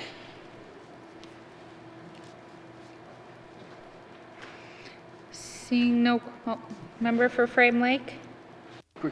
Okay, thanks, Madam Chair. So,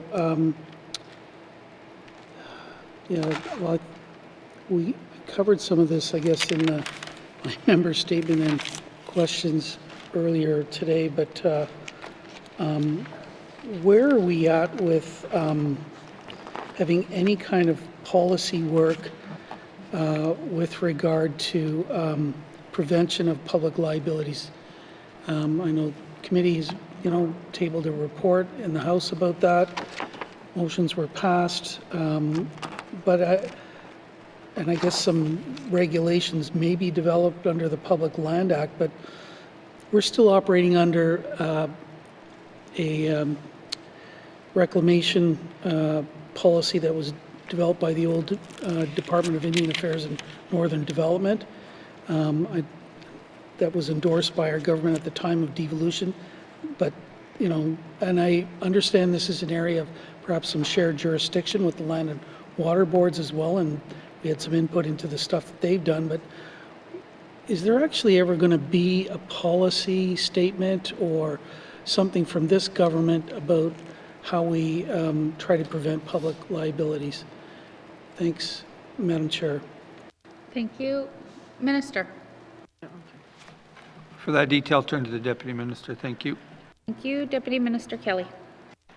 Thank you, thank you, Madam Chair. There's quite a lot of work that's going on right now, working with the Land and Water Boards, but also internally. We've the Public Land Act regulations are ongoing, and there's drafting occurring of those at this particular moment in time.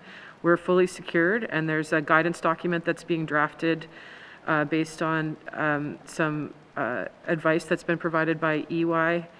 There's also a risk-based evaluation tool, and I would also point out that in the contaminated sites work plan that we've spoken about previously, there's a number of deliverables within that will assist with that issue and concern. Thank you, Madam Chair. Thank you. Member for Frame Lake. Yeah, thanks. I don't want to get into a debate here, but we're not fully secured on some of these sites. You know, Prairie Creek being an example. We don't hold full financial security because of a crazy arrangement that the federal government got into with the company, but and that still hasn't been sorted out as far as I know. All right, I'll ask a more pointed question. A reclaim is a model, it's almost like proprietary, developed by some consultants, but it's a methodology of calculating reclamation liability based on a whole bunch of rather complicated spreadsheets, unit costs, and so on. That hasn't been updated since 2017. At least that's the model that's on the ENR website and seems to be publicly available. What work, and with escalating engineering, construction costs, and so on, maybe some of the unit prices we might have some more accurate stuff, but is any work being done to actually update the 2017 model? Thanks, Madam Chair. Thank you. Minister. For that detail, turn to the Deputy Minister. Thank you. Deputy Minister. Thank you, Madam Chair. So we have worked recently with the consultant on unit costs due to inflation, and my understanding is that this tool was originally a federal tool that came over with devolution, and the federal government is doing some work on it in Nunavut where they use it, and we will definitely be involved and hopefully be able to use the amendments that are made to the tool there. Thank you, Madam Chair. Thank you. Member for Frame Lake. Yeah, okay, thanks for that. I'm just rather not have to wait for the feds to do something that may not happen, but I want to turn to the Integrated Resource Management Assistance Program. It's a contribution money found on page 96, and it's totally flat line. Actually, for everything here, maybe it went up in 22, 23 a little bit, but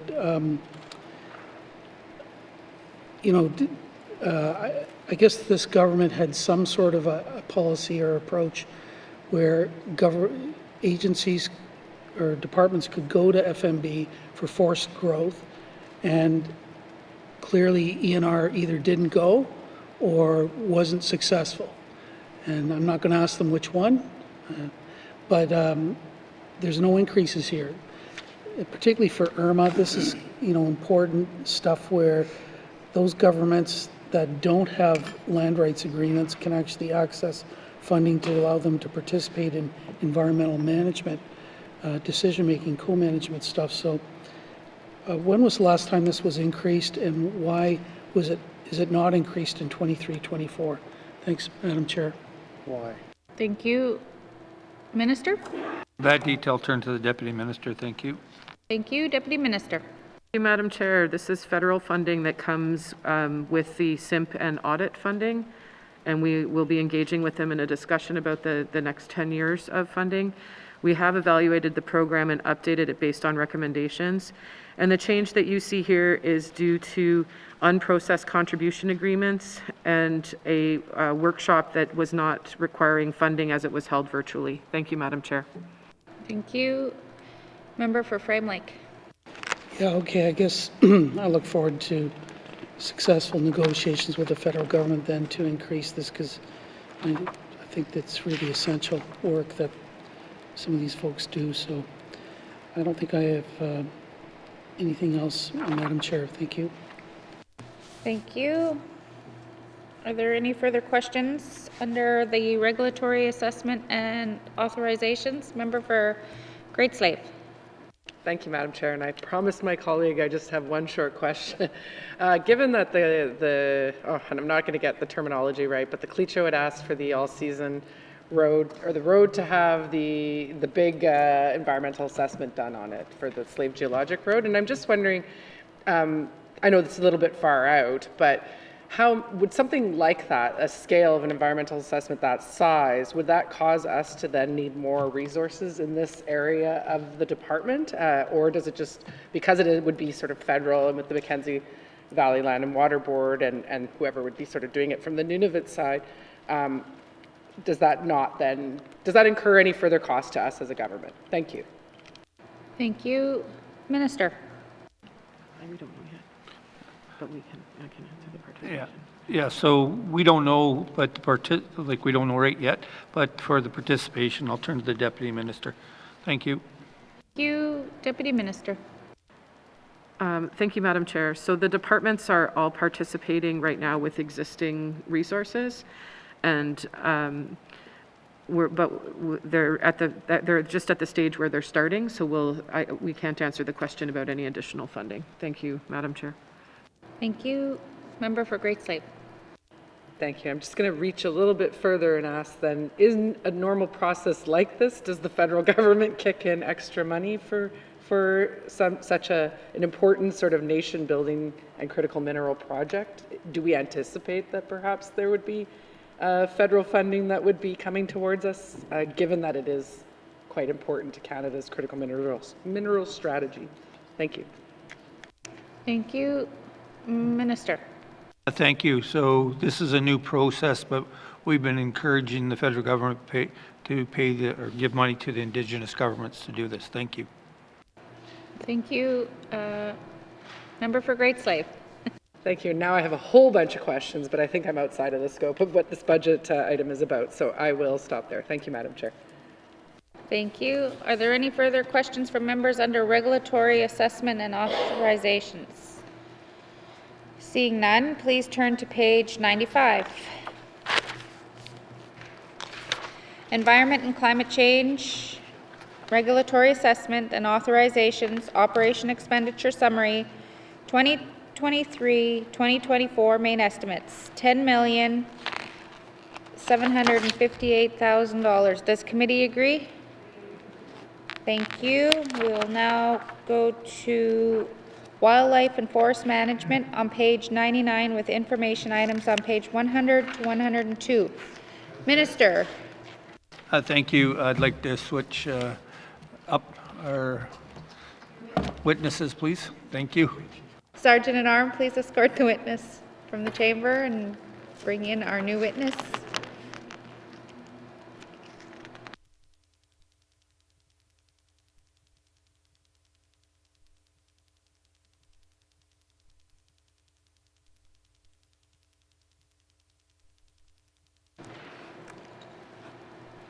Minister, please introduce your witness. This time I'll get it right. Dr. Brett Elkin. Thank you. Welcome. Okay. Member for Cam Lake. Thank you very much, Madam Chair. Madam Chair, I'm looking at the forest management line item, which has about a $5 million decrease in that line item. I'm wondering if the minister can speak to what areas of forest management are receiving that decrease, given that it's got kind of the forest and trees and all that side of it, and also has the fire side. Thank you. Thank you. Minister. So again, it depends on the fire year, how we allocate and use the money, but for further detail, I'll turn to the Deputy Minister. Thank you. Okay, Deputy Minister, Dr. Kelly. So we have a base budget for fighting fire in the N.W.T, and then we need, if we have to go over that budget, we have to get supplementary funding for it.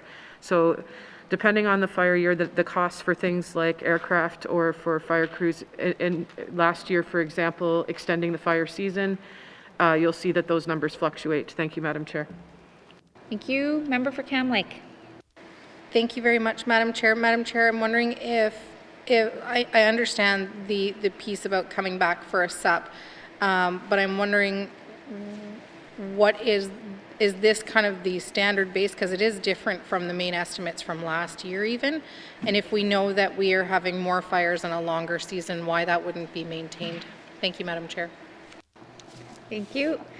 Minister? For that detail, I'll turn to the Deputy Minister. Thank you. Thank you. Deputy Minister?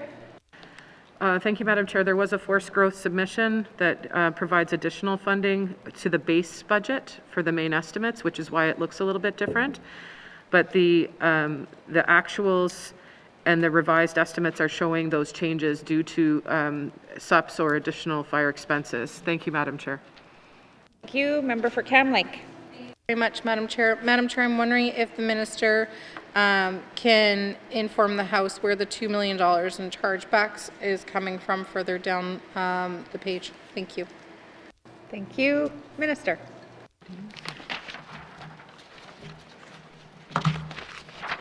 It's the mutual aid. It's Mars, the mutual aid. So, thank you. It's a mutual, I guess it's called Mars, and it's a mutual agreement that we have it's with the other jurisdictions across Canada. Thank you. Member for Cam Lake. Thank you very much, Madam Chair. Madam Chair, my next question is in regards to both fees and payments for materials and supplies. There's a significant amount of fluctuation in both of those line items, and I'm wondering if there's a theme in either that speaks to what causes this fluctuation, and if there's a reason for that. Thank you. Thank you. Minister? For that detail, I'll turn to the Deputy Minister. Thank you, Deputy Minister. Dr. Kelly. Thank you, Madam Chair. So for fees and payments, there's increased testing of samples, GIS, wildlife tracking, and fire management membership fees. There's also an increase due to some of the federal funding that we receive from Barren Ground Caribou. For the materials and supplies, this is due to a change in accounting treatment, and so is the $2 million that we just talked about with Mars. So previously, these things used to be in Fund 3, and they've been moved to Fund 1, and that's why you're seeing some of these wonky changes over time for the years. Thank you, Madam Chair. Thank you. Member for Cam Lake. Thank you very much, Madam Chair. So would it be, since they've been changed to Fund 3, is that something that we would expect to see stabilize over years to come, or are we still expecting to see quite a bit of fluctuation and movement in those line items? Thank you. Thank you. Minister? It should stabilize. Thank you. Thank you. Are there any further questions under wildlife and forest management? Member for Frame Lake. Thanks, Madam Chair. So there's some changes to the number of positions found on 102 from between last year and or the current year and what's proposed for next year. Can I just get a quick summary of what those changes are? Thanks, Madam Chair. Thank you. Minister. For that detail, I'll turn to the Deputy Minister. Thank you. Thank you. Deputy Minister. Thank you, Madam Chair. So there were 4 positions that were sunsetting due to the Section 11 agreement, but there's been a year of interim funding that has been provided by the federal government while we come to an agreement for a longer-term agreement on caribou with the federal government. And then, as I mentioned, there was a forced growth submission that we were successful for that has allowed us to have a fire technician, a wildland fire crew, and 2 fire crews, as well as a wildfire training technician. Thank you, Madam Chair. Thank you. Member for Frame Lake. Thanks, Madam Chair. Is there any new funding in here for implementation of the Forest Act?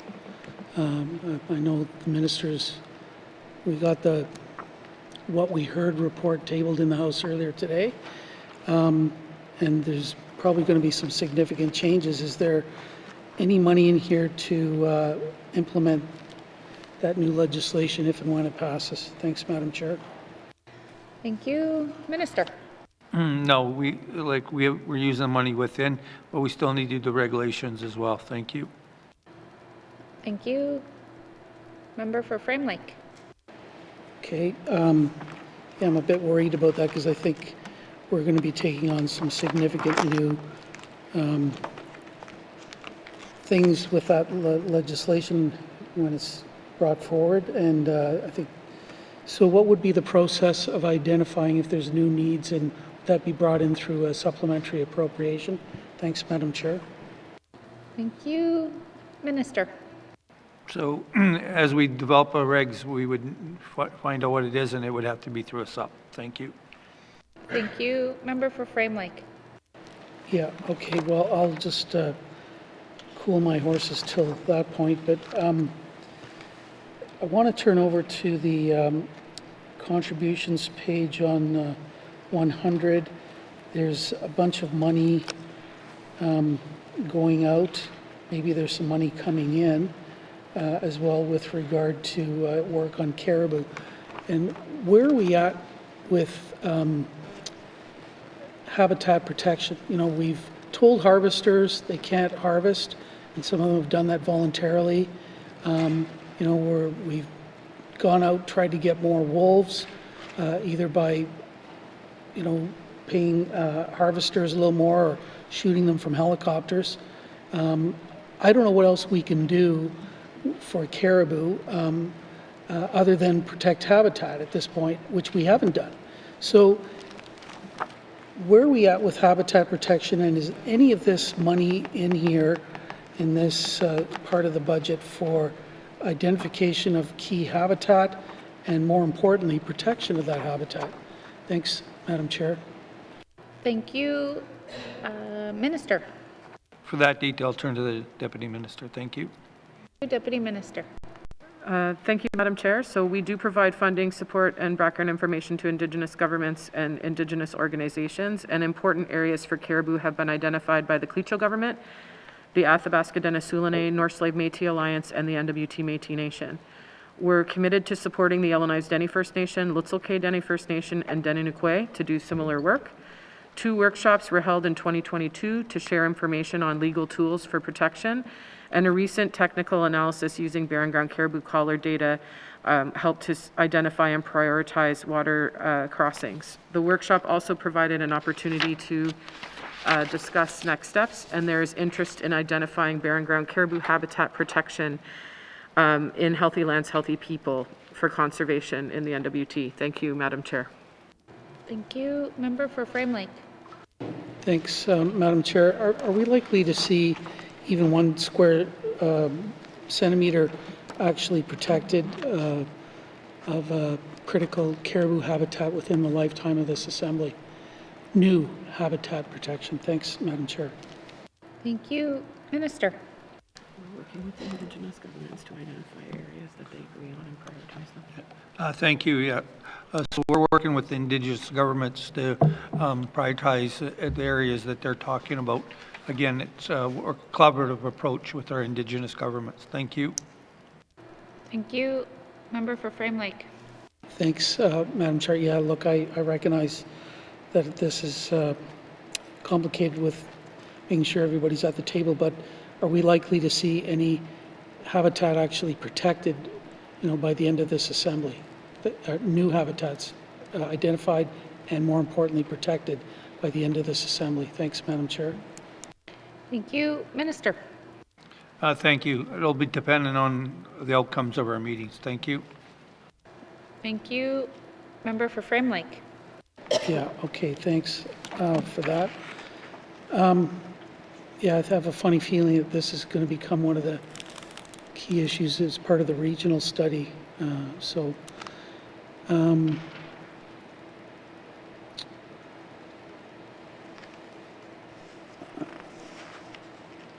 don't think I have anything else. Thanks, Madam Chair.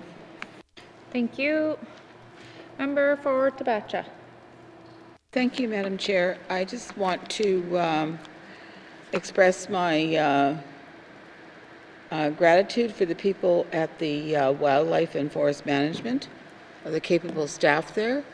And it's a territorial fire center.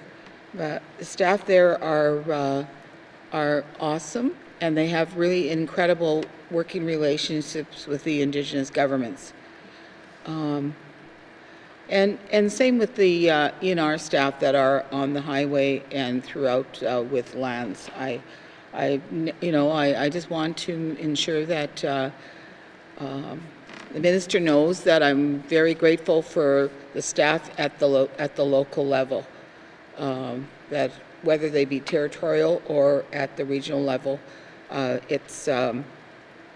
you go into those offices, and the help that I got even when I was chief with many things that happened in the community with different events and putting up teepees at certain times and everything else. I just want to make sure that he understands that I am very grateful for that, for those departments of his.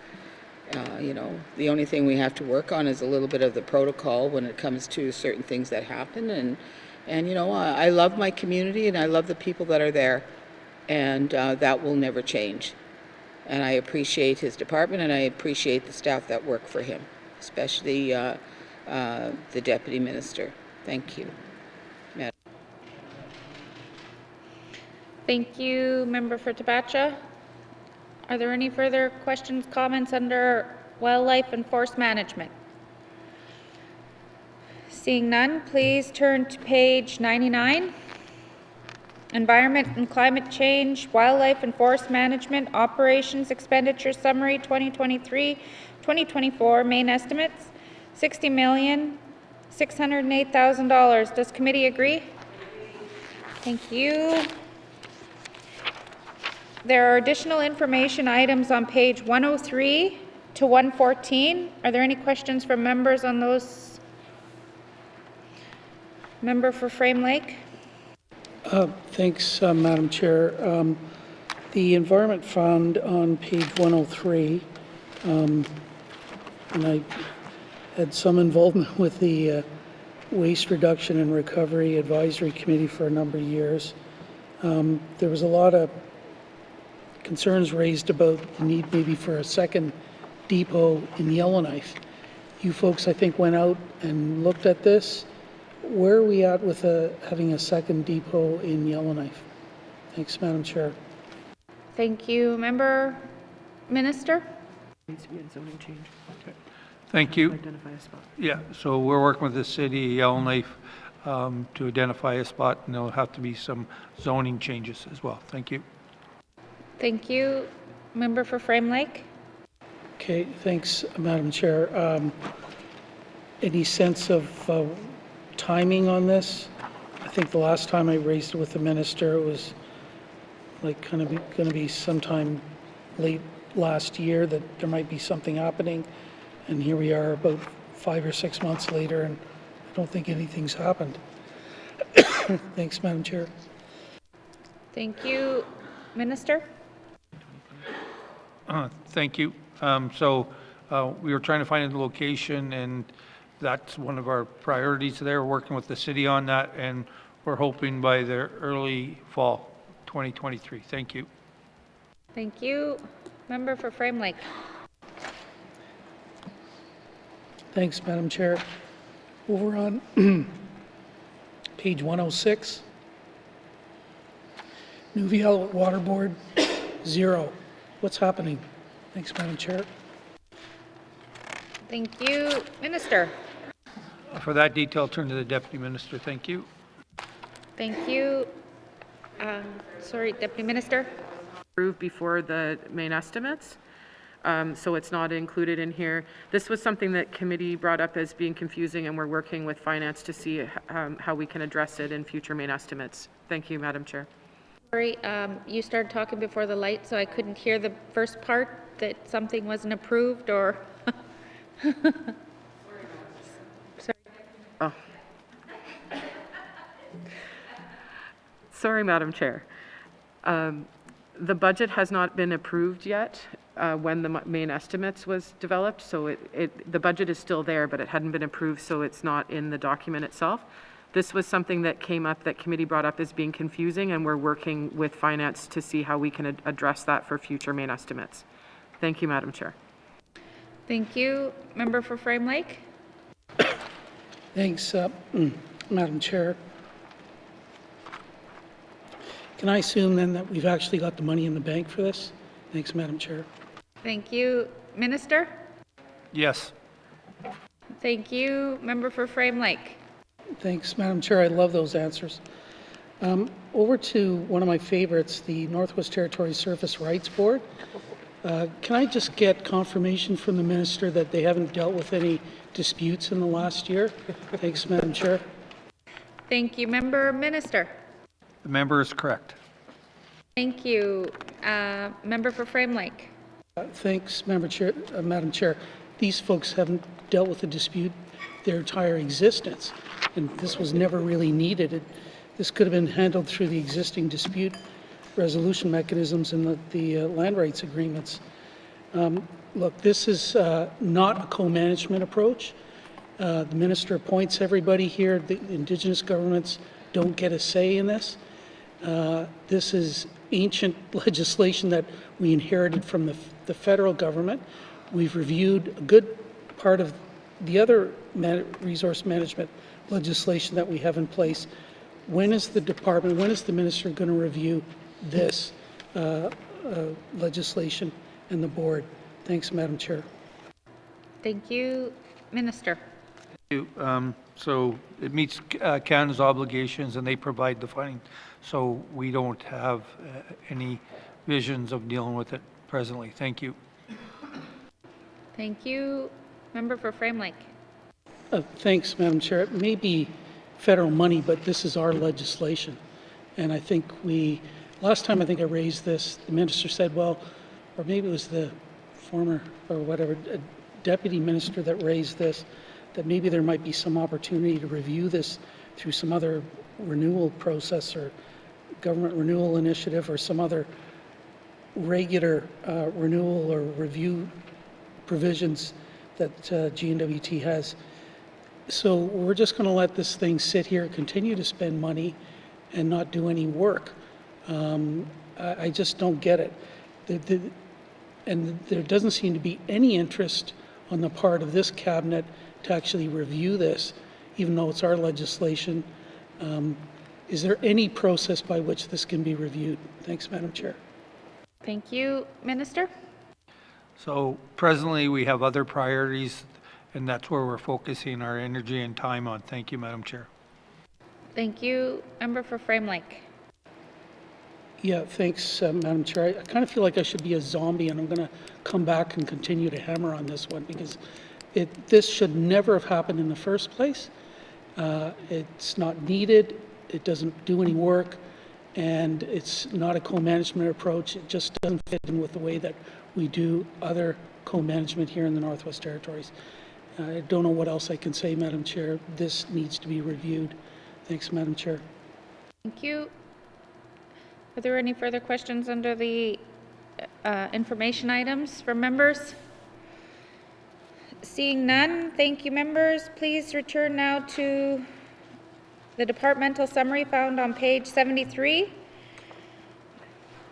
Review with information items on page 74. Any questions? Seeing none, committee, I will now call the Department Summary, Environmental and Climate Change Operation Expenditures, Total Department 2023-2024, main estimates $124,309,000. Does committee agree?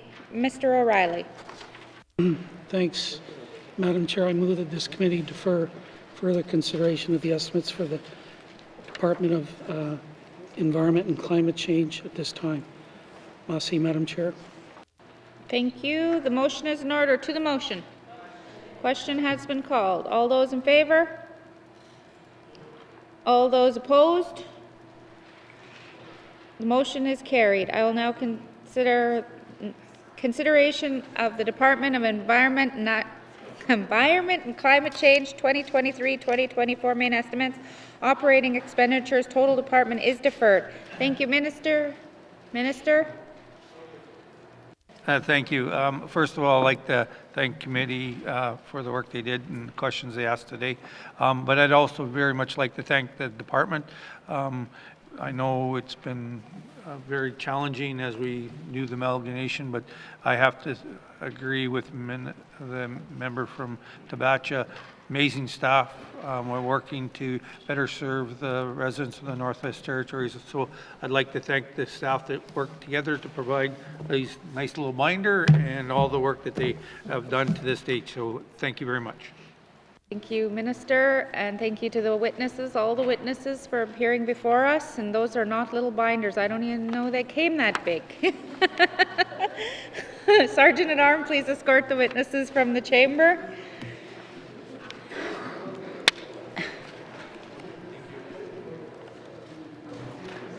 Member, what is the wish of committee? Member for Frame Lake.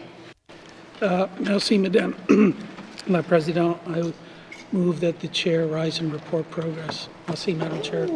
Thank you. There's a motion on the floor to report progress. The motion is in order and non-debatable. All those in favor? All those opposed? Motion is carried. I will now rise and report progress.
May you please have the report of Committee of the Whole, member for N.W.T. Lakes.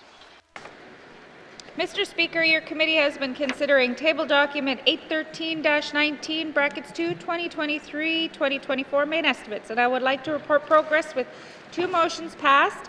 And Mr. Speaker, I move that the report of the Committee of the Whole be concurred with. Thank you. Thank you, member for N.W.T. Lakes. Do I have a seconder? Member for Nahende. All those in favor?